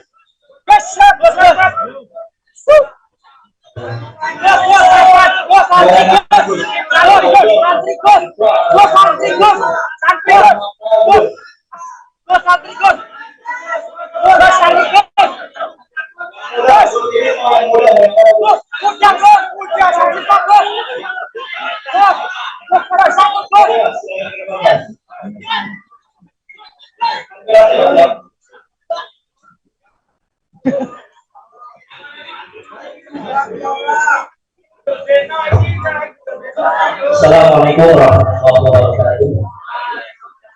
Nama saya Alwi, saya dari mahasiswa IAIN itu. Di sini saya akan jujur ya. Bohong juga nggak apa-apa. Buka biar nggak salah. Biar pas datanya. Kalau ini mau buka data, Gus. Jadi saya sampai sekarang itu belum menemukan pilihan yang tepat untuk saya. 1, 2, 3 semuanya mempunyai latar belakang yang kurang baik. Ya. 1 yang kita ngomong, 2 sudah joget, yang 3 ya agak telat. Jadi di sini saya akan menanggapi mengenai dari apa namanya tagline-nya Bapak, yaitu perubahan. Jadi saya tadi memperhatikan Bapak bilang kalau internet itu tidak dikorupsi, itu sebenarnya sudah jadi. Nah, pertanyaannya, yang korupsi BTS itu adalah partai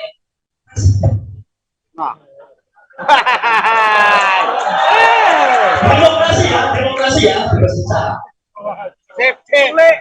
Terus yang di apa namanya diatasi oleh Kemenhan Pertanian dikorupsi sama Yassin Limpo dari AS yang mengusung dari paslon nomor 1. Ini harus belagaan ya.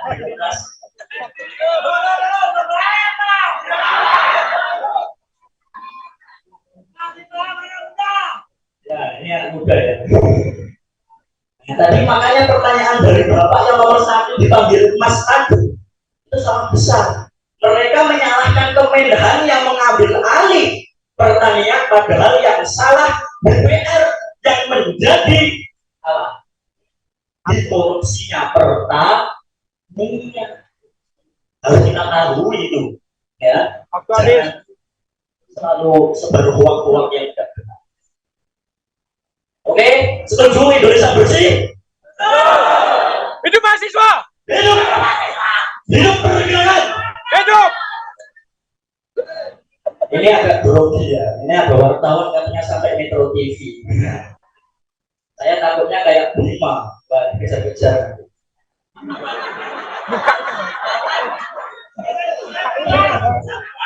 Kita mengetahui, ya, ini perhatikan. Kita mengetahui bahwa paslon nomor 1 memang teoritis nampak bagus, tidak kata-katanya dan lain sebagainya. Tetapi kita tahu di DKI OKOC tidak berjalan. DP rumah susun 0 rupiah, tapi nyatanya apa?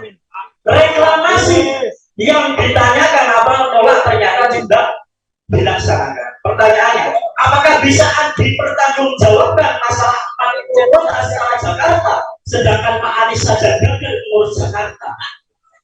Oke, waktunya Waktu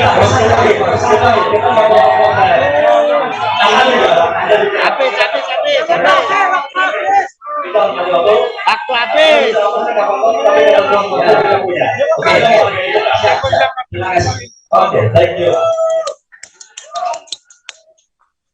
Gagal, tapi jadi. Thank you, Mas Awi.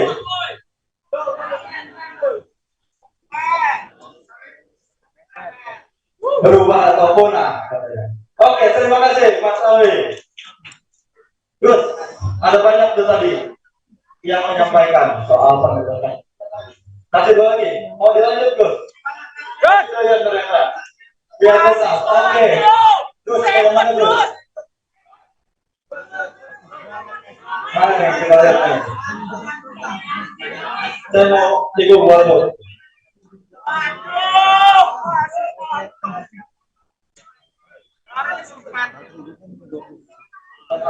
Kesempatan masih ada.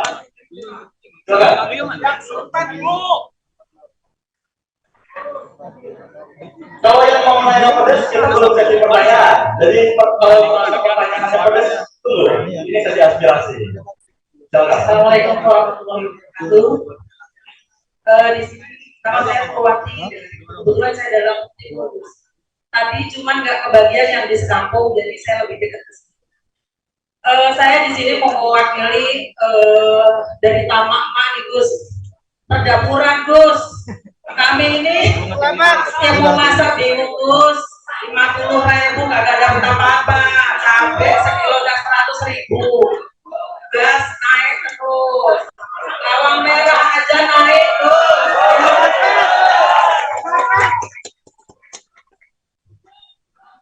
Cerita banget Gus kami ini, apalagi yang penghasilan kami hanya sebagai pedagang kecil-kecilan yang mungkin sehari hanya dapat 100.000, jadi cuma dapat cabai 1 kilo Gus.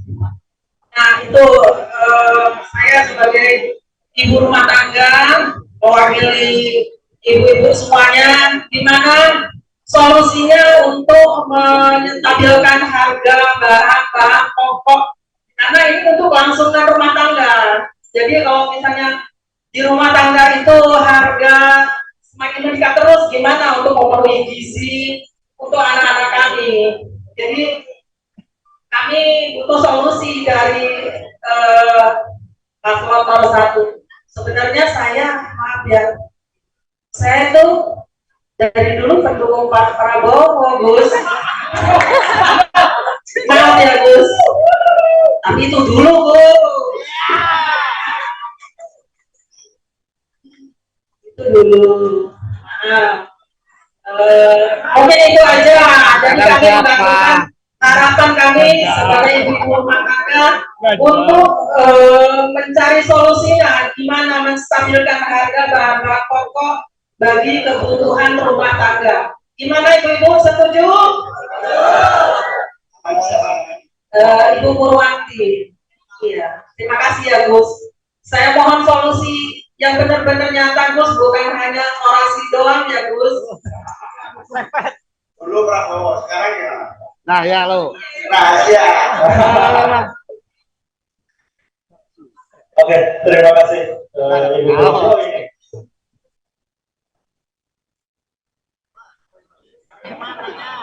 Oke, Terima kasih Ibu Purwanti. Terakhir Mas, silakan. Atau lagi 3 menit waktunya Mas. Monggo.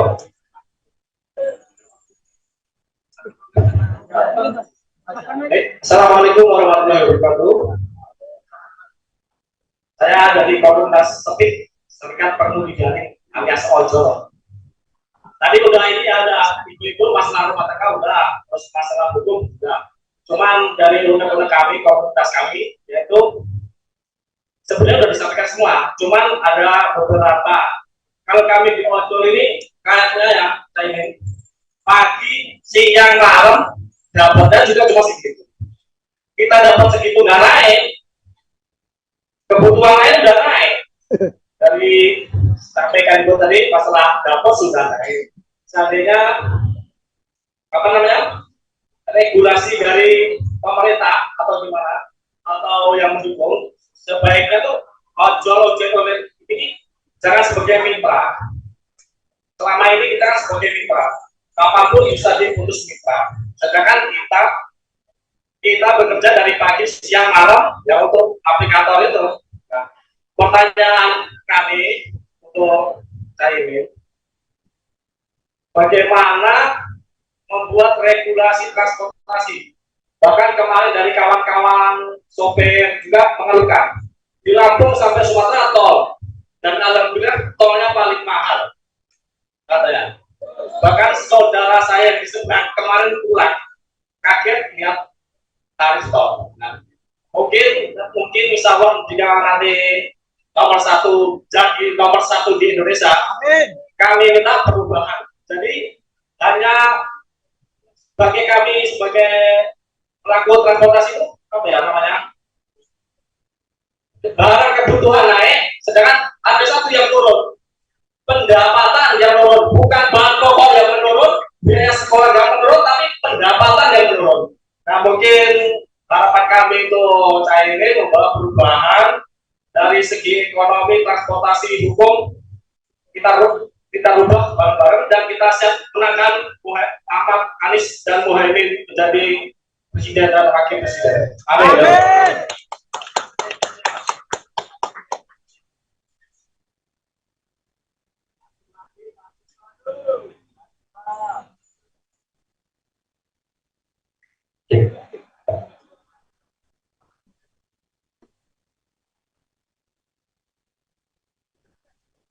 Oke, terima kasih Mas. Sudah banyak aspirasi soal hukum, tadi soal korupsi, soal kenaikan harga bahan pokok, ada juga disampaikan soal ini dari ojol, katanya pendapatan yang berkurang, dan tadi yang cukup menarik juga cerita yang security yang menyampaikan soal ternyata mau perpanjang kontrak aja dia harus bayar. Gus, silakan tanggapannya kan. Dari semua masukan, usulan, pertanyaan, kesimpulannya satu, yaitu perubahan. Nggak boleh dibiarkan seperti ini. Kalau bahasa Jawanya itu, saya pernah jadi menteri, saya lamar di DPR, banyak anak buah saya jadi menteri. Kayaknya semua usaha kita lakukan, tapi kenapa kok stuck? Kayak lebih tepat. Semuanya kontrak kerja, semuanya infrastruktur, kalau prioritas itu nggak ada jalan lain kecuali perubahan, dan perubahan hanya bisa dimulai dari perubahan cara memimpin dan cara kerja pemimpin. Dan insya Allah Anies Baswedan ini serius. Amin. Karena kalau pertanyaan ini nggak ada solusinya. Saya jawab dalam satu tarikan nafas ya. Baik, ini ceritanya panjang banget. Sebenarnya gini kira-kira. Pemerintah itu punya tanggung jawab.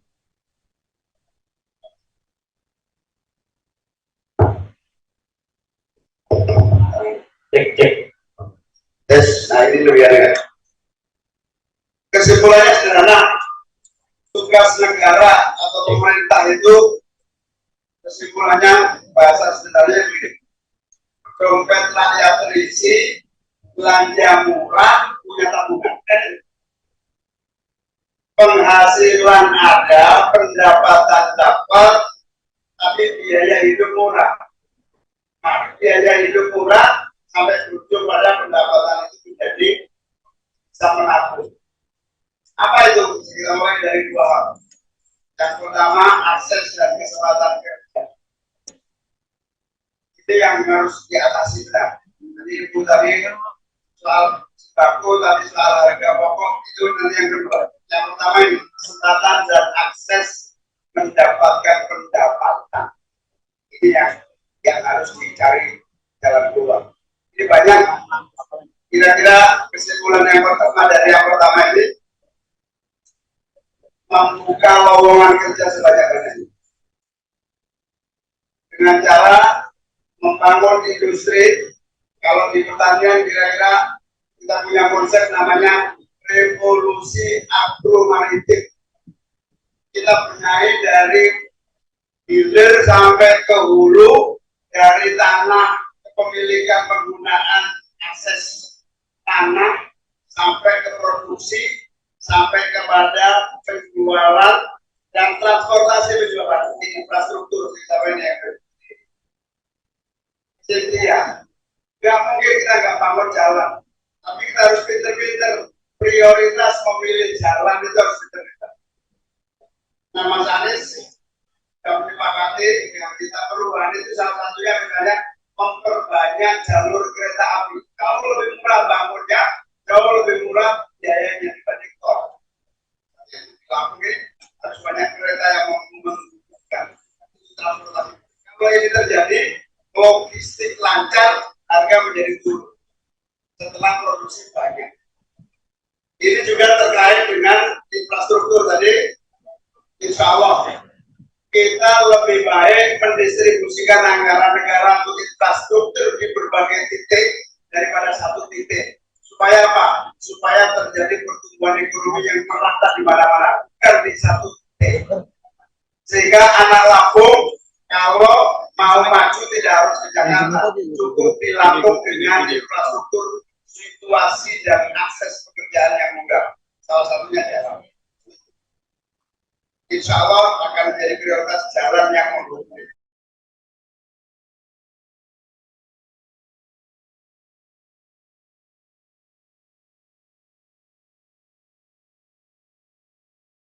Terus di sana masih ada sampai ke ujung, terus ini sangat menyenangkan. Ini kunjungan pertama saya ke kota Metro dan sangat menyenangkan melihat banyak sekali orang yang antusias untuk hadir di Selatan ini. Tadi ada yang bilang juga kalau Selatan ini beda katanya, lebih menyenangkan dibanding ini banyak mafianya di produsen di konsumen. Dari kota yang ini aja sudah ketemu banyak mafia dalam mafia apa namanya hukum dan itu di NU ada adat tadi darul mawasid kodamun ala jadi masyarakat tulukan lepet sebelum membangun sesuatu. Jadi diselesaikan dulu di mafia yang membuat semangat jadi mafia pangan, mafia BBM, mafia harga. Ini terjadi karena apa? Pembuat undang-undang sekaligus pelaku bisnis yang menguntungkan tidak benar. Perubahan itu apa? Semua undang-undang dibahas secara terbuka, melibatkan banyak pihak, pelaku bisnis terlibat semuanya sehingga akses bisnis merata dan kompetitivitas tidak terjadi kompetisi yang memadai sehingga tidak akan dimonopoli harga dan sebagainya. Ini yang namanya kita atas di pabrik.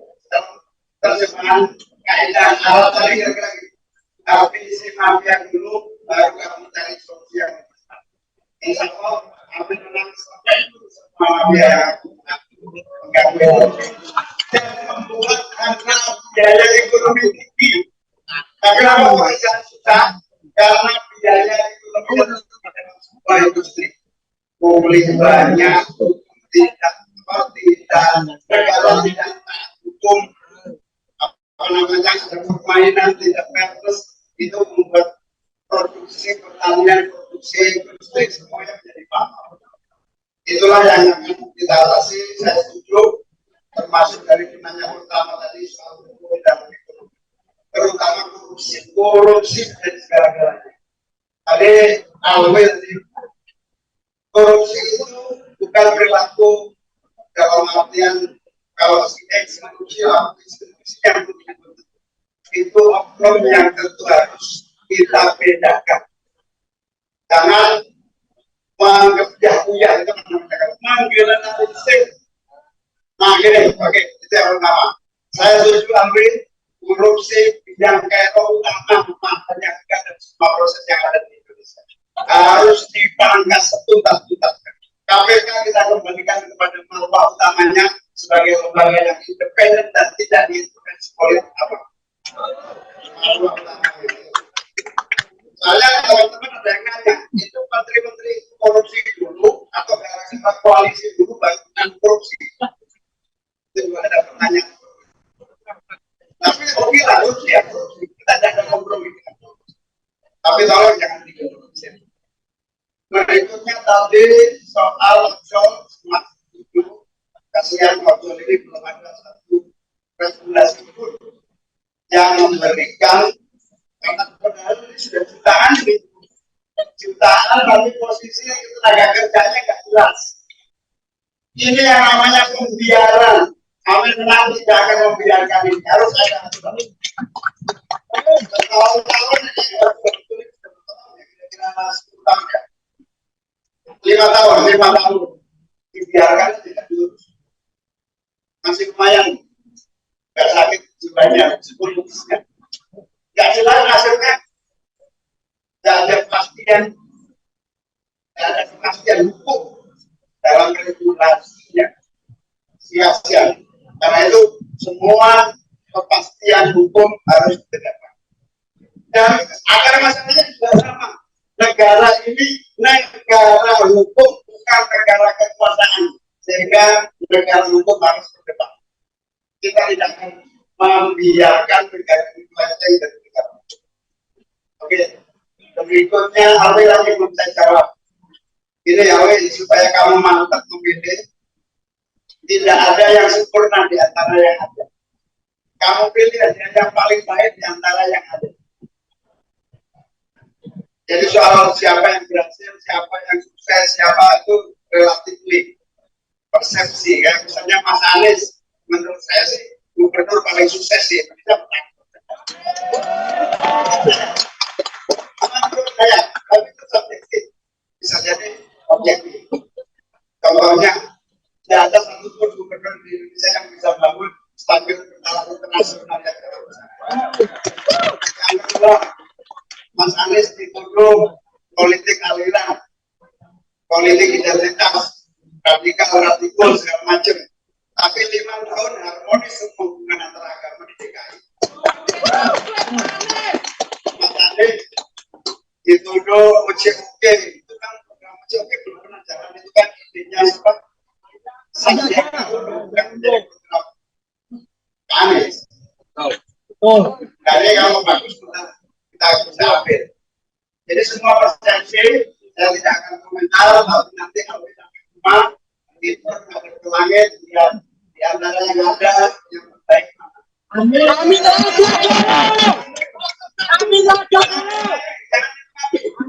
Ya, insya Allah kalau pikirannya jernih akan kelihatan yang terbaik di antara yang ada. Kelebihan masing-masing. Semua ada kelemahan kelebihan masing-masing. Tapi kalau direnungkan gitu, insya Allah.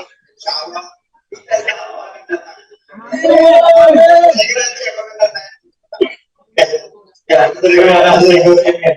Gus, tadi Gus Imin bilang mau ngajak orang-orang yang di samping itu. Saya ada penasaran soal hukum itu. Yang mana? Tadi kan soal struktur agama. Oh ya, kalau kemarin tadi solusinya biaya ekonomi yang tinggi karena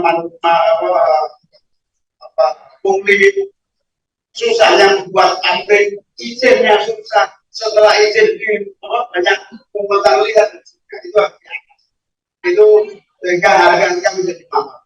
Tapi tadi banyak pertanyaan, ini banyak anggota DPR, silakan siapa yang membantu jawab persoalan-persoalan yang muncul di Lampung. Ini sangat senang sekali saya baru kali ini sempat ini DPR udah ikut ngomong. Tepuk tangan anggota DPR. Oke, boleh Mas Thomas. Singkat saja mungkin. Singkat aja ya. Jadi memang ada persoalan soal jalan-jalan yang rusak di Lampung dan itu sempat viral di Indonesia. Jadi Lampung ini dibicarakan di seluruh Indonesia karena jalan rusaknya. Dan kemudian mirisnya ketika ada anak muda yang memviralkan itu, tapi kemudian ada yang melaporkan Bima ini ke polisi. Yang beberapa waktu lalu kemudian begitu saya tahu Bima ini dilaporkan, saya langsung datang ke Polda. Ya saya sampaikan apa yang disampaikan Bima itu adalah fakta, adalah kebenaran. Kenapa? Saya pun mengalaminya. Mana-mana keliling jalan-jalan dilakukan masih rusak. Seharusnya yang masukan-masukan seperti yang dilakukan oleh anak muda seperti Bima itu harusnya menjadi masukan bagi pemerintah dan pemerintah daerah, bukan malah menjadi bahan yang dimusuhi. Tapi itulah harusnya pemimpin yang kita harapkan pasangan kami ini adalah pasangan yang akan mendengar ketika ada kritikan, ada masukan terlebih-lebih yang disampaikan oleh anak muda yang kritis.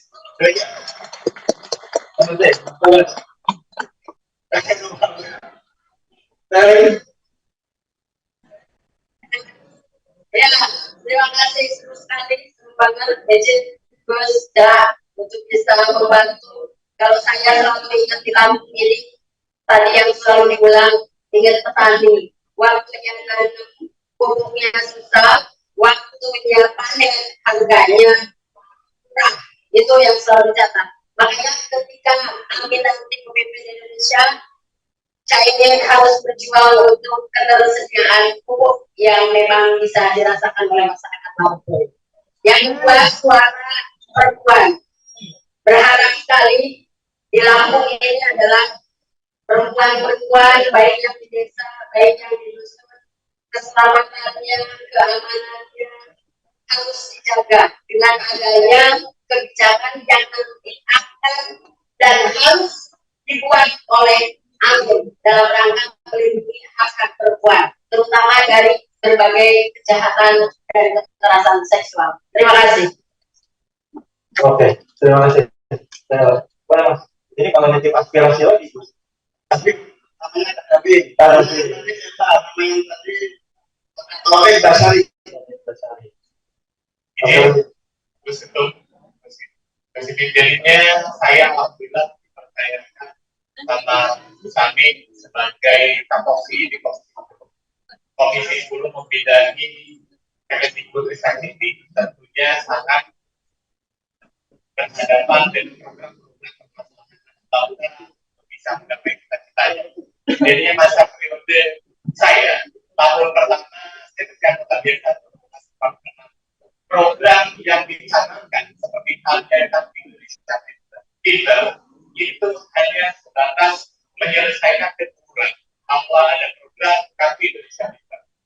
Bisa saya dipercaya oleh Gus Sami, alhamdulillah saya perjuangkan. Saya sampaikan kepada Anda, program Kartu Indonesia Pintar ini tidak punya manfaat sebagai kepada masyarakat. Karena saya punya afirmasi waktu itu di saya mendapatkan hanya 50-nya tentang besar. Karena banyak sekolah-sekolah baik, kampus-kampus baik itu adanya di kota. Sedangkan masyarakat yang di daerah, anak-anak potensi untuk sekolah tentunya harus migrasi dari tempat tinggal. Otomatis butuh biaya hidup, mulai dari sewa kos-kosan maupun juga biaya. Saya sampaikan kepada Mas Nadiem, tolonglah dibangun suatu kebijakan yang memang bisa terserap masyarakat kurang mampu bisa memberikan kesempatan kepada putra-putrinya melanjutkan pendidikan di jenjang paling tinggi ke perguruan tinggi. Gimana Mas Nadiem? Saya bilang, tolong bikinkan program untuk kita sama-sama bisa mendorong mereka mendapatkan living cost-nya. Baru kita bagi juga, jangan sampai ada perbedaan wilayah. Pulau Jawa berapa? Lampung seperti Lampung itu dapat uang per mahasiswa ke IP totalnya per semester 5,3. Jadi kalau dibagi sekarang anak kuliah itu setiap bulan itu dapat uang satu. Jadi kuliahnya gratis, dapat uang satu 950.000 per bulan.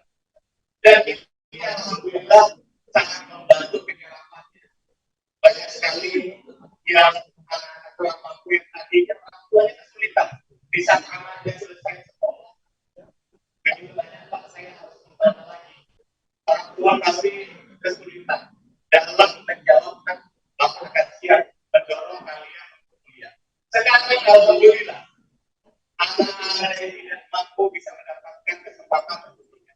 Kemudian juga izin tadi yang disampaikan Gus Ketum luar biasa. Kita belajar dari membaca buku di China tentang kemajuan China. Kita tahu bahwa China sekarang negara terkuat ekonomi dunia. Tentang sektor yang dibangun di China, yang pertama adalah pembaruan hukum, yang kedua adalah pembaruan pendidikan, yang ketiga pembaruan kesehatan, yang keempatnya adalah pembangunan infrastruktur kereta api di daerah. Nah, ini sangat memberikan terobosan kemajuan ke China yang luar biasa. Mudah-mudahan bonus demografi ini benar-benar masa ke masa dan akhirnya akan membawa terima kasih. Terima kasih Mas. Oke teman-teman, tadi kalau kita melihat ada Mas Thomas, ada Bala, sama Mas Kadafi, ini bukan cuma harus kita dengerin, tapi harus ditagih. Ini wakil-wakilnya teman-teman nih yang siap bekerja buat teman-teman, maka harus dipantau terus. Yang diselesaikan jangan musikin aja Gus ya, tapi anggota dewan juga harus dipantau. Semangat, oke. Saya baru dapat kabar juga ternyata Gus ini harus geser lagi Gus. Harus geser lagi, jadi mungkin tadi ditutup dengan aspirasi-aspirasinya. Terima kasih banyak kawan-kawan aspirasinya. Saya mau sebelum menutup, saya mau ada tepuk tangan dulu. Siapa yang tadi hadir di sini yang mampu untuk menyelesaikan Gus ini? Tepuk tangan. Apakah teman-teman di sini mau berjalan atau bukan? Nah, tepuk tangan bukan kalian.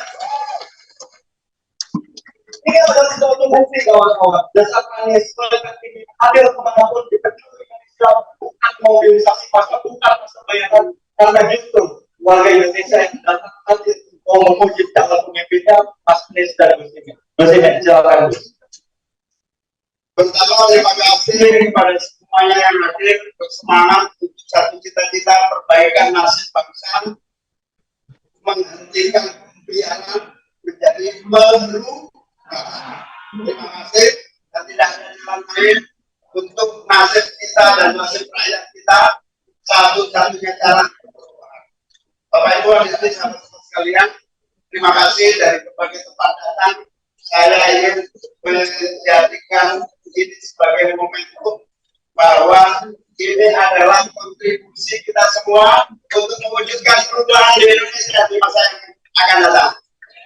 Dan yang kita pikirkan, yang kita cari solusi, aspirasi yang kita catat, yang akan kita wujudkan, kita perjuangkan, itu semua bukan hanya untuk kita, tapi untuk 270 juta anak-anak bangsa.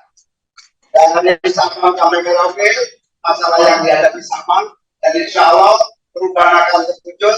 Jangan lupa 20 bulan lagi, 14 Februari 2024, perubahan akan dimulai dengan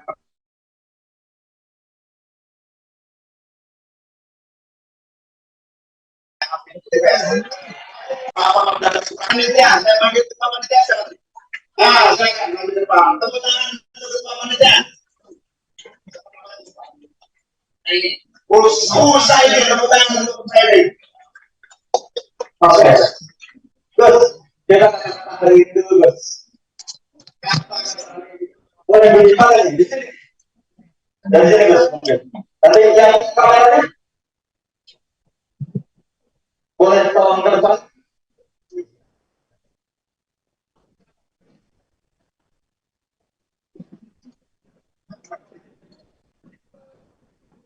Oke, boleh.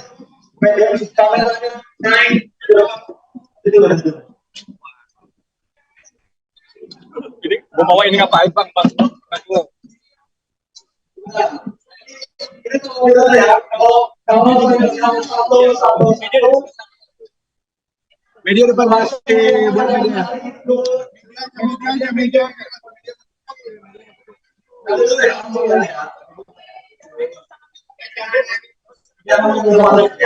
Nah, kalau di nanti kalau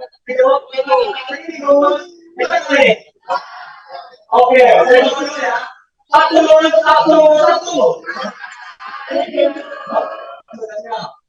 Kameranya yang mana ini ya?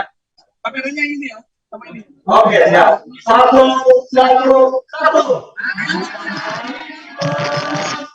Perubahan itu seperti keripik pisang labung, perlu diolah dan diusahakan bersama-sama. Oke, terima kasih kelompok. Sampai ketemu di video selanjutnya. Wassalamualaikum warahmatullahi wabarakatuh.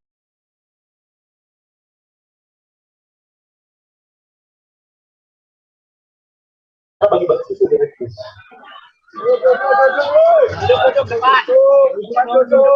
Di sini kita membuktikan orang-orang ini harapannya bukan memuja-muji tapi menguji Gus Imin.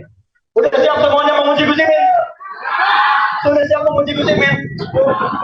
Ini kita tanya dulu nih, Gus Imin, apa kabar Gus hari ini? Alhamdulillah. Assalamualaikum. Sehat semuanya? Terima kasih, semangat Aden. Amin.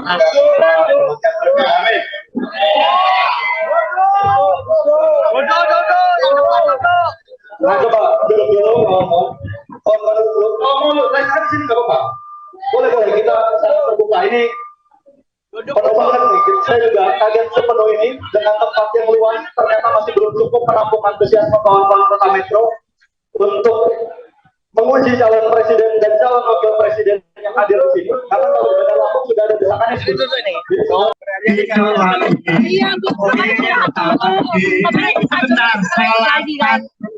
Yang ikut kemarin di apa? Oke, dari endangnya Pak.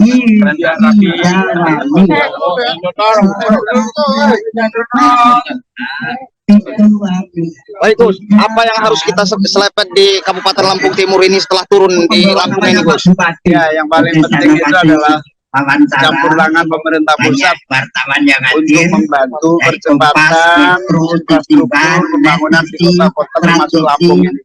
Dan Lampung Timur dengan petani yang besar, mulai dari jumlahnya mau sebetulnya potensi produksinya, betul-betul disiapkan kebutuhannya, mulai penggunaan irigasi, pembenahan jalan-jalan menuju produksi pertanian, pembelian hasil pertanian terutama pupuk yang harus tersedia. Partainya tadi kan banyak juga soal pembangunan air di Jawa ya, anggaran ke Jakarta kayak nanti Amin sendiri kalau terpilih seperti apa pemerataan pembangunan? Ya, struktur APBN kita memang masih belum adil, terlalu banyak tersentralisasi ya di dalam kementerian dan lembaga. Saatnya kita harus membuat keseimbangan anggaran yang dikelola pusat dengan anggaran yang dikelola daerah. Dana desa itu kecil sekali, hanya sekitar 70 triliun dan belum Pemda provinsi kabupaten. Karena itu harus minimal 50-50 dari 3.000 triliun itu pusat dan daerah.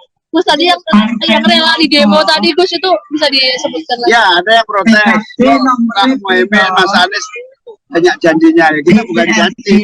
Yang namanya juga calon yang menyiapkan konsep kepemimpinan yang akan datang harus sebuah perencanaan. Nah, kalau perencanaan itu tidak dilaksanakan, tutup saja kami. Itu banyak kami diingatkan. Insya Allah seluruh konsep yang kita rencanakan sudah berdasarkan kajian tim ekonomi yang bagus, yang insya Allah layak dilaksanakan. Gus Anies kemarin sempat mengatakan akan membeli ya, transportasi kereta itu 1/4-nya jalan tol harganya. Nah, jalurnya bisa lebih panjang, lebih murah angkutnya, dan seterusnya. Nah, nanti akan salah satunya di seluruh daerah-daerah yang memungkinkan dibikin jalur percepatan infrastruktur jalan dan transportasi publik kereta. Terus ada tanggapan terkait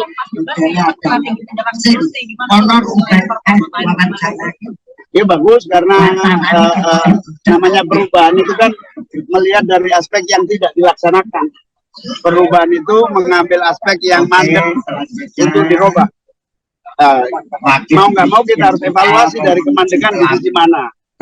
Bukan kritik pribadi kepada Pak Prabowo, tapi itu konsep tata kelola yang harus merubah. Jadi tidak usah tersinggung atau apapun. Ini konsep pengelolaan saja, bukan sentimen pribadi. Gus, tadi malam Pak Prabowo nyinggung pernyataan Gus Imin yang kan udah dijawab oleh Mas Anies. Clear bahwa itu memang yang kita maksud adalah bagaimana kita pinter-pinter mengambil skala prioritas. Belanja alat perang, sementara yang diserang dunia digital kita. Ya kita harus belanja itu juga dong, pertahanan digital kita. Masa Kemenham dihack? Itu kan berarti nggak beli belanja barangnya nggak tepat. Harus belanja perangkat yang memungkinkan kita tidak bisa dihack. Rahasia negara bisa terjaga. Itu namanya ketepatan belanja. Jadi itu lupakanlah soal statement saya. Yang penting sudah terjawab bahwa saya ini ingin jawaban pasti bahwa kita tidak lagi salah menetapkan prioritas dalam belanja negara. Gus, kemarin Pak Prabowo mengajak pasar lain untuk melihat data secara langsung di luar debat. Kalau dari Anies sendiri bagaimana? Bagus.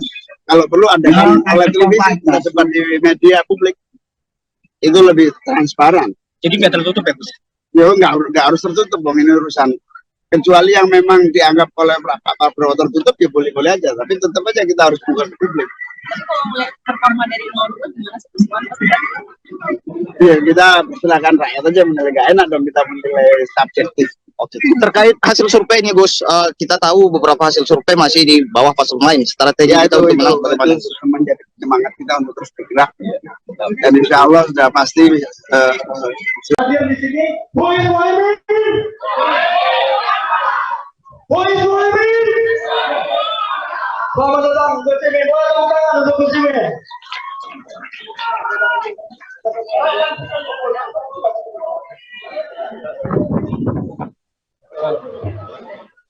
Oke, silakan teman-teman memposisikan diri dulu, duduk dulu.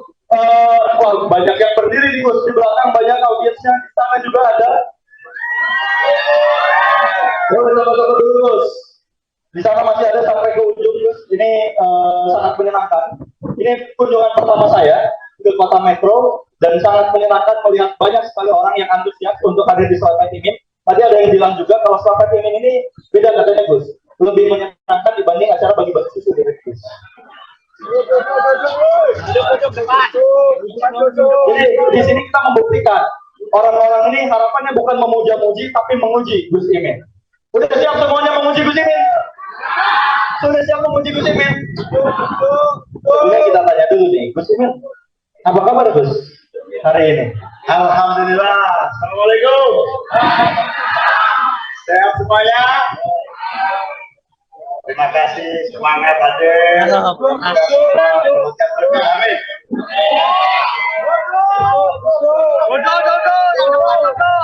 Nah, coba duduk dulu, ngomong. Di sini nggak apa-apa. Boleh kita sangat terbuka. Ini penuh banget nih. Saya juga kaget sepenuh ini dengan tempat yang luas. Ternyata masih belum cukup menampung antusiasme kawan-kawan Kota Metro untuk menguji calon presiden dan calon wakil presiden yang hadir di sini. Karena kalau sudah langsung sudah ada desakannya sih. Jadi calon wakil presidennya yang diuji. Sebelum memulai, saya mau nanya dulu.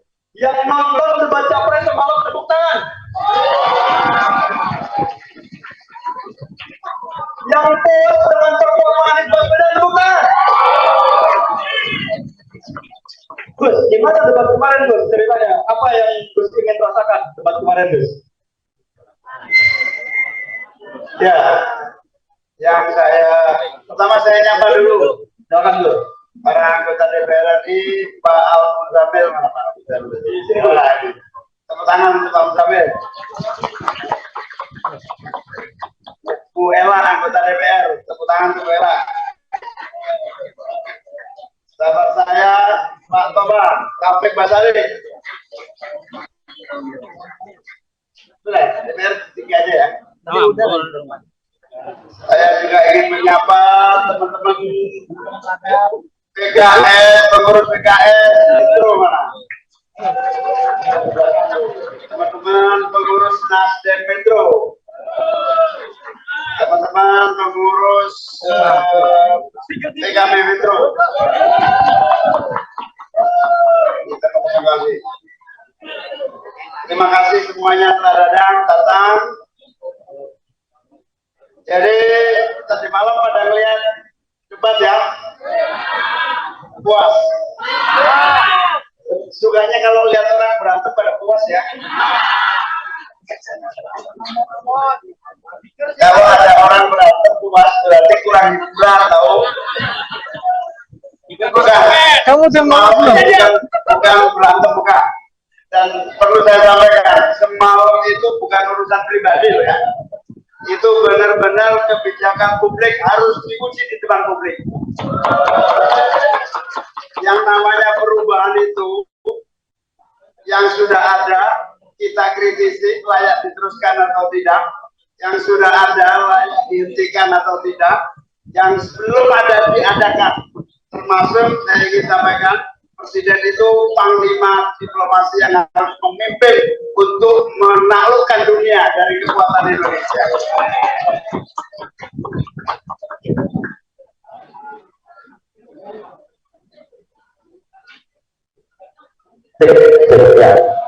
Presiden panglima diplomasi Gus, kemarin Pak Anies tanyain ke Pak Ganjar, coba dong pilih kalau mentan itu berapa katanya. Nah sekarang saya mau kasih tantangan ke Gus ini, Gus coba dong dikasih nilai semua calon performanya berapa Gus? Enggak, yang pertama untuk saya nggak jadi Menhan.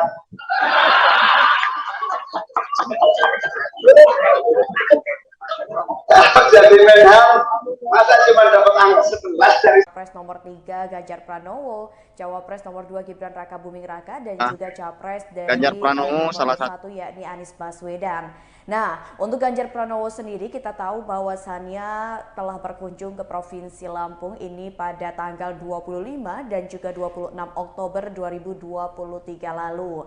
Nah, kedatangan Ganjar Pranowo sendiri ini merupakan kedatangan pertamanya usai Ganjar Pranowo dideklarasikan secara resmi sebagai calon presiden yang diusung oleh Partai PDI Perjuangan. Selain itu Tribuners, untuk Ganjar Pranowo sendiri memiliki beberapa agenda pada saat melakukan kunjungan pertama kalinya ke Provinsi Lampung, di mana Ganjar Pranowo ini melakukan kunjungan ke Provinsi Lampung selama kurun waktu 2 hari terhitung mulai dari tanggal 25 Oktober hingga 26 Oktober 2023 lalu. Pada saat tiba di Bandara Raden Inten II, Ganjar Pranowo diketahui langsung bertolak menuju ke kota Bandar Lampung karena pada pukul 13 waktu Indonesia Barat, tepatnya pada tanggal 25 Oktober lalu, ini Ganjar Pranowo dijadwalkan untuk memberikan kuliah umum di Universitas Bandar Lampung, di mana pada saat itu pula Ganjar ini memberikan kuliah umum kepada para peserta, kurang lebih ada ratusan peserta yang berasal dari berbagai kalangan, mulai dari mahasiswa, relawan pendukungnya, dan kalangan lainnya. Selain itu, setelah melakukan atau memberikan kuliah umum di Universitas Bandar Lampung, Ganjar Pranowo juga berkunjung ke TPI Lempasing.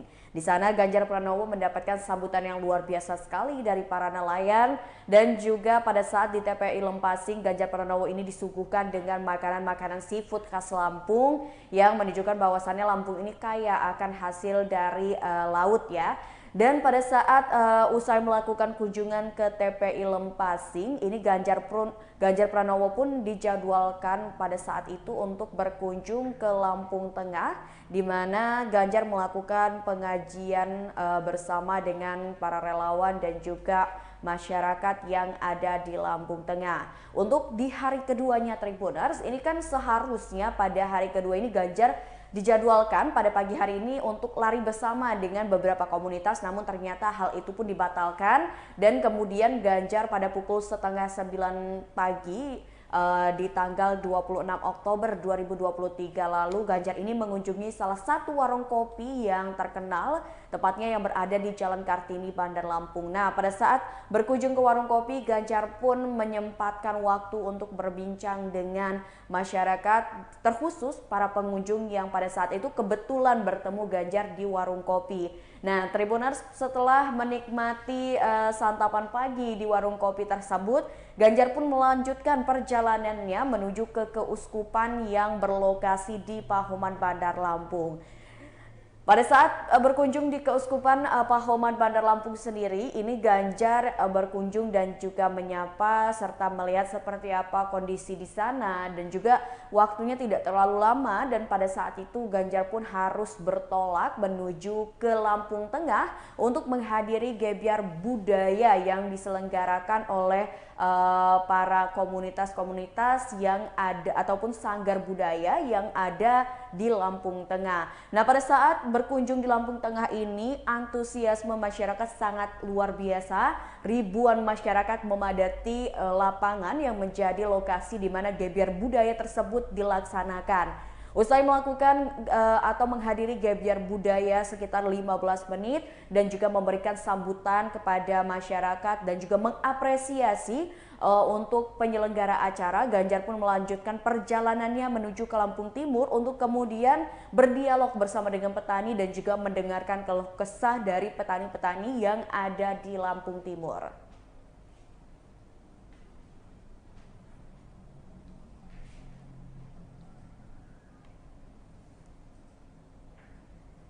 Ya, usai Ganjar Pranowo yang melakukan kunjungan pada tanggal 25 dan juga 26 Oktober 2023 seminggu kemudian atau tepatnya pada tanggal 11 November 2023 lalu, Cawapres dari nomor urut 2 yakni Gibran Raka Buming Raka pun melakukan kunjungan pertamanya usai dirinya dinyatakan sebagai Cawapres yang akan mendampingi Prabowo Subianto di Pilpres 2024 mendatang. Nah, diketahui bahwasannya Provinsi Lampung ini menjadi provinsi pertama di Sumatera yang dikunjungi oleh Gibran Raka Buming Raka. Pada saat Gibran Raka Buming Raka tiba di Bandara Raden Inten II, ini kan sudah disiapkan ruangan VVIP untuk menyambut kedatangannya, namun ternyata Gibran memilih keluar melalui pintu umum yang biasa dilalui oleh masyarakat biasa, dan Gibran pun diketahui mengenakan pakai jaket dan juga setelan yang sangat casual untuk menunjukkan jiwa mudanya. Nah, selain itu Tribuners, pada saat tiba di Bandara Raden Inten II, luar biasa sekali sambutan dari relawan pendukung Gibran Raka Buming Raka yang sudah menunggu kedatangannya di Bandara Raden Inten II. Dan pada saat itu juga Gibran Raka Buming Raka ini dipakaikan peci atau kopiah dengan motif tapis dan juga selendang tapis khas Lampung. Usai menerima sambutan dari para relawan dan juga pendukungnya yang berada di Bandara Raden Inten II, ini Gibran Raka Buming Raka pun melanjutkan perjalanannya untuk menuju ke lokasi pertama, ini yakni ada di Pasar Natar Lampung Selatan.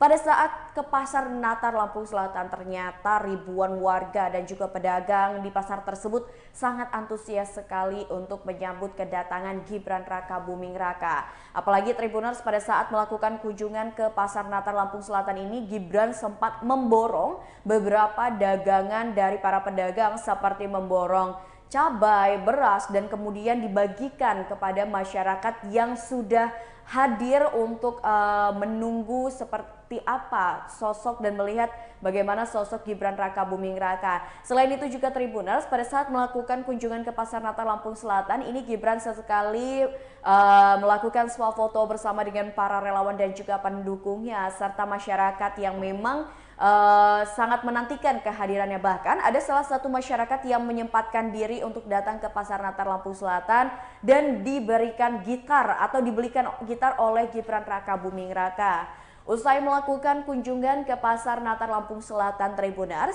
Gibran Raka Buming Raka pun bertolak menuju ke Gedung Graha Wangsa, di mana di Gedung Graha Wangsa ini ribuan kader Partai Gabungan Koalisi Indonesia Maju ini kan antusias menyambut kedatangan calon wakil presiden Gibran Raka Buming Raka. Nah, pada saat itu pun Gibran Raka Buming Raka menyampaikan pidatonya dalam kesempatan itu kurang lebih selama 5 menit dan juga menyambut ribuan kader partai pendukungnya.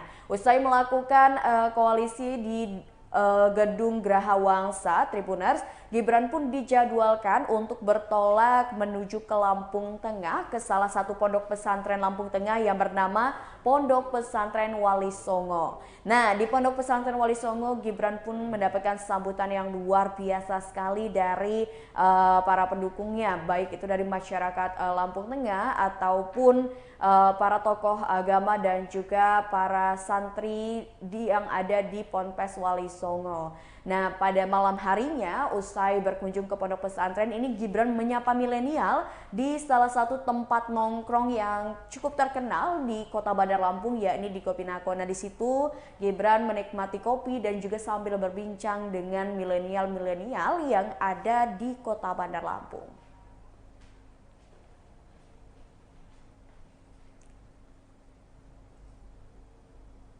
Ya, Tribuners, usai Gibran Raka Buming Raka melakukan kunjungan ke Lampung, kemudian dilanjutkan dengan kunjungan yang dilakukan oleh Capres Anies Baswedan pada tanggal 7 dan juga 8 Desember 2023 lalu. Atau tepatnya sudah 1 bulan yang lalu ya, Anies Baswedan ini melakukan kunjungan pertama kali ke Provinsi Lampung usai dirinya dideklarasikan sebagai calon presiden di Pilpres 2024 mendatang.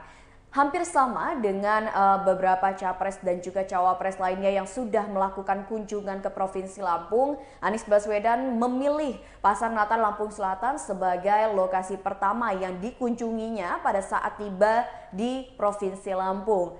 Nah, Tribuners, pada saat kedatangan Anies Baswedan ke Pasar Natal juga ini mendapatkan sambutan yang luar biasa sekali dari masyarakat dan juga para pedagang. Setelah melakukan kunjungan ke Pasar Natal Lampung Selatan, Tribuners, Anies Baswedan juga langsung bertolak menuju ke Lampung Tengah, di mana di Lampung Tengah ini diketahui Anies ini bertemu dengan para peternak dan juga berkunjung ke salah satu perusahaan yakni PT Indo Prima Beef. Di sana Anies melihat seperti apa kondisi di peternakan dan apa kira-kira yang menjadi problem ataupun masalah yang dihadapi oleh para peternak-peternak yang ada di Lampung Tengah, untuk kemudian Anies ini bisa membuat suatu program atau gagasan untuk bisa menyelesaikan masalah yang menjadi istilahnya unek-unek lah ya dari para peternak tersebut. Nah, Tribuners, pada saat di Lampung Tengah ini Anies pun tak melewatkan kesempatan untuk mencoba bagaimana memerah susu sapi secara langsung yang ada di peternakan yang dikunjunginya. Selain itu, pada saat kunjungan Anies Baswedan ke salah satu peternakan yang di Lampung Tengah, ini Anies ditemani oleh Ketua Tim Pemenangan Daerah Amin Lampung yakni Husnunia Salim yang selalu mendampingi kunjungan Anies Baswedan kemanapun pada saat berada di Provinsi Lampung. Ya, usai ke Lampung Tengah, Tribuners, Anies Baswedan kemudian melanjutkan perjalanannya untuk bertolak ke Kota Bandar Lampung atau tepatnya berkunjung ke Masjid Ad-Du'a untuk melaksanakan sholat berjamaah. Usai itu Anies pun dijadwalkan untuk berbincang bersama dengan milenial. Ini kan kita tahu ya bahwasannya pada saat Anies Baswedan ini kampanye ataupun melakukan kunjungan ke beberapa provinsi yang ada di Indonesia, Anies ini selalu menggelar agenda Desak Anies. Nah, kebetulan pada saat Anies berkunjung ke Provinsi Lampung ini, Anies berkunjung ke Cafe Bento untuk melaksanakan agenda Desak Anies yang dihadiri oleh ribuan orang dari berbagai kalangan, mulai dari mahasiswa, mungkin aktivis, juga komunitas-komunitas yang ada di Kota Bandar Lampung. Usai acara Desak Anies, Anies pun kemudian melakukan agenda lainnya, yakni dialog Anies dengan mahasiswa yang ada di Universitas Malahayati. Nah, seperti biasanya pada saat Anies melakukan kunjungan untuk melakukan agenda Desak Anies ataupun dialog Anies, ini Anies selalu memberikan kesempatan kepada para mahasiswa ataupun peserta yang sudah hadir untuk melakukan diskusi dan dialog bersamanya untuk kemudian melakukan sesi tanya jawab yang tentunya ini sangat menarik perhatian bagi masyarakat ataupun mahasiswa yang ada di Kota Bandar Lampung.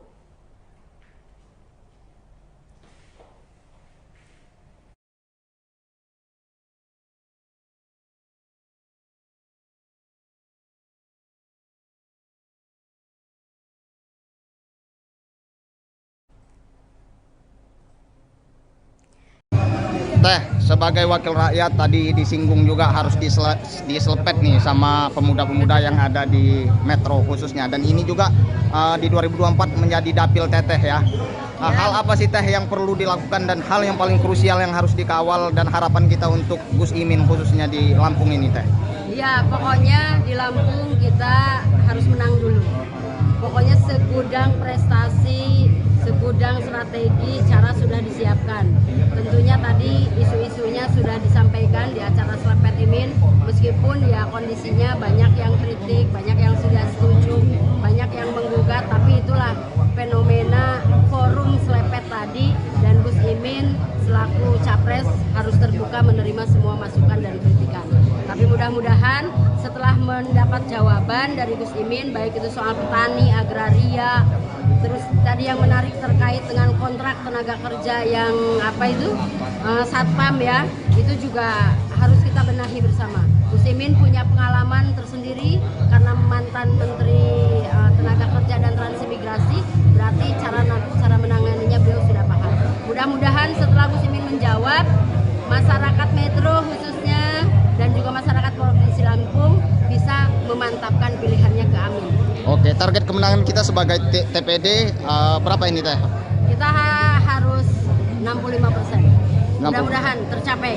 Kita terus gerilya hari ini di Metro, nanti sore di Pesawaran, di Bandar Lampung langsung. Oke? Oke, siap Teh.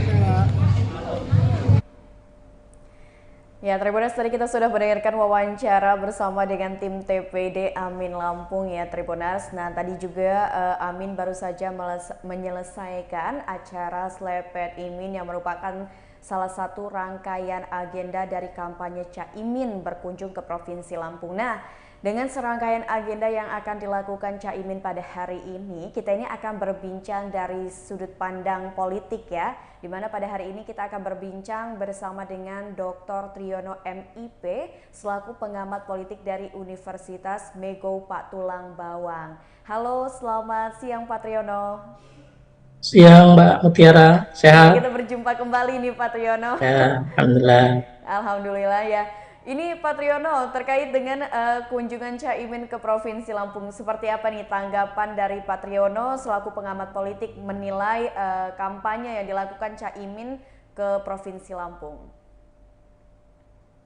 Ya, tentunya terkait dengan kunjungan dari paslon ya, capres khususnya cawapres, ini sebagai bagian dari mengisi kegiatan kampanye politik ya, di jadwal-jadwal kampanye yang telah ditetapkan oleh KPU. Nah, pada saat ini Lampung menjadi salah satu objek tujuan kampanye politik dari paslon 01 yang dalam hal ini Caimin ya, yang hadir ke Lampung. Tepatnya hari ini kalau kita lihat di media itu kunjungan ke Lampung Timur, Metro, Bandar Lampung, dan direncanakan ke Lampung Selatan besok. Nah, terkait dengan fenomena kunjungan capres maupun cawapres gitu ya ke daerah-daerah khususnya di Lampung, ini tentu sekali lagi sebagai bagian dari upaya ya, pertama konsolidasi politik antara simpul-simpul relawan yang ada di Provinsi Lampung. Bagaimana di momen-momen waktu yang semakin dekat dengan hari pencoblosan 14 Februari 2024 itu perlu sebuah konsolidasi ya antara partai-partai pendukung, kemudian simpul-simpul relawan, bagaimana agar terkooptasi satu suara, satu komando pemenangan paslon 01 Amin dalam hal ini. Poin yang kedua, kunjungan Caimin keliling Lampung ini tentu selain sebagai bagian dari konsolidasi tim kampanye, yang kedua tentu menyerap ya aspirasi dari masyarakat Lampung yang ini tentu sangat bermanfaat ya untuk menopang nanti pada saat debat Pilpres yang keempat yang dalam hal ini antara cawapres. Nah, tentu aspirasi-aspirasi yang didapatkan dari kunjungan ke daerah-daerah khususnya di Lampung ini itu akan menjadi sebagai bagian ya dari apa policy-policy yang akan disampaikan pada saat debat cawapres 2 pekan yang akan datang. Nah, kemudian poin yang ketiga, tentu dengan kunjungan ini ya diharapkan publik semakin lebih mengenal dekat dengan paslon-paslon capres cawapres khususnya Caimin. Nah, maka program Slepet Imin ini itu sebagai bagian dari strategi politik gitu ya. Tujuannya adalah bagaimana menarik simpatis masyarakat khususnya kaum milenial dan generasi Z gitu ya, diharapkan dengan wadah diskusi-diskusi publik yang terbuka gitu kan, kemudian bertanya apapun terkait dengan bangsa dan negara ini menjadi sebagai ajang bagaimana paslon ini, khususnya Caimin ini, bisa menarik simpati dan dukungan dari masyarakat Lampung, sehingga pada saat pencoblosan nanti suara itu bisa diarahkan ke paslon 01 Amin dalam hal ini.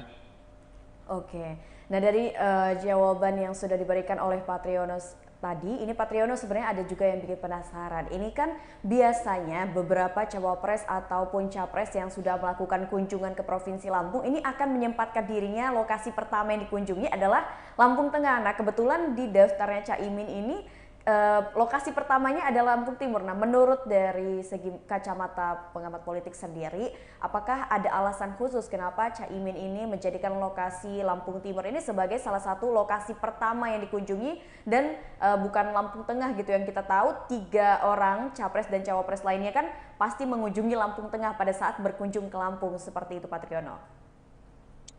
Ya, jadi ini sekali lagi terkait dengan bagian dari strategi ya Pak ya, strategi politik. Ketika kemarin Pak Anies sudah berkunjung ke Lampung Tengah, maka untuk efektivitas bagaimana pemerataan kunjungan, cawapres itu tidak berkunjung kembali ke Lampung Tengah ya, tanpa mengesampingkan faktor-faktor lainnya. Nah, di samping Lampung Tengah, kemudian Lampung Timur, itu termasuk menjadi basis-basis ya suara PKB yang dalam pemilu 2019 itu cukup signifikan perolehan suaranya. Nah, jadi pada saat kemarin Pak Anies berkunjung ke Lampung Tengah, maka cawapresnya Caimin saat ini tidak kembali berkunjung ke Lampung Tengah, tapi ke daerah lain, kabupaten kota lain, dalam hal ini Lampung Timur, Metro, Bandar Lampung, dan Lampung Selatan. Ini sekali lagi sebagai bagian dari strategi politik bagaimana aspirasi-aspirasi yang ada di masyarakat kabupaten kota di Lampung itu bisa terserap dengan baik. Nah, karena akan menjadi mubazir ya ketika antara capres dan cawapres itu berkunjung ke titik yang sama. Nah, ini tentu dari hitung-hitungan politik itu kurang efektif gitu Mbak. Maka fenomenanya itu disebar. Ketika sudah dikunjungi capres, maka cawapres akan berpindah ke daerah lainnya. Oke. Nah, Pak Triyono, terkait dengan kunjungan Caimin ke Provinsi Lampung ini kan beberapa waktu lalu Caimin kan sudah debat cawapres ya bersama dengan 2 cawapres lainnya. Nah, karena debat inilah Caimin ini kan sempat viral lantaran tadi ada salah satu kata yang memang bikin viral yaitu selepet dan sebagainya. Nah, ini juga kan pasca debat yang dilakukan ternyata Caimin ini mendapat banyak komentar-komentar dari warganet ya atau masyarakat. Lalu seberapa besar sih efektivitas dari kampanye yang dilakukan oleh cawapres Caimin ini sendiri dengan kunjungannya ke Lampung melakukan kampanye, itu apakah bisa mengubah image dia yang sudah ada pada saat pasca debat tersebut dilakukan gitu Pak Triyono? Jadi saya rasa ya dari sisi politik ini tren ini akan terus berubah seiring dengan momen debat capres dan cawapres. Nah, ketika kita perhatikan debat capres tadi malam pun, ini trennya itu terjadi sebuah perubahan. Ya, ketika nanti lembaga-lembaga survei dalam seminggu ini mengadakan survei, pasti akan terjadi sebuah fenomena naik turun kembali terkait dengan hasil survei tersebut. Nah, ini sama halnya dengan Caimin sebagai cawapres 01 melakukan kunjungan-kunjungan daerah. Ini tentu trennya ini nanti akan mengalami perubahan. Pada saat nanti debat cawapres yang kedua tentu akan terlihat kembali gitu ya. Nah, tren-tren ini terus Mbak akan berjalan secara naik turun gitu ya sampai dengan 14 Februari nanti. Ya, fenomena ini menjadi hal yang biasa ya dalam politik terkait dengan naik turunnya perolehan suara hasil survei lembaga-lembaga survei. Nah, kenapa ini bisa terjadi? Nah, tentu banyak faktor yang mempengaruhi. Satu diantaranya adalah bagaimana program-program dan metode atau strategi kampanye yang dilakukan itu cukup efektif atau tidak.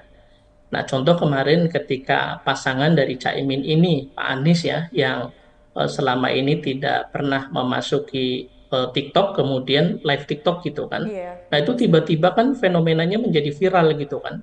Dan pendukungnya dari generasi Z itu naik luar biasa. Nah kemudian kegiatan seperti Slepet Imin, Desak Andis, ini sebagai bagian dari strategi yang tidak dilakukan oleh paslon lainnya. Nah tentu ini memberikan impact gitu ya, yang cukup signifikan terkait dengan penilaian masyarakat, khususnya di kalangan milenial gitu kan. Jadi dengan adanya kegiatan Slepet Imin hari ini, itu tentu nanti akan memberikan sebuah stimulan ya, bagaimana penilaian masyarakat khususnya kaum milenial itu terhadap sosok Caimin ini. Oke. Nah, Pak Triyono, terkait dengan acara Slepet Imin ini kan memang diskusi terbuka yang sudah menjadi bagian dari strategi pemenangan untuk paslon nomor urut 1 yaitu Anies Baswedan dan juga Caimin. Nah, ini kan kebetulan untuk Caimin sendiri mengadakan acaranya ini di kota metro, sedangkan biasanya kan dialog umum ataupun diskusi secara terbuka yang menghadirkan mahasiswa ataupun masyarakat biasa itu kan memilih kota Bandar Lampung yang menjadi titik lokasinya. Nah ini menurut dari kacamata politik sendiri, apakah ada alasan khusus kenapa kota metro menjadi lokasi yang dipilih untuk Caimin dan juga timnya untuk melakukan diskusi secara terbuka, Pak Triyono?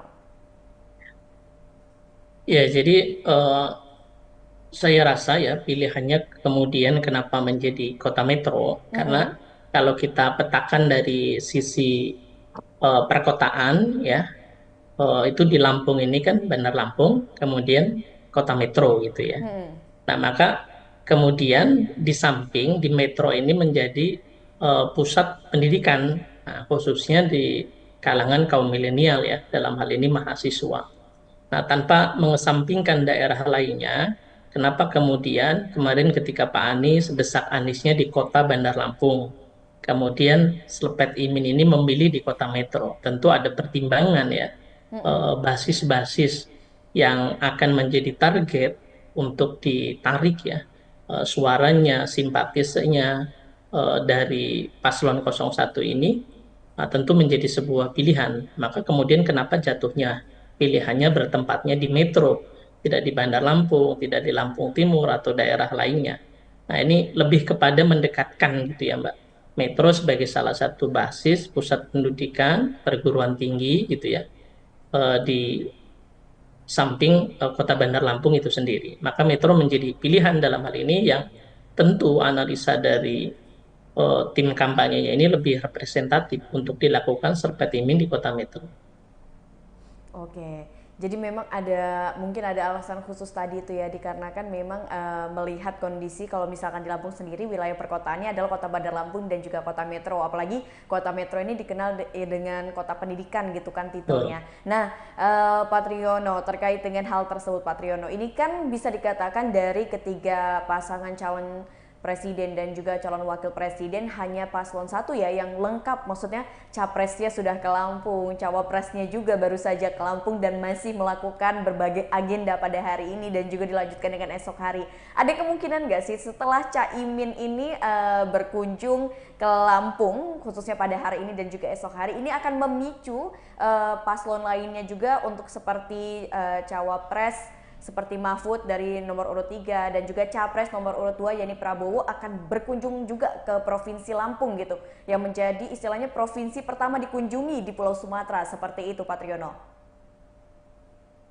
Secara pasti saya tidak bisa menyampaikan ya Mbak, apakah akan memastikan berkunjung atau tidak. Tapi kalau melihat dari fenomena yang ada, Lampung yang begitu dekat dengan Jakarta, ini menjadi salah satu tujuan kampanye politik dari para paslon. Nah kalau kita cermati dari 3 paslon ini, untuk cawapres yang belum berkunjung itu kan cawapres 03 ya, Prof Mahfud gitu kan. Nah sementara waktu itu Mas Gibran cawapres 02 itu sudah berkunjung dan hari ini Caimin pun berkunjung. Jadi ke depan di sisa waktu masa-masa kampanye ini saya rasa agenda itu pasti akan teragendakan. Hanya kepastian kapan waktunya gitu ya, itu tentu menjadi ranah strategi dari tim kampanye masing-masing paslon. Oke, seperti itu. Baik, Pak Triyono, mungkin itu saja Pak Triyono obrolan kita seputar kunjungan Caimin ke Provinsi Lampung dengan berbagai agendanya dari segi mata politik tentunya. Terima kasih banyak Pak Triyono atas waktunya dan juga informasinya, dan semoga kita bisa berjumpa di lain waktu Pak Triyono. Sama-sama Mbak Mutiara, selamat Sukses siang. selalu untuk aktivitasnya Pak. Ya, Assalamualaikum.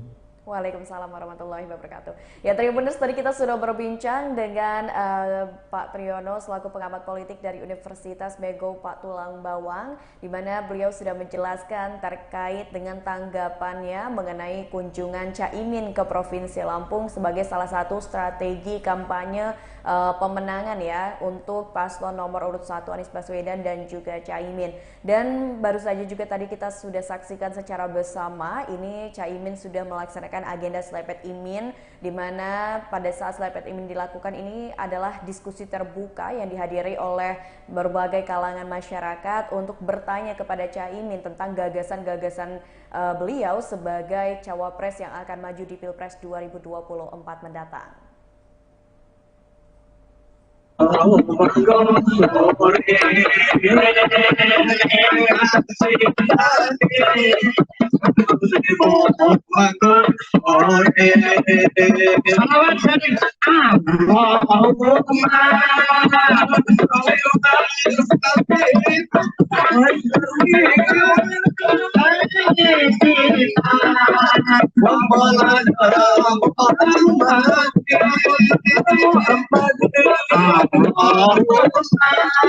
Kami tolong.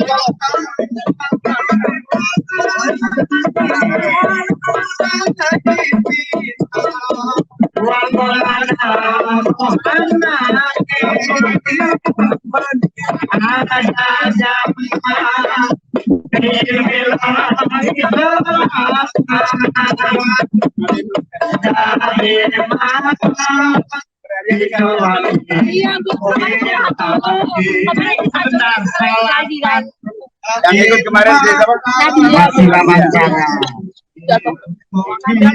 Oke, tadi endangnya Pak.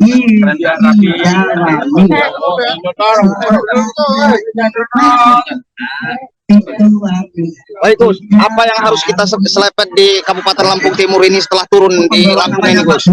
Ya, yang paling penting itu adalah campur tangan pemerintah pusat untuk membantu percepatan infrastruktur pembangunan di kota-kota termasuk Lampung ini.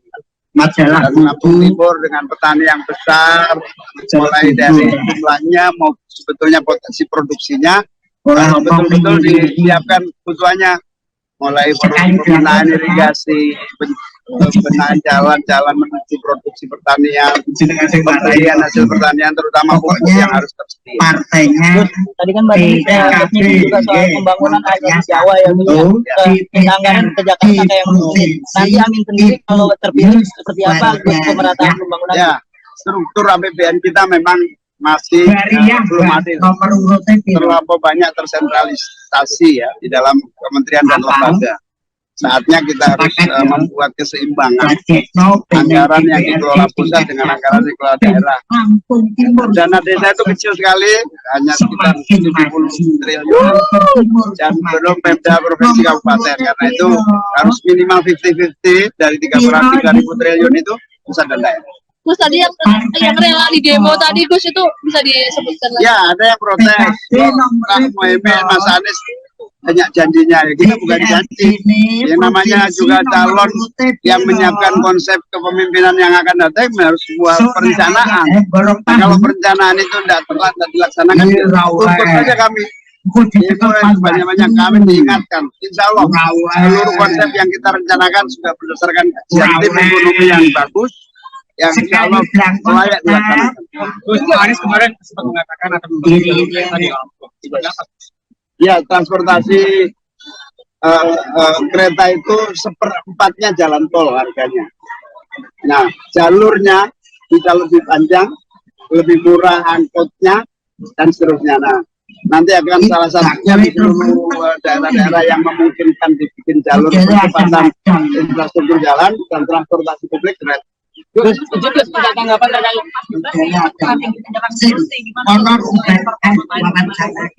ya bagus karena namanya perubahan itu kan melihat dari aspek yang tidak dilaksanakan. Perubahan itu mengambil aspek yang mandek itu dirubah. Mau nggak mau kita harus evaluasi dari kemandekan di sisi mana. Bukan kritik pribadi kepada Pak Prabowo, tapi itu konsep tata kelola yang harus merubah. Jadi tidak usah tersinggung atau apapun. Ini konsep pengelolaan saja, bukan sentimen pribadi. Gus, tadi malam Pak Prabowo nyinggung pernyataan Gus Imin yang kan udah dijawab oleh Mas Anies. Clear bahwa itu memang yang kita maksud adalah bagaimana kita pinter-pinter mengambil skala prioritas.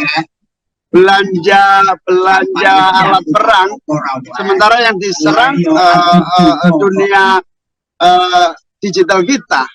Ya kita harus belanja itu juga dong, pertahanan digital kita. Masa Kemenham dihack? Itu kan berarti nggak beli belanja barangnya nggak tepat. Harus belanja perangkat yang memungkinkan kita tidak bisa dihack. Rahasia negara bisa terjaga. Itu namanya ketepatan belanja. Jadi itu lupakanlah soal statement saya. Yang penting sudah terjawab bahwa saya ini ingin jawaban pasti bahwa kita tidak lagi salah menetapkan prioritas dalam belanja negara. Gus, kemarin Prabowo mengajak pasal lain untuk melihat data secara langsung di luar debat. Kalau dari Anies sendiri bagaimana? Bagus. Kalau perlu ada oleh televisi, kita sebar di media publik. Itu lebih transparan. Jadi nggak tertutup ya, Gus? Ya nggak harus tertutup, bang. Ini urusan. Kecuali yang memang dianggap oleh Pak Prabowo tertutup, ya boleh-boleh aja. Tapi tetap aja kita harus buka ke publik. Kalau melihat performa dari 02 gimana sih? Ya kita silakan rakyat aja menilai. Gak enak dong kita menilai subjektif. Oke. Terkait hasil survei ini, Gus, kita tahu beberapa hasil survei masih di bawah paslon lain. Strategi ya, kita untuk menang itu menjadi semangat kita untuk terus bergerak. Dan insya Allah sudah pasti survei-survei kami sendiri udah pasti amin masuk putaran kedua. Amin. Amin. Sudah pasti. Jadi semua lembaga survei sudah kita cek satu persatu, mustahil satu putaran ternyata. Oke. Rencananya target amin yang satu putaran. Tapi setelah dicek ya sudahlah, yang penting masuk putaran kedua. Siap. Menang. Kota Bandar Lampung masuk dalam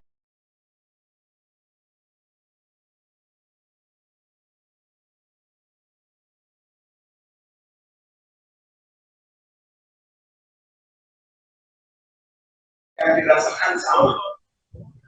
Cuma rakyat kita ini orang baik semua.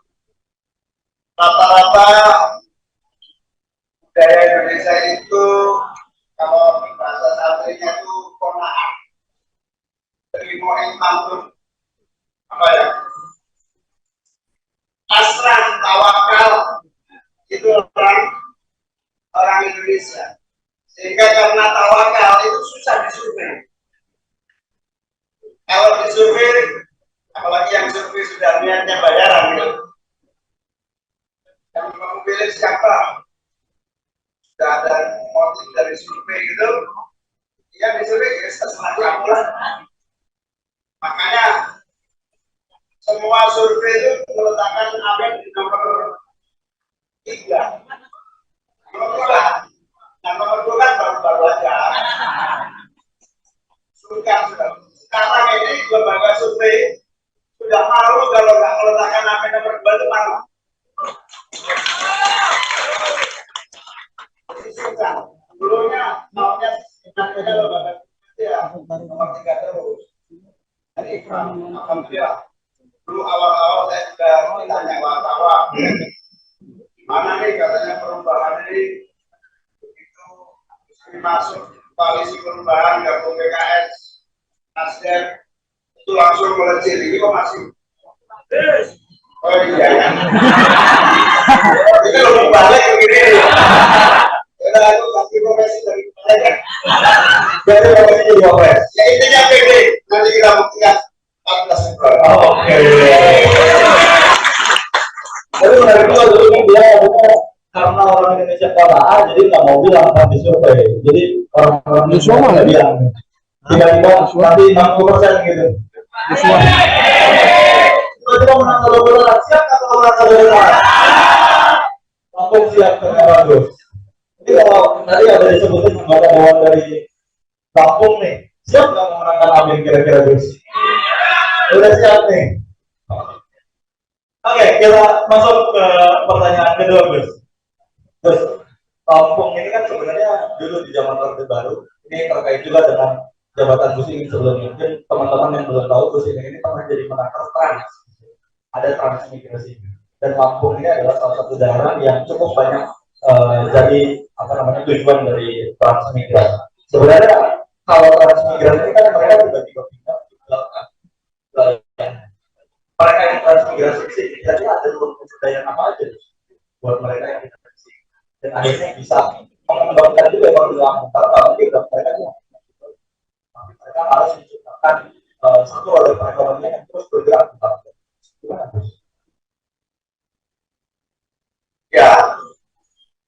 Ya, betul. Saya dulu menangani transmigrasi itu sekitar 2009-2014.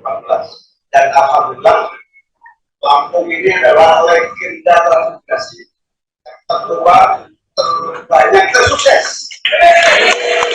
Kalau Lampung itu kira-kira karena transmigrasi itu bangun dan dari bawah. Terutama anak-anak transmigran di Lampung yang luar biasa.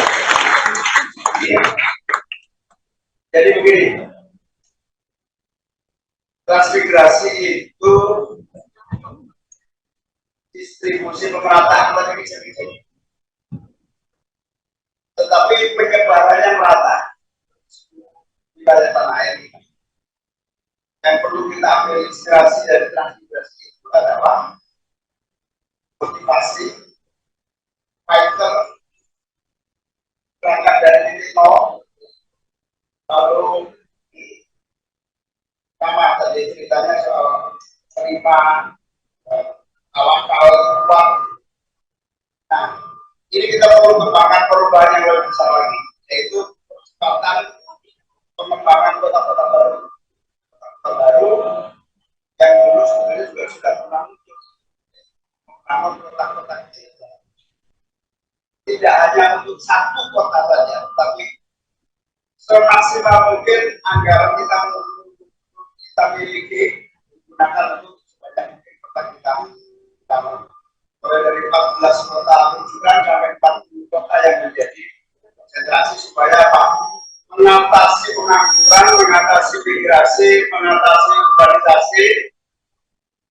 urbanisasi Jakarta itu tidak dengan hanya satu titik, tapi banyak titik-titik perbaikan, perubahan dan kemajuan. Insya Allah kalau Amin menang, kita buat perubahan merata dan perbaikan kota-kota merata. Sampai masih infrastruktur kita masih masyarakat yang transportasi publik yang baik, keamanan yang dirasakan terjamin, internet. Kita punya program 100 Mbps setiap kabupaten kota. Jangan lamban seperti sekarang. Udah gampang, asal BTS-nya nggak dikorupsi aja beres.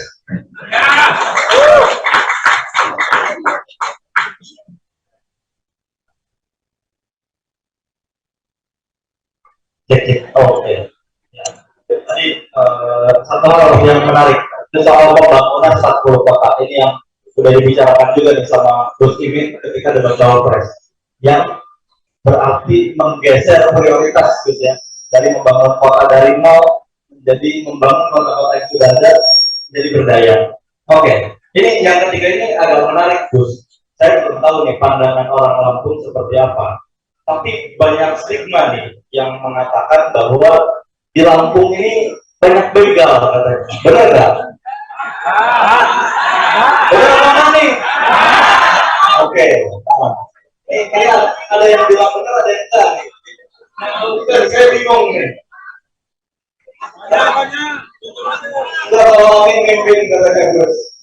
Oke, nah dengan banyaknya ya ada stigma tersebut, salah satunya karena banyak kasus kejahatan. Nah, kemarin kan salah satu yang dibicarakan Gus adalah soal keamanan di dalam debat. Kalau misalkan Amin terpilih Gus, apa strategi yang akan dilakukan untuk menekan angka kriminalitas? Ya, yang pertama kejahatan, kriminalitas, pelanggaran itu akibat. Sebabnya adalah keadilan akses pada makmurah. Karena itu selain penegakan hukum, tanggung amal, anak-anak juga jelas. Jangan ekonomi, sekaligus normalitas.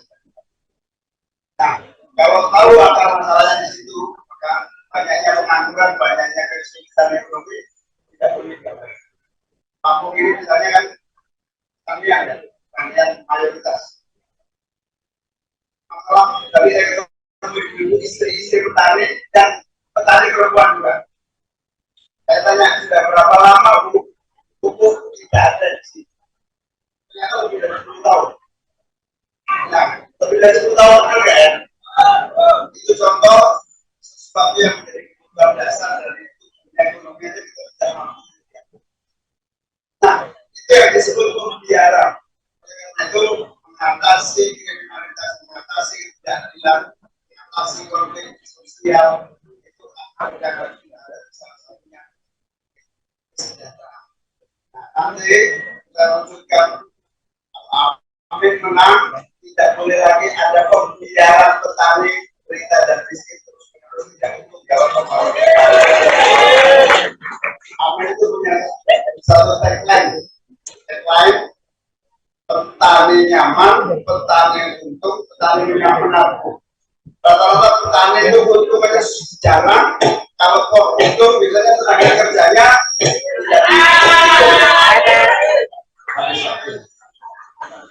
Tapi satu hal tadi yang menarik Gus, karena kita jarang mendengar juga ketika kita bicara tentang kriminalitas, bicaranya biasanya polisinya dibanyakin, misalkan penegakan hukum dan lain sebagainya. Tapi sebetulnya tadi ya ada satu perspektif bahwa sebetulnya kriminalitas ini akibat, ada sebab di balik itu yang melatar belakangi. Berarti artinya concernnya di situ tuh. Kalau ada kriminalitas yang muncul ya, kayak itu pasti ada. Kita berita dan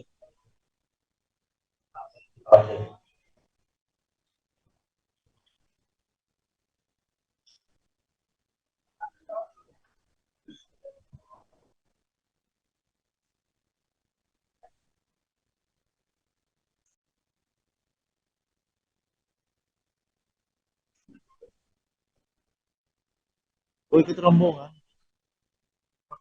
Mana-mana.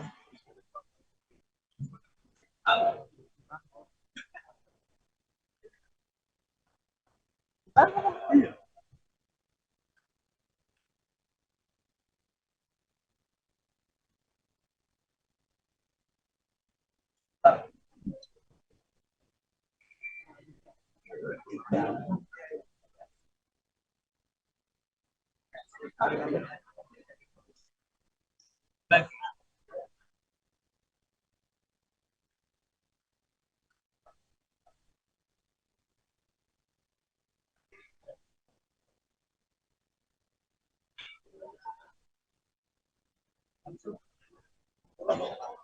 Aman, aman.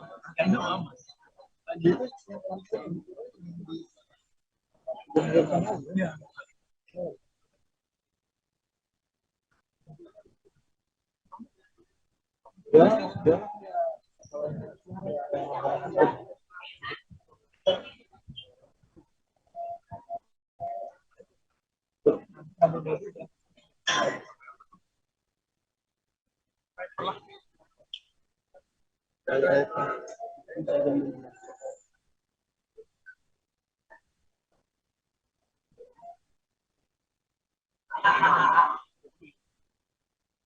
Nalangin deh kon. Baru masuk soal.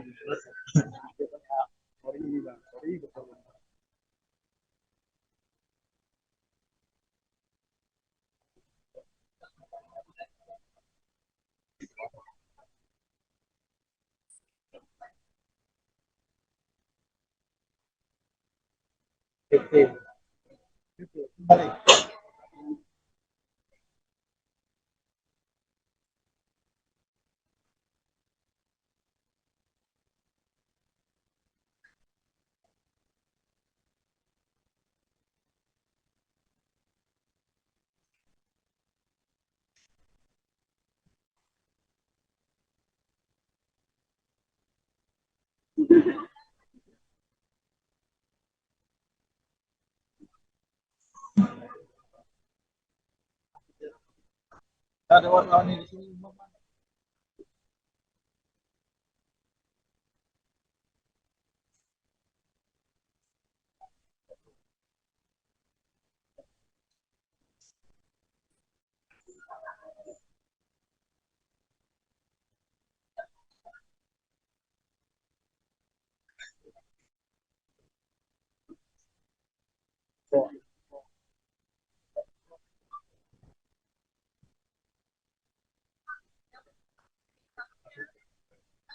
Oke, kita lanjut lagi kawan-kawan.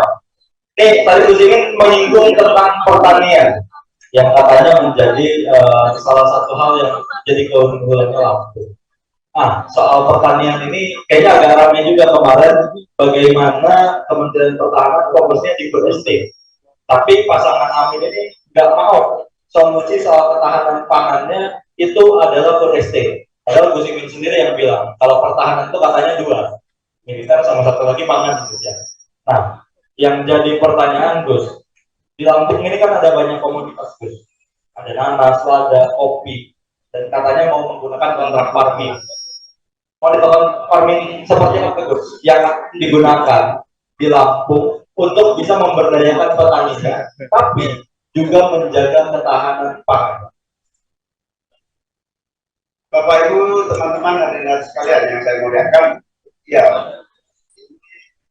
pertanyaan penting yang merupakan problem di depan mata kita, bahwa kebutuhan pangan kita besar, bahwa daya tahan pangan kita masih terbatas, sehingga masih mengandalkan impor.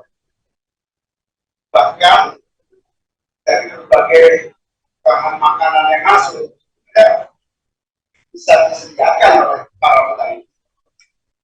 Akan tetapi ketidakberdayaan itu jadikan kita bergantung banyak. Karena sampai kita produksinya nggak masak, nggak banyak, dan impor kadang-kadang lebih murah dari produksi kita sendiri. Nah, menghadapi ini kita yang harus kita lakukan adalah kita mendesain pangan, di mana 270 rakyat kita butuh makan, petani menanam untuk mensuplai kebutuhan itu harusnya kalau dari kalkulasi ekonomi harusnya petani untuk kebutuhan pangan terpenuhi karena besar pasarnya, tapi faktanya petani juga untuk kebutuhan pangan. Karena itu harus ada langkah-langkah cepat. Kenapa kami menolak food estate? Karena food estate itu mengabaikan potensi pertanian yang ada yang masih bisa. Petani-petani kita diabaikan dengan membuat satu solusi baru, membuka lahan baru, yang lebih parah lagi menebang hutan-hutannya hilang, yang lebih parah lagi rencananya ditanam singkong seperti lagu namanya singkong tubuhnya bagus, bukan aja itu adalah gitu ya. Nah, balik. Nah, sekarang nanti ada petani punya nanam produksi yang pemberian tanggung jawab pemerintah bersama PPK. Jadi petani nanti kita harapkan saya mikir soal harga kita cari titik temu semuanya diambil alih oleh pemerintah dan pihak ketiga. Bulog harus diberdayakan kembali menjadi penyangga harga petani sehingga petani untung dan petani mau menanam lagi, berproduksi lagi, anak-anak muda mau kembali menjadi pengusaha pertanian yang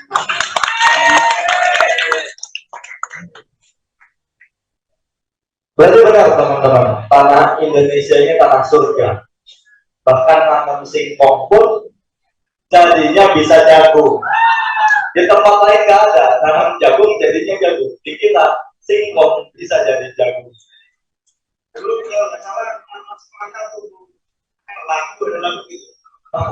Kalau saudara-saudara ada yang tahu nggak tanam semangka jadinya apa Gus?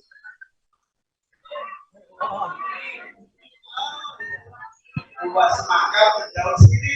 Oh, ternyata lagu itu sekarang nyata Bu. Singkong berbuah jagung. Oke, kita masuk ke pertanyaan terakhir di sesi ini teman-teman. Sebelum nanti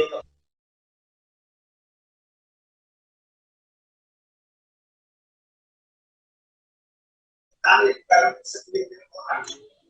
itu sudah dicanangkan sejak 2019. Sekarang sudah mau 2020. Tidak terasa yang kita butuhkan. Karena itu sudah sampai nanti betul-betul moratorium penggunaan tanah-tanah negara yang besar itu. Komunitas petani mendapatkan lahan untuk menjadikan pertanian. Jadi agraria distribusi hak tanah bukan sekedar bagi sertifikat, tapi benar-benar modal untuk pertumbuhan pertanian kita dan memakmurkan petani. Baik tanah-tanah negara, tanah-tanah nganggur, negara punya BUMN-nya nganggur pun kita harus diberdayakan untuk petani kita supaya kita mampu dipangan dalam waktu.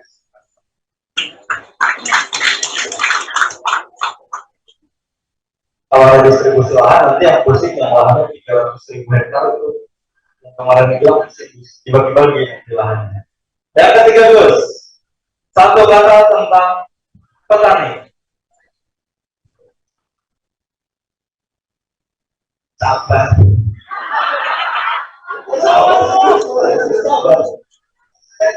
Saya tuh dengan tanya tadi ketemu tadi itu ibu yang rasain nggak ada gimana juga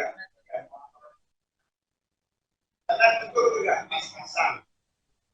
Nah pasannya gimana? Ya pas-pasan dia sering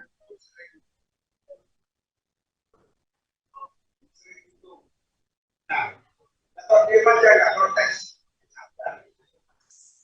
Kalian tahu nggak berubah nasibnya? Berubah. Caranya gimana? Nah, baru yang saya sambungkan tadi. Saya nampak apa? Karena sudah dua. Banyak hari ini tidak bisa. Boleh begitu oleh umat yang namanya boleh. Dengan berbagai cara boleh. Tapi namanya itu suara hati yang akan rakyat dan akan menentukan sensus pemilu 14 di situ kesabaran mengalir. Ya. Oke. Semoga perubahannya bukan dari SMA balik lagi ke TK Gus. Ada yang gitu soalnya Gus. Nah ini yang keempat menarik nih. Soalnya kemarin banyak dibahas Gus di depan. Satu kata tentang pesawat. Kan katanya pesawat Menhan. Pesawat ya jaminan cuma satu utang. Mau ngutang lagi apa gimana nih Gus? Kalau mau utang lebih baik utang aliran dari kampus yang lain. Gampangannya kita ini tiap tahun bayar bunga sudah 400. Ya utangnya saja. Bayar bunganya saja. Kayak kalau utang harus. Apalagi kalau utang yang suruh bayar itu 50 tahun setelah resi. Kasihan boyoknya anak cucu kita itu kan. Harus hati-hati betul ini. Oke. Jangan ngutang berarti Gus. Kalau anak cucunya melanjutkan utang tapi harus tepat. Ngutang boleh tapi harus tepat. Berarti pesawat-pesawat kemarin tidak tepat nih Gus. Oke, terakhir nih. Ini menarik juga Gus. Jadi obrolan di sosial media. Saya waktu scrolling sosial media banyak Gus. Soal ketika selesai debat. Satu kata tentang salaman. Salaman.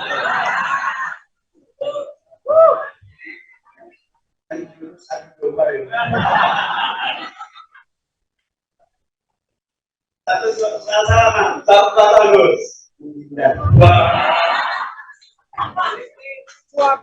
Nah, mungkin boleh dengar terus emang gimana ceritanya kemarin setelah selesai itu? Kayaknya debatnya seru banget ya. Teman-teman yang nonton di rumah seru nggak?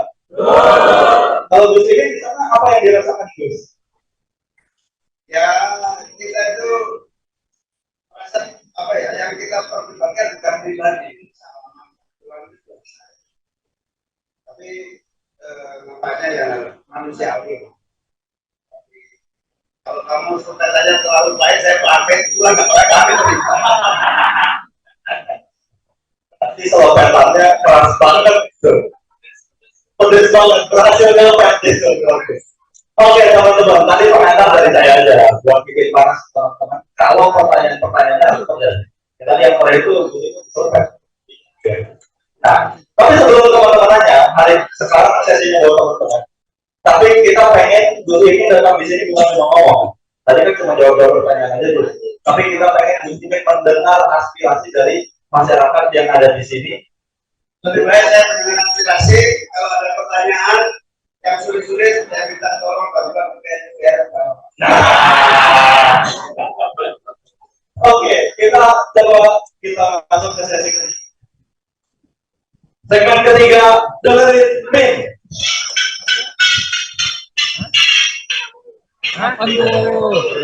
Ini emang sound efeknya spesial di sini.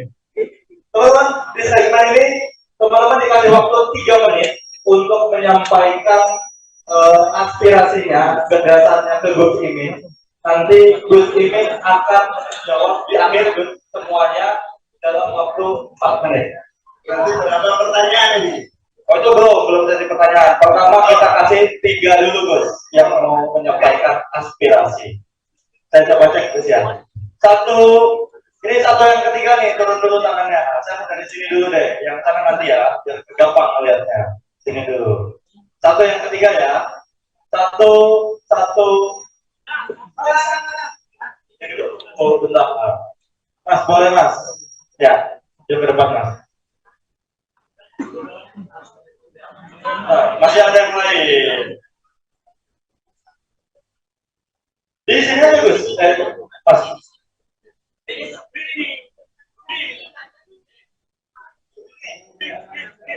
Oh, jangan dong, jangan.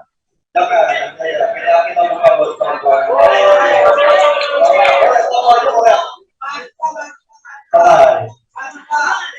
Mas, boleh Mas.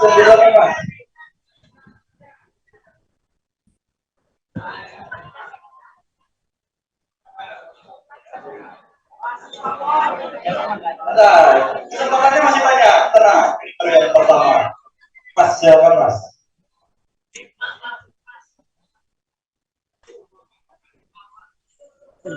Oke, assalamualaikum warahmatullahi wabarakatuh. Pantun sedikit. Berangkat ke pasar bersama Pama. Jangan lupa pakai sepatu. Kalau ingin perubahan, jangan lupa pilih nomor 1.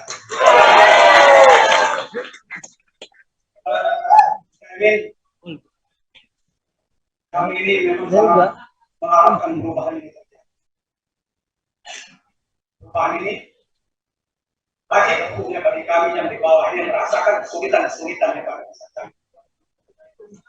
Yang paling kami alami sekarang ini tentang hukum, tentang ekonomi, dan tentang demokrasi. Makanya yang pertama kami minta semoga Anies menjadi atau Anies Baswedan dan Caimin menjadi presiden dan wakil presiden. Kemudian kami minta langsung robah khususnya hukum dan institusi hukumnya. Kemudian rubah konsep ekonominya. Kemudian kami minta jangan beli barang bekas. Jangan menyerahkan yang bukan tugasnya kepada orang lain. Seperti disampaikan oleh polisi. Masa dia menangkap mengurusi petani. Jangan sampai terjadi, karena memang bukan tempatnya. Maka dari itu, perubahan itu benar-benar dilakukan oleh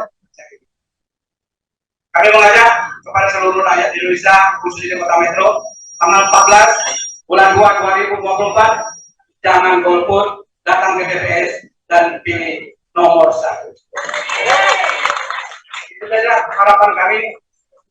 Dan pertanyaannya, apa langkah-langkah 01 khususnya Anies dan Caimin untuk melakukan perubahan di institusi hukum.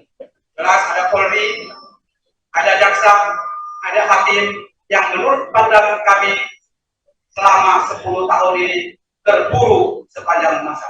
Terima kasih. Wassalamualaikum warahmatullahi wabarakatuh. Oke, terima kasih Pak. Ada ini, ada souvenir ya, Pak.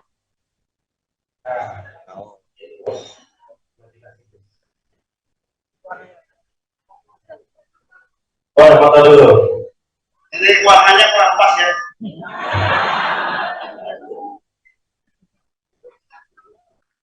Kurang pas juga. Kalau kasih anaknya. Pak siapa namanya? Pak Judi, terima kasih. Pak Judi, tulisannya apa? Berubah atau punah? Berubah atau punah. Oke. Saya mau yang sebelah sini. Oke. Oh ini ada pesan-pesan dulu. Jadi hari ini teman-teman yang menikmati Slepet ini bukan cuma kita semua yang di sini, tapi ada audiens yang hadir juga Gus secara online di YouTube-nya Gus Imin dan juga di Metro TV. Jadi kalau posisi kamera jangan dihalangi. Ada kamera di situ. Ini kayak ini ya. Boleh lambaikan tangan kalau menyerah Gus. Oke, kita masuk ke sesi yang kedua. Dari sini hitungan 1 yang ketiga ya. 1, 1, 1. Oke, boleh yang paling depan Mas.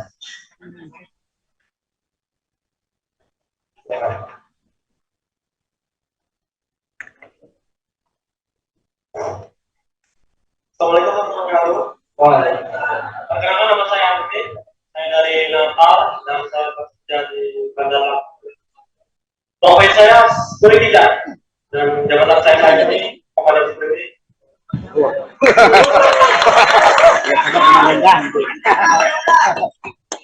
Mengenai kontrak kerja tanpa pasal 59 tahun. Kita tahu seluruh Indonesia itu semua pekerja itu semuanya sistemnya dikontrak dan durasi jangka kontraknya itu bervariasi. Ada yang 2 tahun, ada yang setahun, ada yang 6 bulan, bahkan ada yang miris sekali 6 bulan.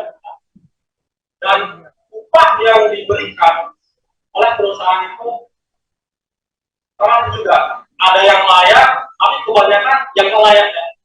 UMR dari pemerintah. Dan yang menyebalkannya ada oknum-oknum di perusahaan itu yang bermain. Contoh, setiap kali kepada kontrak anggota itu dituntut untuk bayar. Kalau tidak membayar, kontrak itu tidak lanjut. Itu paling menyebalkan kan. Nah, karena pasal nomor 1 ini Abah Hamis dan Caimin mengusung tema perubahan, yang mau saya tanyakan, perubahan apa nantinya yang akan dilakukan oleh paslon nomor 1 ketika menjadi yang 1 untuk merubah sistem omnibus law. Terus yang kedua, rombongan. Inilah kan yang soal. Saya tidak bekerja di perusahaan. Saya juga bukan anggota organisasi tersebut, tapi ini kesan rekan-rekan saya sama profesi security. Mungkin bisa nonton ini dan tolong sidak detail mungkin dari saya. Tim security-nya, tim namanya itu dia ngomong setiap kali proses perubahan kontrak atau perpanjangan kontrak dimasukkan untuk membayar. Terima kasih kita ya.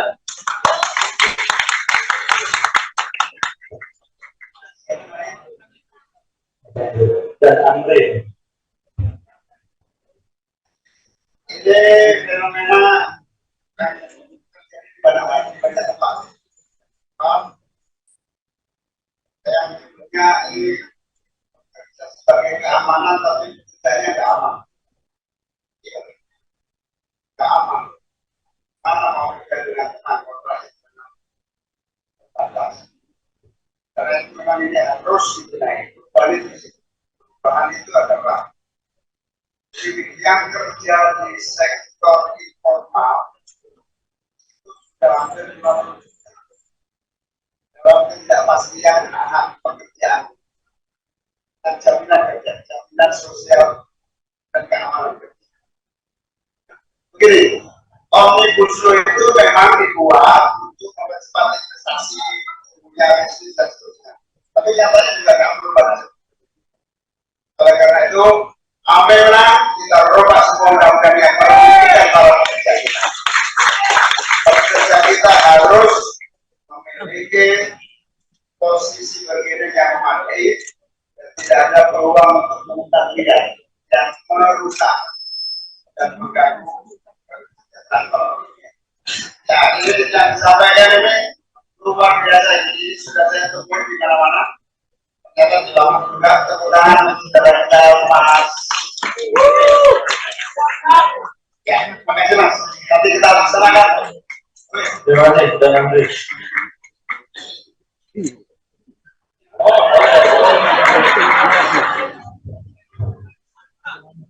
Standar.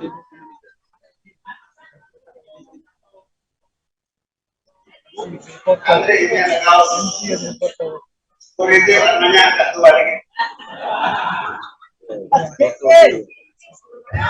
Saya SKIC. Selamat kursinya enak. Oke, terima kasih Mas Andri. Kita coba yang sisi sebelah.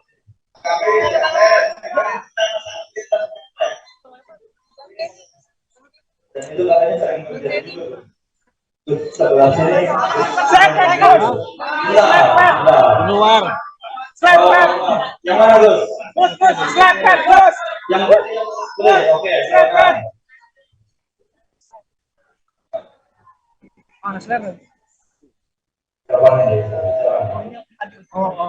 Oke, saya ini bangga sekali ya bisa satu meja sama saya ini. Oke, jadi di sini adalah jadi yang saya sampaikan adalah di Lampung ini terkenal bahwa infrastrukturnya itu kurang memadai, kurang mumpuni. Di sini itu bahkan lebih sulit untuk kami datang ke daerah-daerah atau kampung-kampung di sini bahkan daripada kita datang ke kota, ke Bandar Lampung atau ke Jakarta karena infrastrukturnya baik. Nah, kalau dari Caimin sendiri nih, kira-kira apa sih yang bakal diwujudkan nanti atau strategi apa dan kinerja apa yang bakal dilakukan sama pasangan paslon 01 untuk merubah ini semua agar kita punya infrastruktur yang baik, karena itu sangat menjadi beban juga untuk kami warga Lampung karena itu salah satu masalah utama karena ya kita sulit untuk pergi ke daerah sendiri, bahkan banyak daerah yang daerahnya belum diaspal saya ini. Bahkan kemarin waktu saya ke Lampung Tengah, jalannya banyak banget yang berlubang bahkan belum diaspal. Sejauh itu, kalau jalan di sini aja belum benar, gimana mau bangun IKN? Oke, gitu aja dari pertanyaannya. Thank you. Oke, terima kasih Mbak. Boleh ditulis. Nah, Mas siapa namanya? Namanya siapa? Bukan udah. Mbak yang nggak tahu namanya Cynthia. Cynthia, oke, silakan Cynthia. Tulisan kaosnya lulu ke bahaya tak? Ya. Boleh, siap.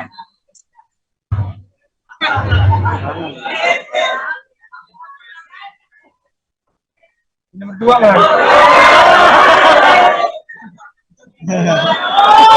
Aduh.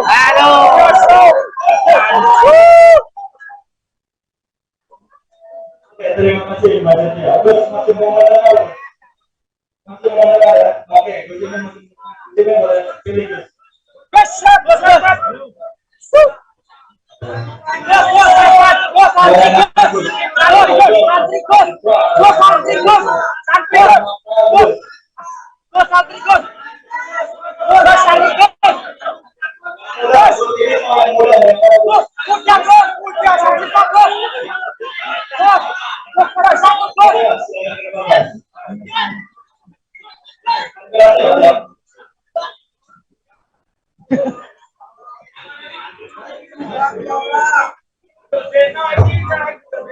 Assalamualaikum warahmatullahi wabarakatuh.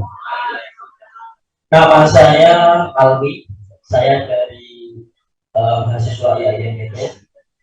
Di sini saya akan jujur ya. Bohong juga nggak apa-apa. Buka biar nggak salah. Biar pas datanya. Kalau ini mau membuka data, Gus.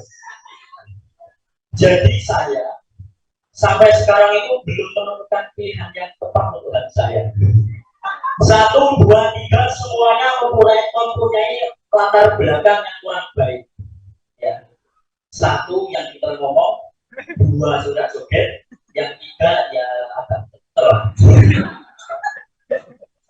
Jadi di sini saya akan menanggapi mengenai dari apa namanya tagline-nya Bapak, yaitu perubahan. Jadi saya tadi memperhatikan Bapak bilang kalau internet itu tidak dikorupsi, itu sebenarnya sudah jadi. Nah pertanyaannya, yang korupsi BTS itu adalah partai. Nah. demokrasi ya berbicara. Terus yang di apa namanya diatasi oleh Kemenhan Pertanian dikorupsi sama yang Limpo dari As yang mengusung dari paslon nomor ini harus belagaan ya.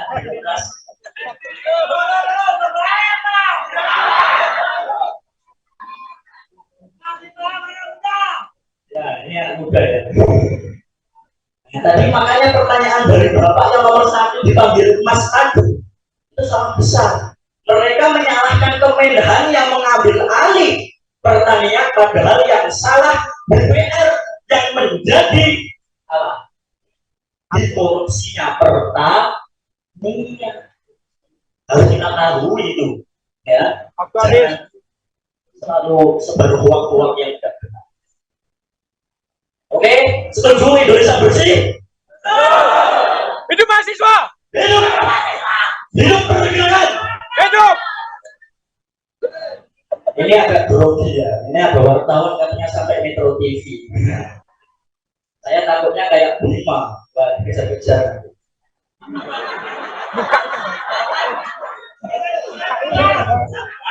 Kita mengetahui, ya, ini perhatikan.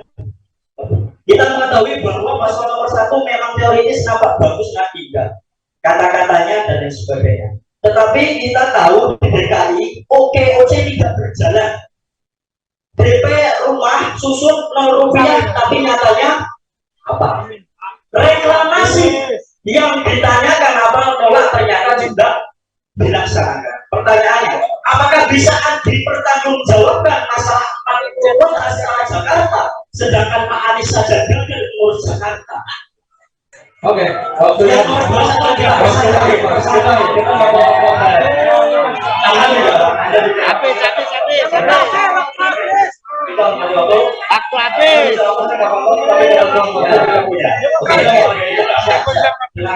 Oke, thank you.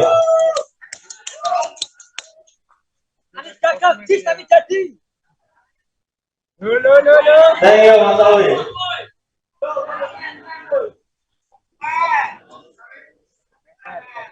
Berubah atau punah.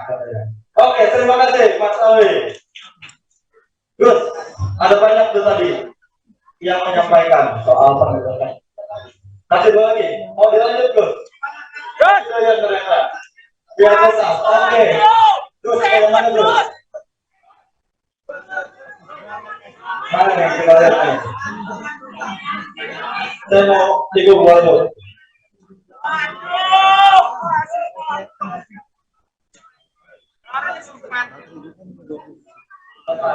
Kesempatan masih ada.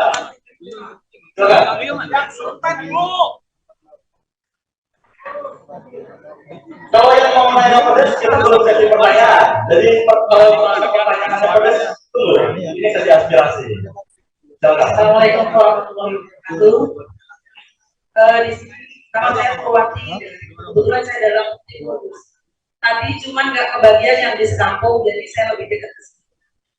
Saya di sini mau mewakili dari Tamakma nih Gus. Perdapuran Gus. Kami ini yang mau masak bingung Gus. 50.000 nggak ada dapat apa-apa. Cabai sekilo udah 100.000. Gas naik terus. Bawang merah aja naik Gus.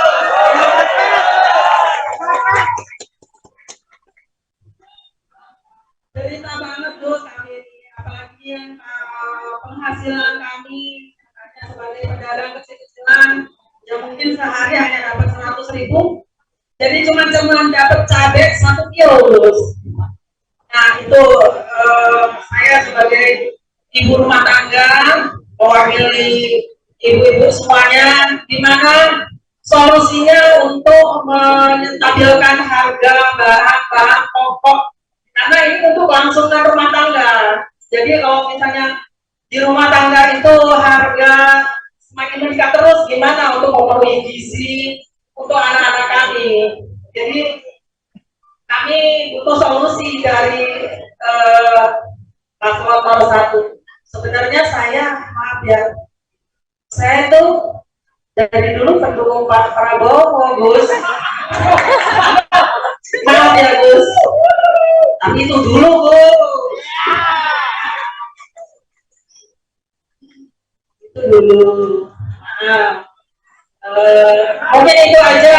Jadi kami melakukan harapan kami sebagai ibu rumah tangga untuk mencari solusinya gimana menstabilkan harga bahan pokok bagi kebutuhan rumah tangga. Gimana ibu-ibu setuju? Ibu Purwanti. Iya, terima kasih ya Gus. Saya mohon solusi yang benar-benar nyata Gus, bukan hanya orasi doang ya Gus. Dulu Prabowo, sekarang ya. Nah ya lo. Rahasia. Oke, terima kasih Ibu Guru ini.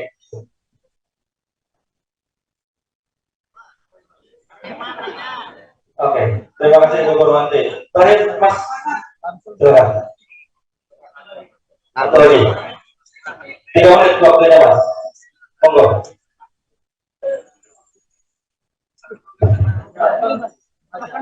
Assalamualaikum warahmatullahi wabarakatuh. Saya dari komunitas SEPIK, Serikat Pengemudi Jaring alias Ojol. Tadi udah ini ada ibu-ibu masalah rumah tangga udah, terus masalah hukum udah.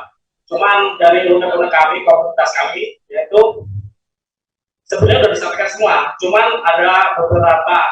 Kalau kami di Ojol ini, kayaknya ya, saya ini pagi, siang, malam, dapatnya juga cuma segitu.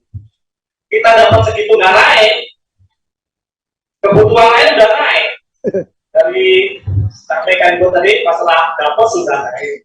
Seandainya apa namanya regulasi dari pemerintah atau gimana atau yang mendukung, sebaiknya tuh ojol ini jangan sebagai mitra. Selama ini kita kan sebagai mitra, kapanpun bisa diputus mitra. Sedangkan kita bekerja dari pagi, siang, malam ya untuk aplikator itu. Nah, pertanyaan kami untuk Caimin, bagaimana membuat regulasi transportasi? Bahkan kemarin dari kawan-kawan sopir juga mengeluhkan di Lampung sampai Sumatera tol, dan alhamdulillah tolnya paling mahal katanya. Bahkan saudara saya di Semarang kemarin pulang kaget lihat tarif tol. Nah, mungkin misalnya jika nanti nomor 1 jadi nomor 1 di Indonesia, kami minta perubahan. Jadi hanya bagi kami sebagai pelaku transportasi itu apa ya namanya, barang kebutuhan naik, sedangkan ada satu yang turun, pendapatan yang menurun, bukan bahan pokok yang menurun, biaya sekolah yang menurun, tapi pendapatan yang menurun. Nah mungkin harapan kami itu Caimin membawa perubahan dari segi ekonomi, transportasi, hukum, kita rubah bareng-bareng dan kita siap menangkan Ahmad Anies dan Muhaimin menjadi presiden dan wakil presiden. Amin.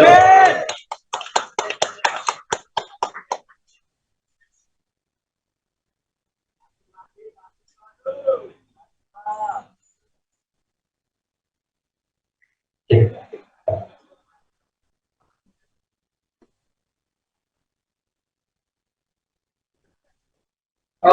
terima kasih Mas.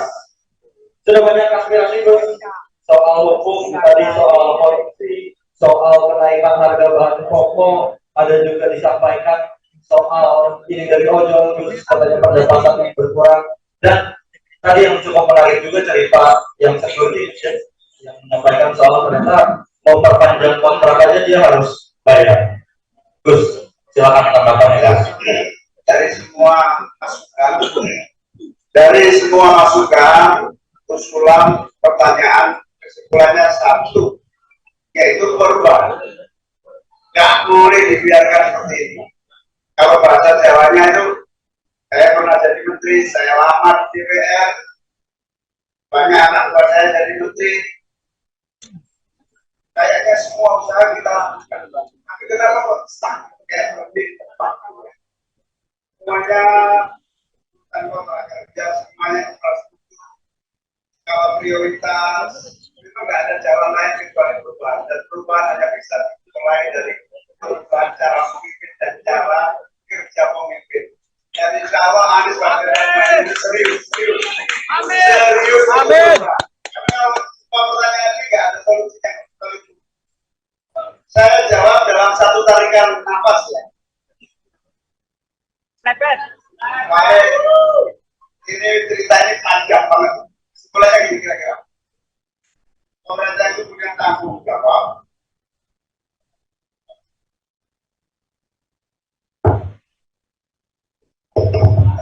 Cek.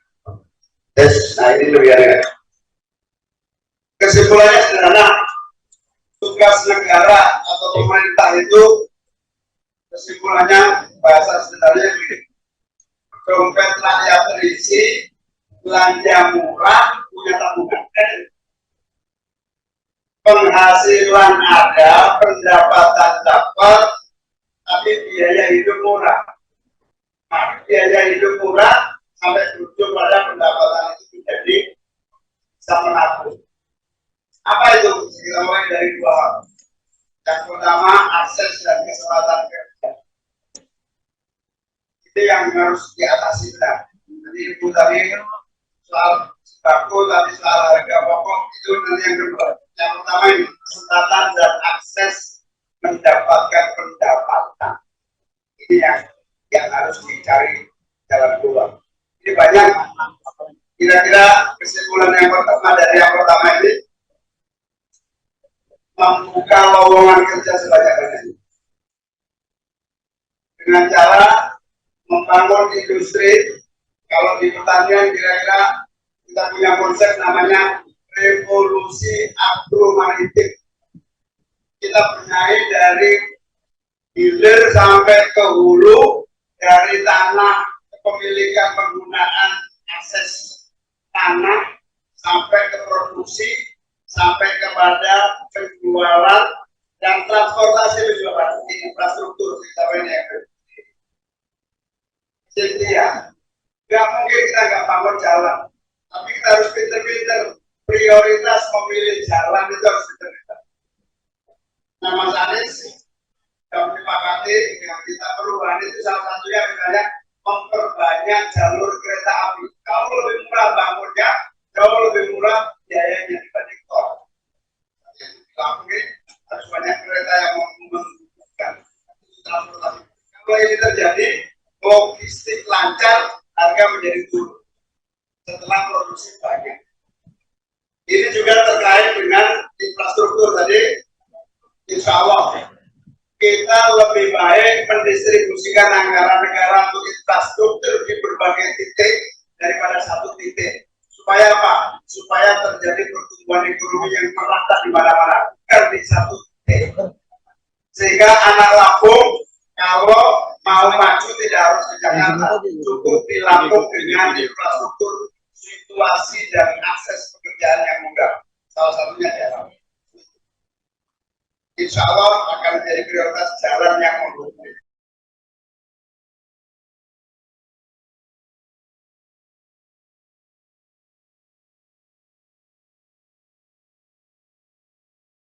Teman-teman lurus. Di sana masih ada sampai ke ujung, Gus. Ini sangat menyenangkan. Ini kunjungan pertama saya ke Kota Metro dan sangat menyenangkan melihat banyak sekali orang yang antusias untuk ada di Slaphead ini. Tadi ada yang bilang juga kalau Slaphead ini beda katanya, lebih menyenangkan dibanding ini banyak mafianya di produsen konsumen. Dari petani aja kita ketemu banyak mafia dalam, mafia apa namanya pupuk dan itu di NU ada atas tadi Darul Mafasid Kodamun ala Jabri Masyarakat dulukan nyelopet sebelum membangun sesuatu. Jadi diselesaikan dulu di mafia-mafia yang membuat semua harga jadi mahal. Mafia pangan, mafia pupuk, mafia BBM, mafia harga. Ini terjadi karena apa? Pembuat undang-undang sekaligus pelaku bisnis yang menguntungkan diri tidak benar. Perubahan itu apa? Semua undang-undang dibahas secara terbuka, melibatkan banyak pihak, pelaku bisnis terlibat semuanya sehingga akses bisnis merata dan kompetitivitas sudah terjadi kompetisi yang memadai sehingga tidak ada monopoli harga dan seterusnya. Ini yang namanya kita harus dipahami. Terjemahan kaidah awal tadi kira-kira tapi isi mafia dulu baru kami cari solusi yang besar. Insya Allah kami menang sampai semua mafia yang mengganggu dan membuat karena biaya ekonomi tinggi. Karena orang susah karena biaya ekonomi dalam sebuah industri. Publik banyak tidak negara tidak hukum apa namanya ada permainan tidak fairness itu membuat produksi pertanian, produksi industri semuanya menjadi mahal. Itulah yang kita atasi. Saya setuju termasuk dari penanya pertama tadi soal hukum dan ekonomi, terutama korupsi dan segala-galanya. Tadi Alwin, korupsi itu bukan perilaku dalam artian kalau si X korupsi yang itu oknum yang tentu harus kita bedakan. Jangan menganggap jahuya itu menggeneralisir. Nah gini, oke, itu yang pertama. Saya setuju ambil korupsi yang kayak utama banyak dan semua proses yang ada di Indonesia.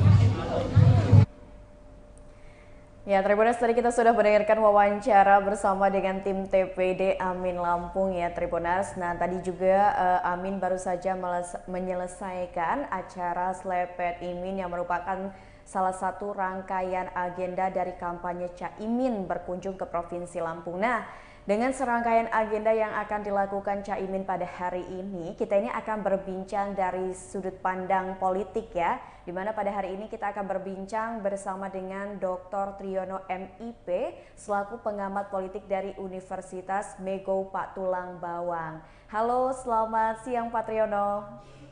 Siang Mbak Mutiara, sehat? Kita berjumpa kembali nih Pak Triyono. Ya, Alhamdulillah.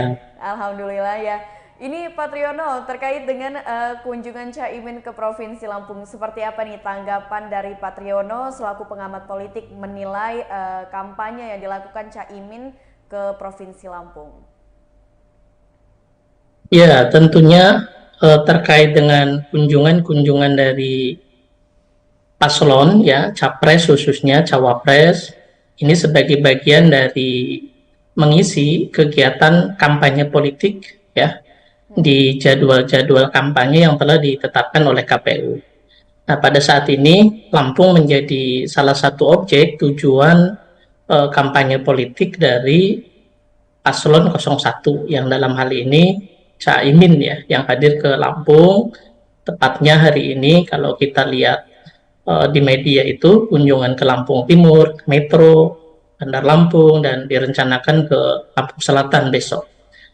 Nah, terkait dengan fenomena kunjungan capres maupun cawapres gitu ya ke daerah-daerah khususnya di Lampung, ini tentu sekali lagi sebagai bagian dari upaya ya, pertama konsolidasi politik antara simpul-simpul relawan yang ada di Provinsi Lampung. Bagaimana di momen-momen waktu yang semakin dekat dengan hari pencoblosan 14 Februari 2024 itu perlu sebuah konsolidasi ya antara partai-partai pendukung, kemudian simpul-simpul relawan, bagaimana agar terkooptasi satu suara, satu komando pemenangan paslon 01 Amin dalam hal ini. Poin yang kedua, kunjungan Caimin keliling Lampung ini tentu selain sebagai bagian dari konsolidasi tim kampanye, yang kedua tentu menyerap ya aspirasi dari masyarakat Lampung, yang ini tentu sangat bermanfaat ya untuk menopang nanti pada saat debat Pilpres yang keempat, yang dalam hal ini antara Cawapres. Nah, tentu aspirasi-aspirasi yang didapatkan dari kunjungan ke daerah-daerah, khususnya di Lampung ini, itu akan menjadi sebagai bagian ya dari apa policy-policy yang akan disampaikan pada saat debat Cawapres 2 pekan yang akan datang. Nah, kemudian poin yang ketiga, tentu dengan kunjungan ini ya diharapkan publik semakin lebih mengenal dekat dengan paslon-paslon Capres-Cawapres, khususnya Caimin. Nah, maka program Selepet Imin ini itu sebagai bagian dari strategi politik gitu ya. Tujuannya adalah bagaimana menarik simpatis masyarakat, khususnya kaum milenial dan generasi Z gitu ya. Diharapkan dengan wadah diskusi-diskusi publik yang terbuka gitu kan, kemudian bertanya apapun terkait dengan bangsa dan negara ini menjadi sebagai ajang bagaimana paslon ini, khususnya Caimin ini, bisa menarik simpati dan dukungan dari masyarakat Lampung, sehingga pada saat pencoblosan nanti suara itu bisa diarahkan ke paslon 01 Amin dalam hal ini. Oke. Nah, dari jawaban yang sudah diberikan oleh Pak Triyono tadi, ini Pak Triyono sebenarnya ada juga yang bikin penasaran. Ini kan biasanya beberapa cawapres ataupun capres yang sudah melakukan kunjungan ke Provinsi Lampung ini akan menyempatkan dirinya lokasi pertama yang dikunjungi adalah Lampung Tengah. Nah, kebetulan di daftarnya Caimin ini lokasi pertamanya adalah Lampung Timur. Nah, menurut dari segi kacamata pengamat politik sendiri, apakah ada alasan khusus kenapa Caimin ini menjadikan lokasi Lampung Timur ini sebagai salah satu lokasi pertama yang dikunjungi dan bukan Lampung Tengah gitu, yang kita tahu 3 orang capres dan cawapres lainnya kan pasti mengunjungi Lampung Tengah pada saat berkunjung ke Lampung, seperti itu Pak Triyono. Ya, jadi ini sekali lagi terkait dengan bagian dari strategi ya Pak ya, strategi politik. Ketika kemarin Pak Anies sudah berkunjung ke Lampung Tengah, maka untuk efektivitas bagaimana pemerataan kunjungan, cawapres itu tidak berkunjung kembali ke Lampung Tengah ya, tanpa mengesampingkan faktor-faktor lainnya.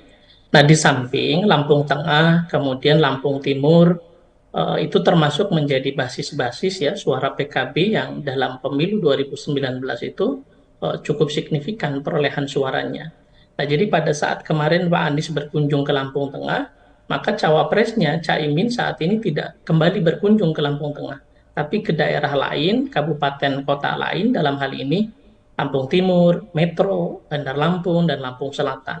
Ini sekali lagi sebagai bagian dari strategi politik bagaimana aspirasi-aspirasi yang ada di masyarakat kabupaten kota di Lampung itu bisa terserap dengan baik. Nah, karena akan menjadi mubazir ya ketika antara capres dan cawapres itu berkunjung ke titik yang sama. Nah, ini tentu dari hitung-hitungan politik itu kurang efektif gitu Mbak. Maka fenomenanya itu disebar. Ketika sudah dikunjungi capres, maka cawapres akan berpindah ke daerah lainnya. Oke. Nah, Pak Triyono, terkait dengan kunjungan Caimin ke Provinsi Lampung ini kan beberapa waktu lalu Caimin kan sudah debat cawapres ya bersama dengan 2 cawapres lainnya. Nah, karena debat inilah Caimin ini kan sempat viral lantaran tadi ada salah satu kata yang memang bikin viral, yaitu selepet dan sebagainya. Nah, ini juga kan pasca debat yang dilakukan ternyata Caimin ini mendapat banyak komentar-komentar dari warganet ya atau masyarakat. Lalu seberapa besar sih efektivitas dari kampanye yang dilakukan oleh cawapres Caimin ini sendiri dengan kunjungannya ke Lampung melakukan kampanye itu apakah bisa mengubah image dia yang sudah ada pada saat pasca debat tersebut dilakukan gitu Pak Triyono? Jadi saya rasa ya dari sisi politik ini tren ini akan terus berubah seiring dengan momen debat capres dan cawapres. Nah, ketika kita perhatikan debat capres tadi malam pun, ini trennya itu terjadi sebuah perubahan. Ya, ketika nanti lembaga-lembaga survei dalam seminggu ini mengadakan survei, pasti akan terjadi sebuah fenomena naik turun kembali terkait dengan hasil survei tersebut. Nah, ini sama halnya dengan Caimin sebagai cawapres 01 melakukan kunjungan-kunjungan daerah, ini tentu trennya ini nanti akan mengalami perubahan. Pada saat nanti debat cawapres yang kedua tentu akan terlihat kembali gitu ya. Nah, tren-tren ini terus Mbak akan berjalan secara naik turun gitu ya sampai dengan 14 Februari nanti. Ya, fenomena ini menjadi hal yang biasa ya dalam politik terkait dengan naik turunnya perolehan suara hasil survei lembaga-lembaga survei. Nah, kenapa ini bisa terjadi? Nah, tentu banyak faktor yang mempengaruhi. Satu diantaranya adalah bagaimana program-program dan metode atau strategi kampanye yang dilakukan itu cukup efektif atau tidak. Nah, contoh kemarin ketika pasangan dari Caimin ini, Pak Anies ya, yang selama ini tidak pernah memasuki TikTok, kemudian live TikTok gitu kan. Nah, itu tiba-tiba kan fenomenanya menjadi viral gitu kan. Dan pendukungnya dari generasi Z itu naik luar biasa. Nah, kemudian kegiatan seperti Slepet Imin, Desak Anies, ini sebagai bagian dari strategi yang tidak dilakukan oleh paslon lainnya. Nah, tentu ini memberikan impact gitu ya, yang cukup signifikan terkait dengan penilaian masyarakat, khususnya di kalangan milenial gitu kan. Jadi dengan adanya kegiatan Slepet Imin hari ini, itu tentu nanti akan memberikan sebuah stimulan ya, bagaimana penilaian masyarakat khususnya kaum milenial itu terhadap sosok Caimin ini. Oke. Nah, Pak Triyono, terkait dengan acara Slepet Imin ini kan memang diskusi terbuka yang sudah menjadi bagian dari strategi pemenangan untuk paslon nomor urut 1 yaitu Anies Baswedan dan juga Caimin. Nah, ini kan kebetulan untuk Caimin sendiri mengadakan acaranya ini di kota metro, sedangkan biasanya kan dialog umum ataupun diskusi secara terbuka yang menghadirkan mahasiswa ataupun masyarakat biasa itu kan memilih kota Bandar Lampung yang menjadi titik lokasinya. Nah, ini menurut dari kacamata politik sendiri, apakah ada alasan khusus kenapa kota metro menjadi lokasi yang dipilih untuk Caimin dan juga timnya untuk melakukan diskusi secara terbuka, Pak Triyono? Ya, jadi saya rasa ya pilihannya kemudian kenapa menjadi kota metro, karena kalau kita petakan dari sisi perkotaan ya, itu di Lampung ini kan Bandar Lampung, kemudian kota metro gitu ya. Nah, maka kemudian di samping di metro ini menjadi pusat pendidikan, nah, khususnya di kalangan kaum milenial ya, dalam hal ini mahasiswa. Nah, tanpa mengesampingkan daerah lainnya, kenapa kemudian kemarin ketika Pak Anies, Desak Aniesnya di kota Bandar Lampung, kemudian Slepet Imin ini memilih di kota metro, tentu ada pertimbangan ya, basis-basis yang akan menjadi target untuk ditarik ya, suaranya, simpatisnya dari paslon 01 ini tentu menjadi sebuah pilihan. Maka kemudian kenapa jatuhnya pilihannya bertempatnya di metro, tidak di Bandar Lampung, tidak di Lampung Timur atau daerah lainnya. Nah, ini lebih kepada mendekatkan gitu ya Mbak, metro sebagai salah satu basis pusat pendidikan perguruan tinggi gitu ya, di samping kota Bandar Lampung itu sendiri. Maka metro menjadi pilihan dalam hal ini yang tentu analisa dari tim kampanyenya ini lebih representatif untuk dilakukan Slepet Imin di kota metro.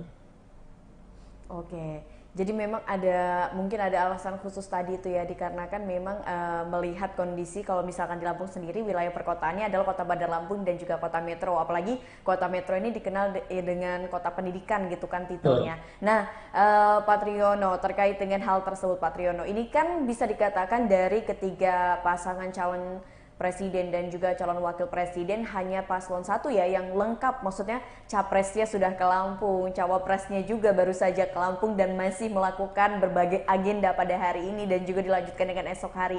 Ada kemungkinan nggak sih setelah Caimin ini berkunjung ke Lampung khususnya pada hari ini dan juga esok hari ini akan memicu paslon lainnya juga untuk seperti cawapres seperti Mahfud dari nomor urut 3 dan juga Capres nomor urut 2 yakni Prabowo akan berkunjung juga ke Provinsi Lampung gitu, yang menjadi istilahnya provinsi pertama dikunjungi di Pulau Sumatera, seperti itu Pak Triyono.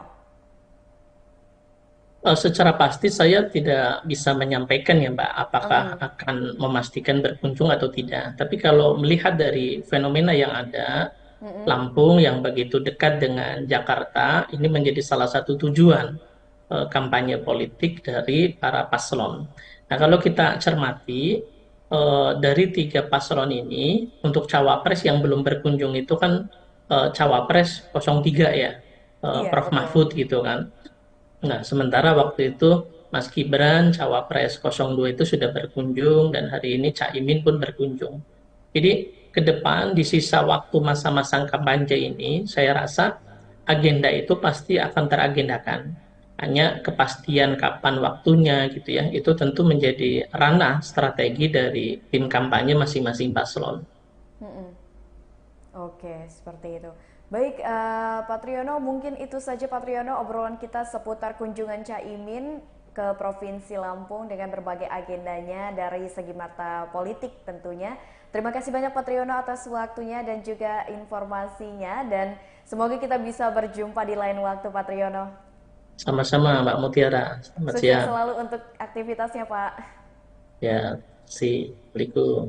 Waalaikumsalam warahmatullahi wabarakatuh. Ya, Tribuners, tadi kita sudah berbincang dengan Pak Triyono selaku pengamat politik dari Universitas Mego Pak Tulang Bawang, di mana beliau sudah menjelaskan terkait dengan tanggapannya mengenai kunjungan Caimin ke Provinsi Lampung sebagai salah satu strategi kampanye pemenangan ya untuk paslon nomor urut 1 Anies Baswedan dan juga Caimin. Dan baru saja juga tadi kita sudah saksikan secara bersama ini Caimin sudah melaksanakan agenda Slepet Imin, di mana pada saat Slepet Imin dilakukan ini adalah diskusi terbuka yang dihadiri oleh berbagai kalangan masyarakat untuk bertanya kepada Caimin tentang gagasan-gagasan beliau sebagai cawapres yang akan maju di Pilpres 2024 mendatang. Harus dipangkas setuntas-tuntasnya. KPK kita kembalikan kepada marwah utamanya sebagai lembaga yang independen dan tidak diintervensi oleh apa. Soalnya teman-teman ada yang nanya, itu menteri-menteri korupsi dulu atau gara-gara koalisi dulu bagian korupsi? Itu juga ada pertanyaan. Tapi oke lah, korupsi ya korupsi. Kita tidak ada kompromi dengan korupsi. Tapi tolong jangan dikorupsi. Berikutnya tadi soal ojol smart itu, kasihan ojol ini belum ada satu regulasi pun yang memberikan, karena padahal ini sudah jutaan ini, jutaan tapi posisinya tenaga kerjanya nggak jelas. Ini yang namanya pembiaran. Kami memang tidak akan membiarkan ini, harus ada aturan. Tahun-tahun ini kira-kira 10 tahun ya. 5 tahun dibiarkan tidak diurus, masih lumayan nggak sakit jiwanya, 10 nggak jelas hasilnya, nggak ada kepastian hukum dalam regulasinya, sia-sia. Karena itu semua kepastian hukum harus ditegakkan. Dan akar masalahnya juga sama. Negara ini negara hukum, bukan negara kekuasaan, sehingga negara hukum harus berdepan.